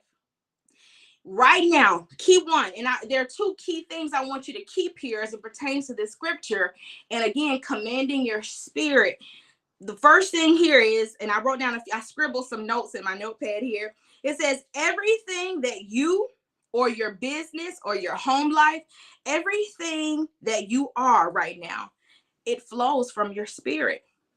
You've created everything that you're experiencing by way of the content and the context of your spirit. That's key number one. Everything that you are personally as a woman, everything your business is, it is flowing by way of the context and the content of your spirit. Now, that's some accountability for you, because some of us, we're in situations where like, well, I didn't create that. Did you? Did you? I want us to sit in the seat of accountability right now, because even if put it like this, for me, for instance, I didn't necessarily create divorce for myself, but only accountability is going to get you some results. What's the role that you play?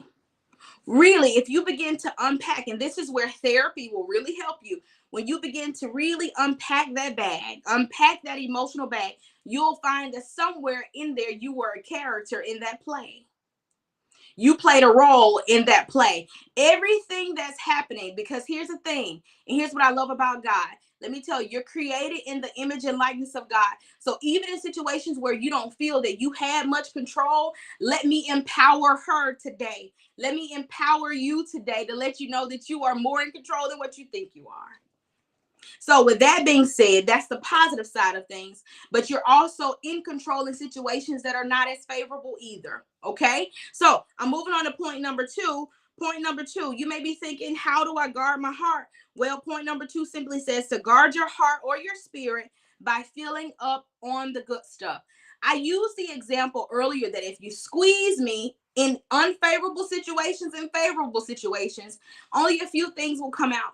And it's the things that I feed myself on. And you're thinking, how do I feed my spirit? Well, let me help you. How do I feed my emotions? In order to program it as to how to respond in situations that doesn't feel good. So I wrote down some notes. It says here, you're going to fill up on the good stuff, right?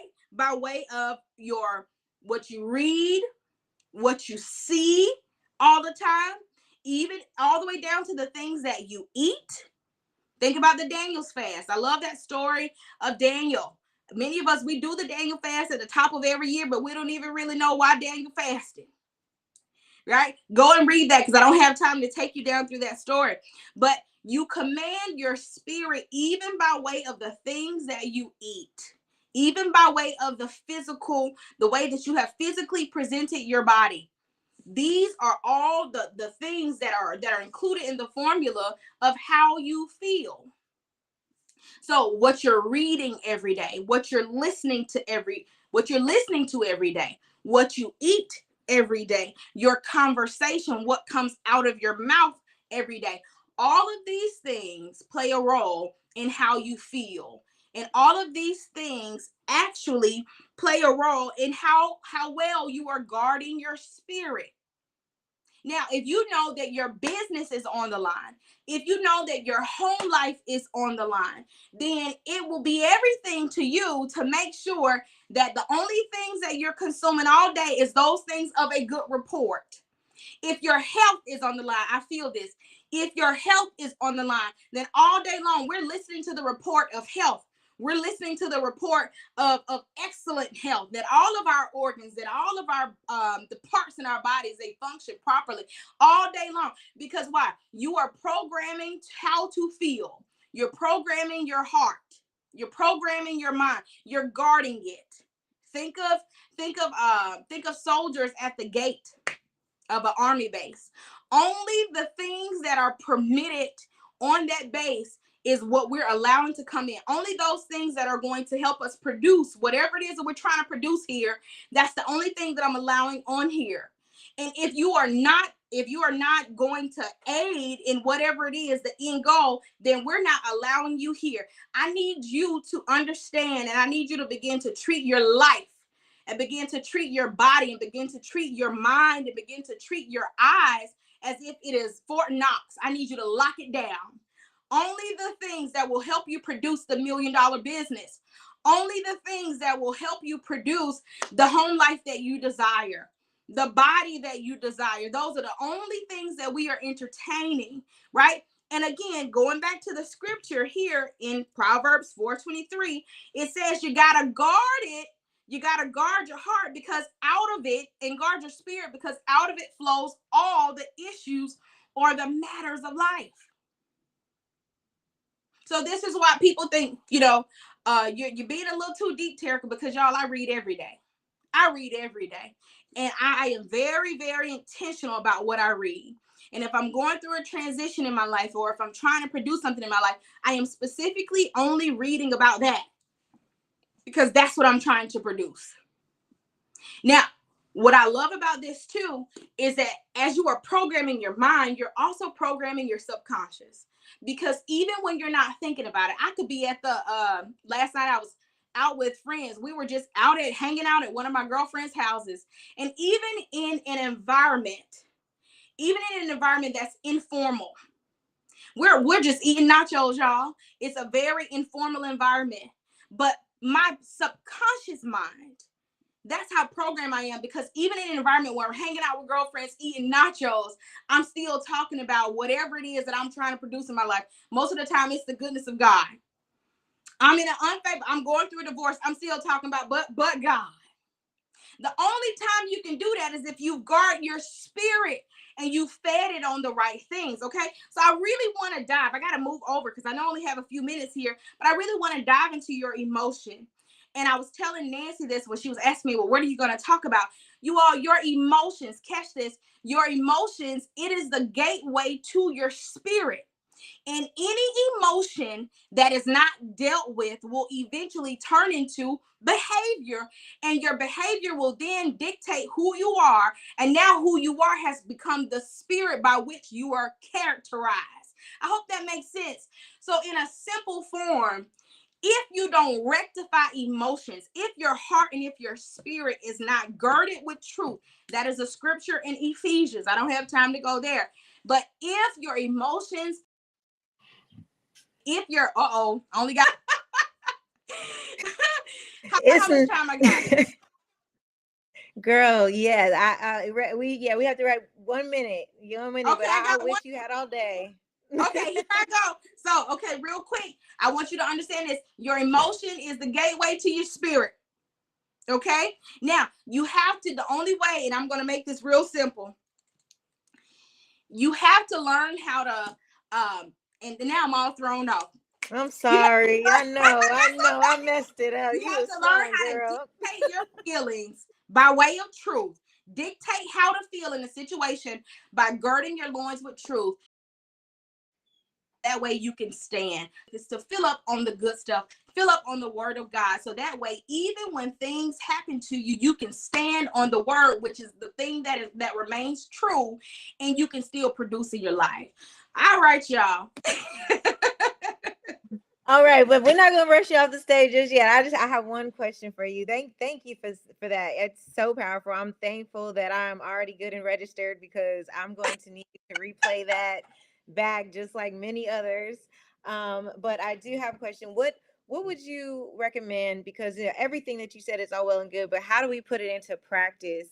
And I know that putting into practice, it starts with like atomic habits. So what is like a good routine that someone would want to just start off with, taking it back to the basics if they want to produce good fruit? I love it. Okay, y'all, very simple.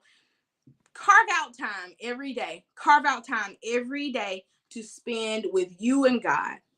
Every single morning, I'm up around 5 a.m. and the first 2 hours of my day, a lot of times as our 10%, it's about money. No, give 10%, everything 10% to God. So 10% of your day, we got 24 hours in a day, so perhaps 2 hours and maybe 30 minutes or so should be spent with just you and God. Give that 10% back so that you can fill up. And what that looks like is reading good stuff, meditating, quiet time, journaling, and prayer.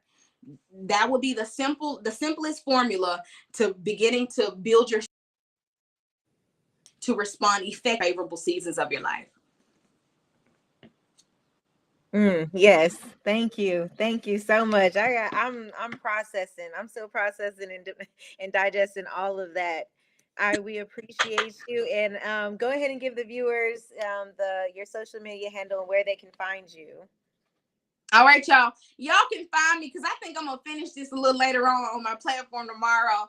But you all can find me on Terica Talks on Instagram. That's TERRICA Talks, TLKS. Follow the page, The High Esteem Society. That is my online community for women. Don't miss it. Thank you for that big dose of accountability. All right. Now we can go ahead and bring up our next speaker, Miss Jasmine.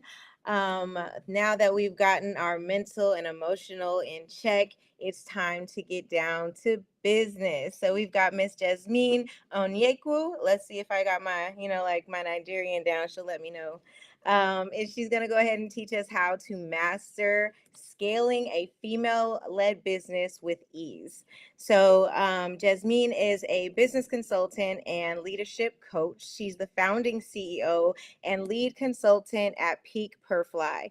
Jasmine currently helps visionary business leaders across 6 continents build peak performance businesses with less cost, less time, and less stress. Okay, she's got the code. We need the recipe. Jasmine holds a BS in economics and education, and she's got a laundry list of titles here, and has held over 10,000 professionals, entrepreneurs, and startups, founders, and business executives across the world, and has successfully guided them away from burnout towards fulfillment. Okay, great. So let's go ahead and bring her on now. Hi, Alicia. Hi.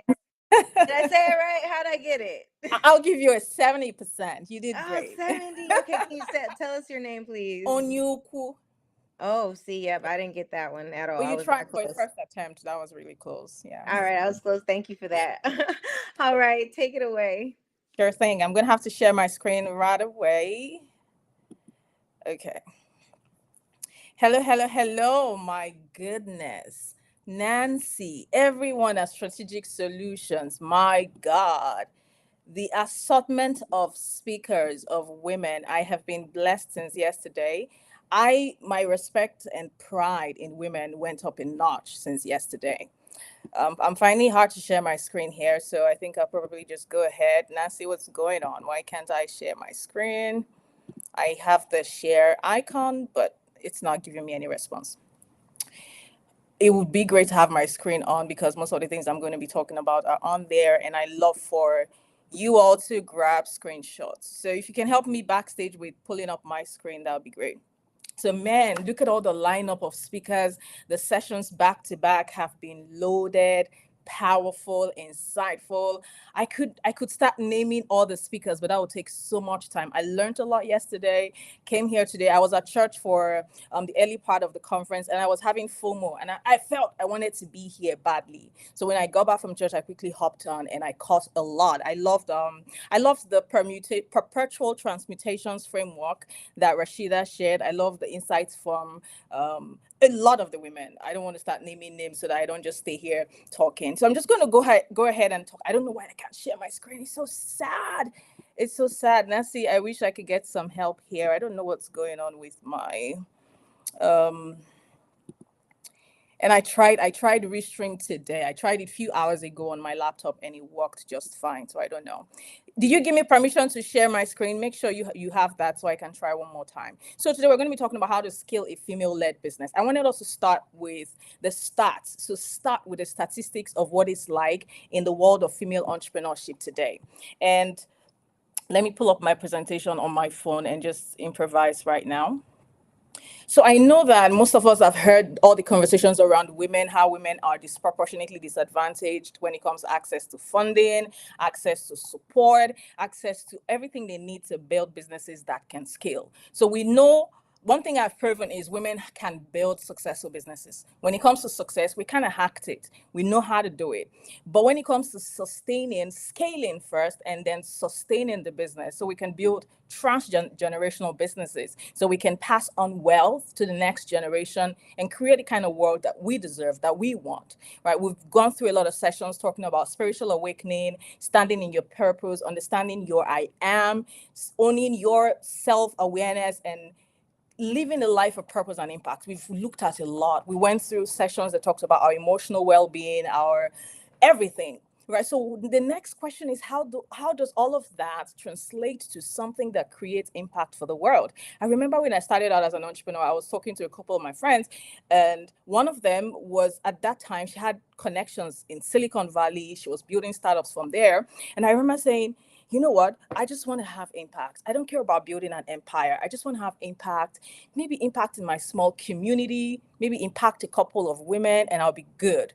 Then she turned and looked at me and said, Jasmine, if you really want to have impact, you need capital to have impact. So build that empire, girl. If you can, build that empire so that your impact would have more reach. Because at the end of the day, I know that there are women who might just throughout their lives have impact in their homes, have impact serving their husbands, serving their children, serving smaller communities. But I'm sure, I'm telling you now for a fact and for free, that there are a majority of women who have been called to have impact in industries, to have their impact felt across borders, to have their impact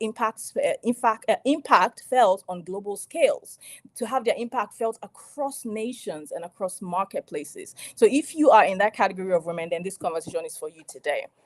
No capital, little impact. Now, you can have some level of impact because the work we do as wives, as moms, as people in our communities, whether you go to church, you belong to a church community, your religious setting, the impact we have there, those are valuable, valid impact. We're talking about impact that can be scaled and that can produce bigger results. We need to have capital to be able to do that. Now, based on what I have here, sorry, I'm going to be looking off screen sometimes. I feel so sad. After all this preparation, it's so sad. So 88% of all women-owned businesses generate less than $1 million annually. This is according to womeninbusinessstatistics.com. 88% of us will generate or currently generate less than $1 million in annual revenue. Now, only what that translates to statistically is 4.2%. Only 4.2 of all the female entrepreneurs in the world, only 4.2 at this point, are building mature businesses. Now, when you come to the Black community, only 17% of Black women 17% of Black men are in the process of venture building. 17, right? So of all the population of women in the world, 17% of them within the Black community are in the process of building their ventures. But listen to this, only 5.3% of them build mature businesses, according to HBR. So we're getting success, but we're not building businesses that can be transgenerational. But what is the cost of that? That's the question we're here to answer. What is the cost of that? Why can't we build businesses that can be transferred to the next generation? Now, there are 6 things we need to consider. If we want to be futuristic entrepreneurs, we want to build scalable businesses and sustainable businesses, 6 things to consider. But before we consider those 6 things, I want to highlight 3 things we must have at the back of our minds when it comes to business. So there is business success. There is the measures of success. When you have that, it means you're building a business that solves a problem. And many women, we've hacked that. This is what I believe. We know how to solve problems. In fact, data shows that we have more success rates when it comes to solving problems. Women build businesses that solve real problems. Men, because of their venturesome nature, because they're very opportunistic, men tend to build businesses that don't really solve problems. We are good at building businesses that solve problems. We're also good at building businesses, at providing higher returns on investments. Women have a greater return on investment for every dollar put into them. So if we've hacked this, then we need to hack the rest. So this is what I tell people. It's just like going to school, going through an educational system. You go get a degree. Let's even start from elementary. Once you're done with elementary, you graduate you go to high school. Once you're done with high school, you go to college. You don't want to keep staying in high school even after you're supposed to have graduated from there. So we've hacked how to build successful businesses. Let's move on to how to scale those businesses and sustain those businesses, because there are different things required to do all of these 3 things. So we have success, we have scale, and we have sustainability. Those 3 things, we must know how to do them. We've hacked the first one. Let's hack the second, the other 2. And we need to understand 6 things before we can do that. The first thing is to have this sense of entrepreneurship awareness. I tell you this, I've said this so many times in the past couple of years. Many people come into entrepreneurship without understanding what entrepreneurship really is about. Now, there are 2 types of entrepreneurs. I know I'm talking fast because very little time, little space, a lot to learn. So focus on the why. I'm talking the why of what I'm sharing with you, and the what.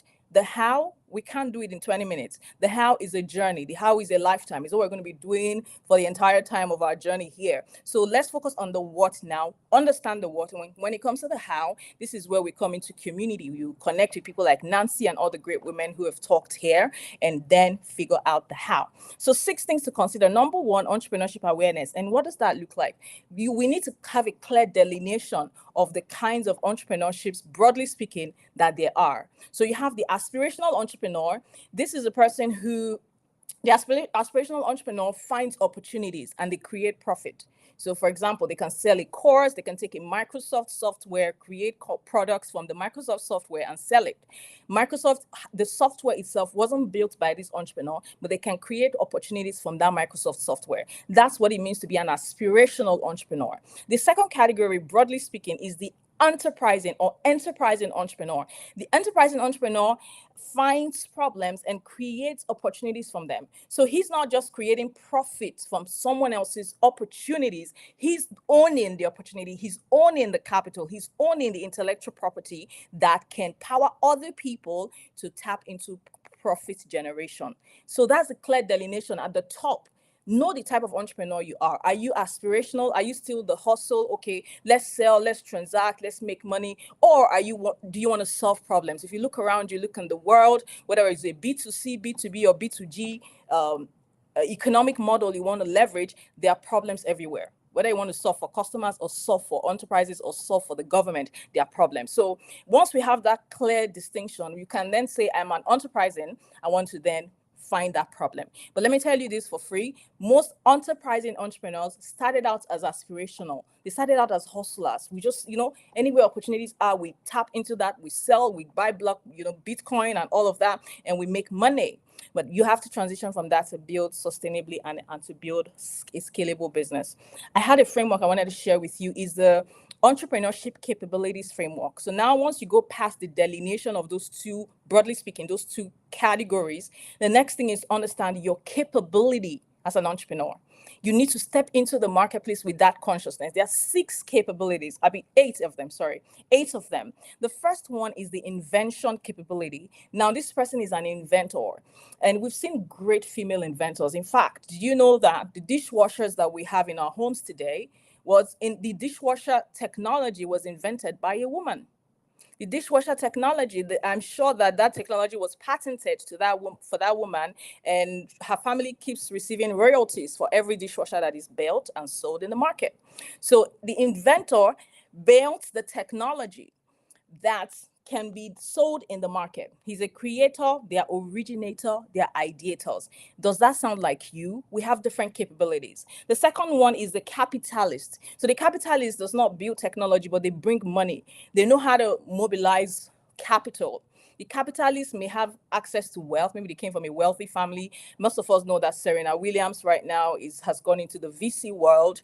I saw a story a couple of days ago about Ryan Reynolds. Ryan Reynolds is a popular American actor who is actively investing in businesses. I would consider him a capitalist. He has a capitalist capability. Can you rally around and raise funds? Can you mobilize capital for businesses? Then maybe that's a capability that you have. The third one is the founder. Okay, I don't know how many of you here are from Africa. I don't know how many of you know Vusi Tembe Kwayo. Vusi made a video recently and he put trigger alert. Okay, so he's like, 99% of those of you calling yourselves entrepreneurs are not entrepreneurs. Some of you are just self-employed people. So let's be clear, 99%. I don't know where he got his data to back that, but that was quite insightful. So it's good to come to the awareness of your capabilities so that you can position yourself strategically. So the founder, number 3, is an innovator or a producer. Now you see a platform like YouTube. The owner of YouTube, in my opinion, is a founder, is a producer. YouTube doesn't own content. YouTube is not a creator. The creator creates and then comes to YouTube and says, hey, I need your platform. Please lend me your platform. Let me post because if I've created something and nobody can use it, it becomes redundant. Give me your platform, lend me your platform, or, let's have some kind of deal. Then we strike a partnership. So the owner of YouTube becomes a producer. I am the creator. I take my content to him and he gives me the platform. So people who provide platforms can fall in under the category of founders and producers. That's the third capability. The fourth one is the entrepreneur, and I'm not going to go through the rest. If you want the framework, please let me know.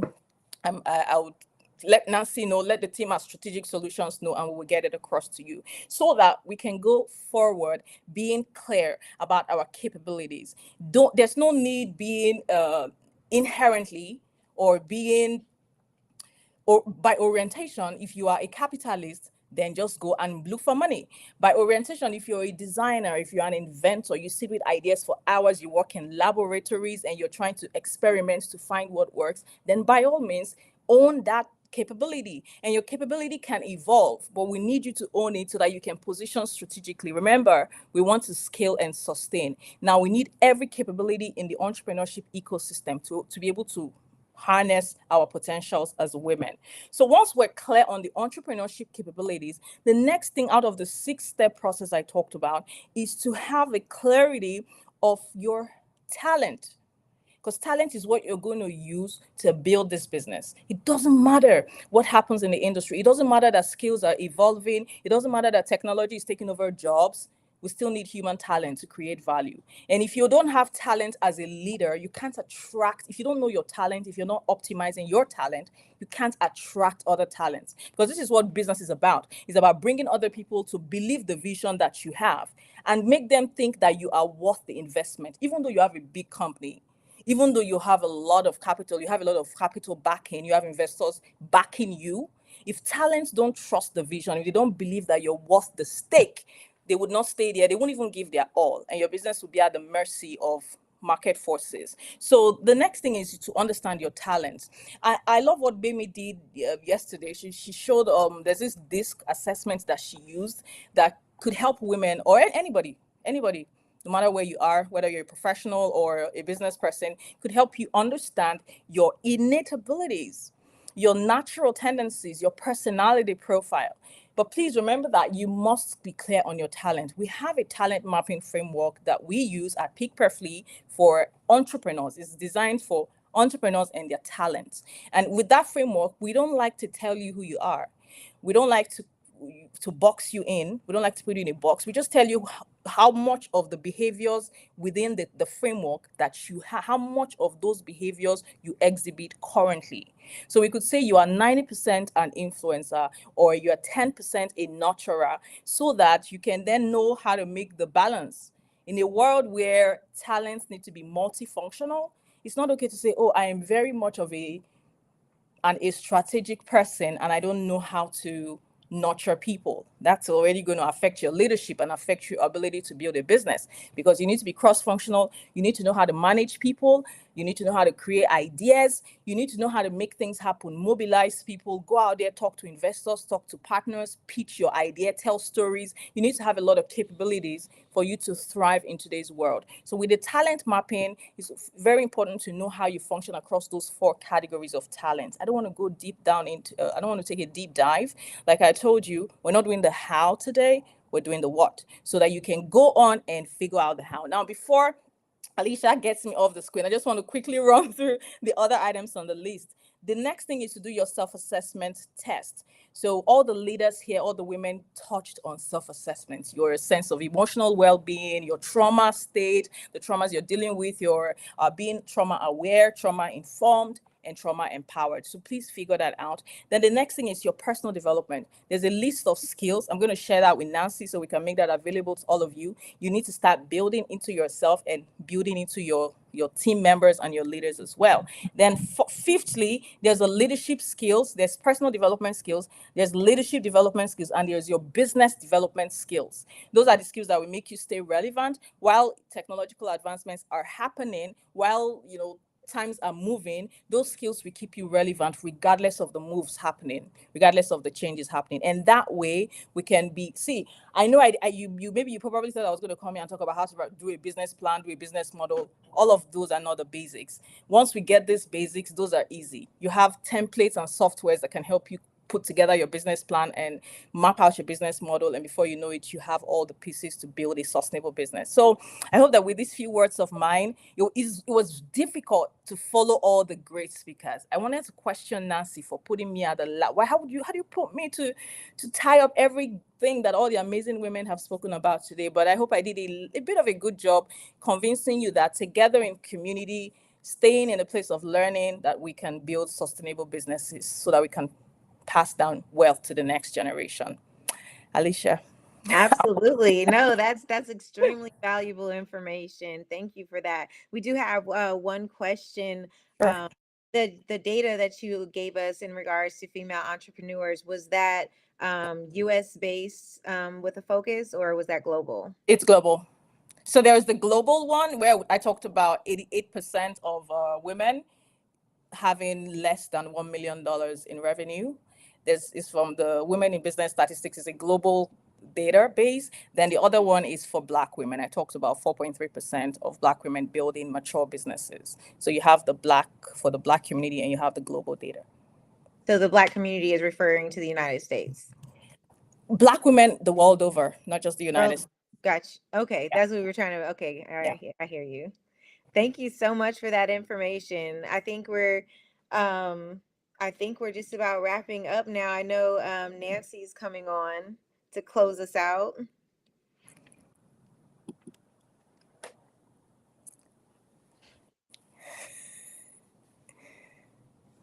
Nancy, I can't hear you. Is it just me? I'm over here having a good time by myself. I was saying, I said it's so funny that as you were speaking, I'm like, oh wow, God's amazing, because I'm so glad she went last. It was like just this way of tying everything together, right? Like, when you were speaking, I'm like, it's so important. We do need to begin to scale our impact, right? So whatever it is that you're doing, how do we begin to get it into the hands of as many people as possible, but also make it transgenerational, right? So I think about, like, how do I transfer these amazing things that I'm doing over to my child? So over to her child. Yeah. And the statistics, I'm so glad you laid everything out. Black women have figured out so much, right? And when I'm thinking about today, from the emotional wellness, the mental, the spiritual, all of that's needed. And we need all of that so we can scale our impact. That's why you were last, girl. That is that's why it was so well done. So well done. Even without the slides, just phenomenal. You did such a good job laying it out. Very practical steps, right? I was able to follow it. So great job. This was simply amazing. I don't know if the slides can be available. If they are, or whatever resources that you have. Again, Alicia has said it. You want to make sure you're registered, because that's the way to be able to access all the resources. We're sending out a digital portfolio of all the speakers. You'll get to know more about everyone. So thank you so much for being here today. Thanks. We're not done yet. Let me tell you that. We're not done. We're going to get her in the community, figure out how she can continue to make impact. But thank you so much, Jasmine, for being here today. Thanks for having me. Great job, every one of you. So proud. Thank you. Thank you. Thank you. Thank you. And Allie, thank you so much. Today was great. I don't know how you are feeling. I'm like, it was just like, I'm just getting knocked over the head. I'm like, wait, I gotta take this back and run it back, because all of this impactful information, the accountability that we received about checking our emotions, about making sure that we're putting in and digesting all the right things. So it's literally taking ownership of it from that very start, even taking it back to your spirit, checking the context and the content of your spirit when you're doing those actions. So I'm like, this has just been a whole moment. Yeah, today the word, as Jasmine was speaking, because she was our last speaker, and I said, I feel so overwhelmingly amazing. Like, I'm so full, and it's beyond full. It's overwhelming. Like, I'm so filled. And so this is what collective impact is, right? Like, again, I could have simply done a 2-hour whatever for women's history, but when you are surrounded, or when you have a community of like-minded individuals, a community of shared values, I mean, the impact becomes astronomical. And so I'm filled, so I can continue to go do my work. You can continue to make impact. Everyone here was able to pull something from someone. Doesn't even matter the experts that spoke, they were listening in. They too were able to pull things. So it was just so amazing. I am super excited for, like, what is next, right? What is going to come, and the work and the impact that will continue to happen. It's funny because as Jasmine was speaking, I was like, I need to connect her with this speaker over here. So, like, that's just what it is. We get to do more together. And so if you are listening, okay, collective impact is a real thing. We can do a lot by ourselves. I do a lot. a lot of the speakers do actually quite a bit. That's why they were selected. They do a lot, but together, when I tell you, we can do so much more. And Kayla, one thing that she said earlier this morning, if you caught her speaking engagement, she said our only responsibility is impact. That one got me. I said, Yeah. ooh, yes, your Yeah. only responsibility is impact. So how can we continue to do more together? Allie, I want to thank you for being a part of just today, for bringing your energy, giving your time. You'll be surprised. Time is that is the most, okay? Time is important. You gave your time today to women all over the world. So thank you for being here. I just so grateful to have you. All of the hosts, ladies, gentlemen, if you're watching, we had over 40 women coming together from the back end logistics. I had another friend who, I mean, last minute, she's like, how can I support you? These are the things that we need to do to continue to make collective impact together. So from the behind the scenes to the speakers to the hosts, women came together to show out. And one thing I know about Black women, when they come together, magic really happens. Black girl magic is not fake, it is real. So let's continue to do that. Let's continue to have collective impact. Thank you, Allie, for being a demonstration of what that looks like. Thank you, all the hosts, all the speakers. I'm so thankful. So yeah, we will continue with everything. Thank you, Allie. All right. Thank you. All right. And yeah, so we are at a close. This is the first ever. I'm gonna say that again, y'all.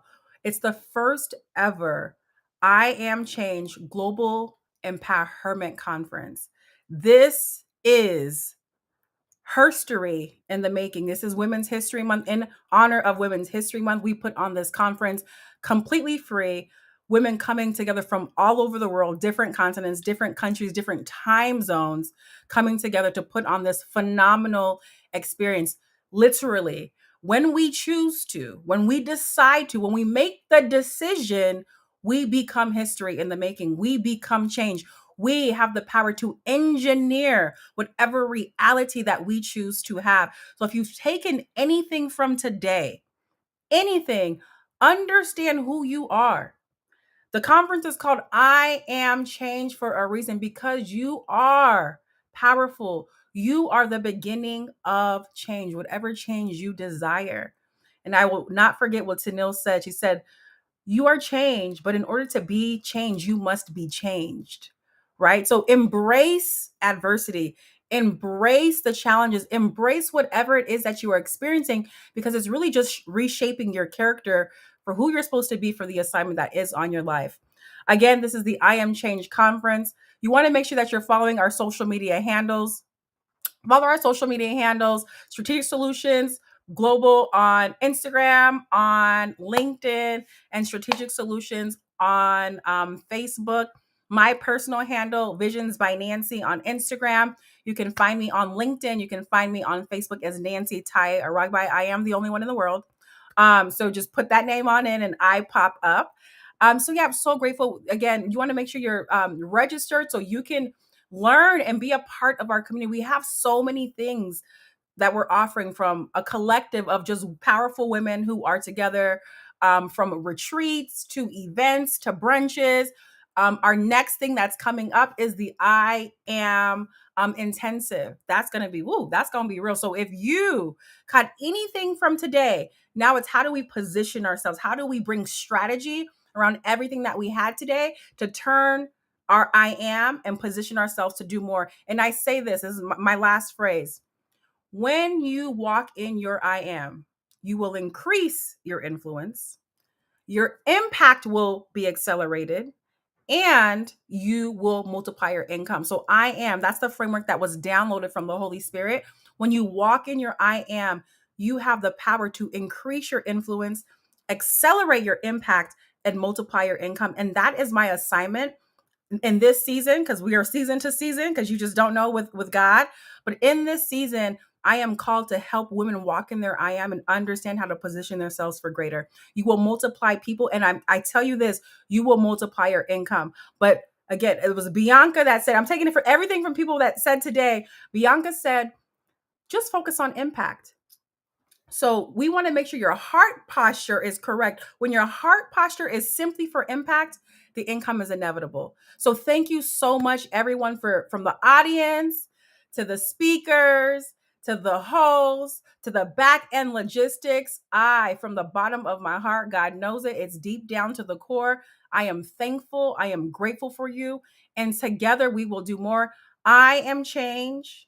You are change. And together we are change. This is the 2023 I Am Change Global Empowerment Conference. Thank you. It has now come to a close. Thank you so much, everyone.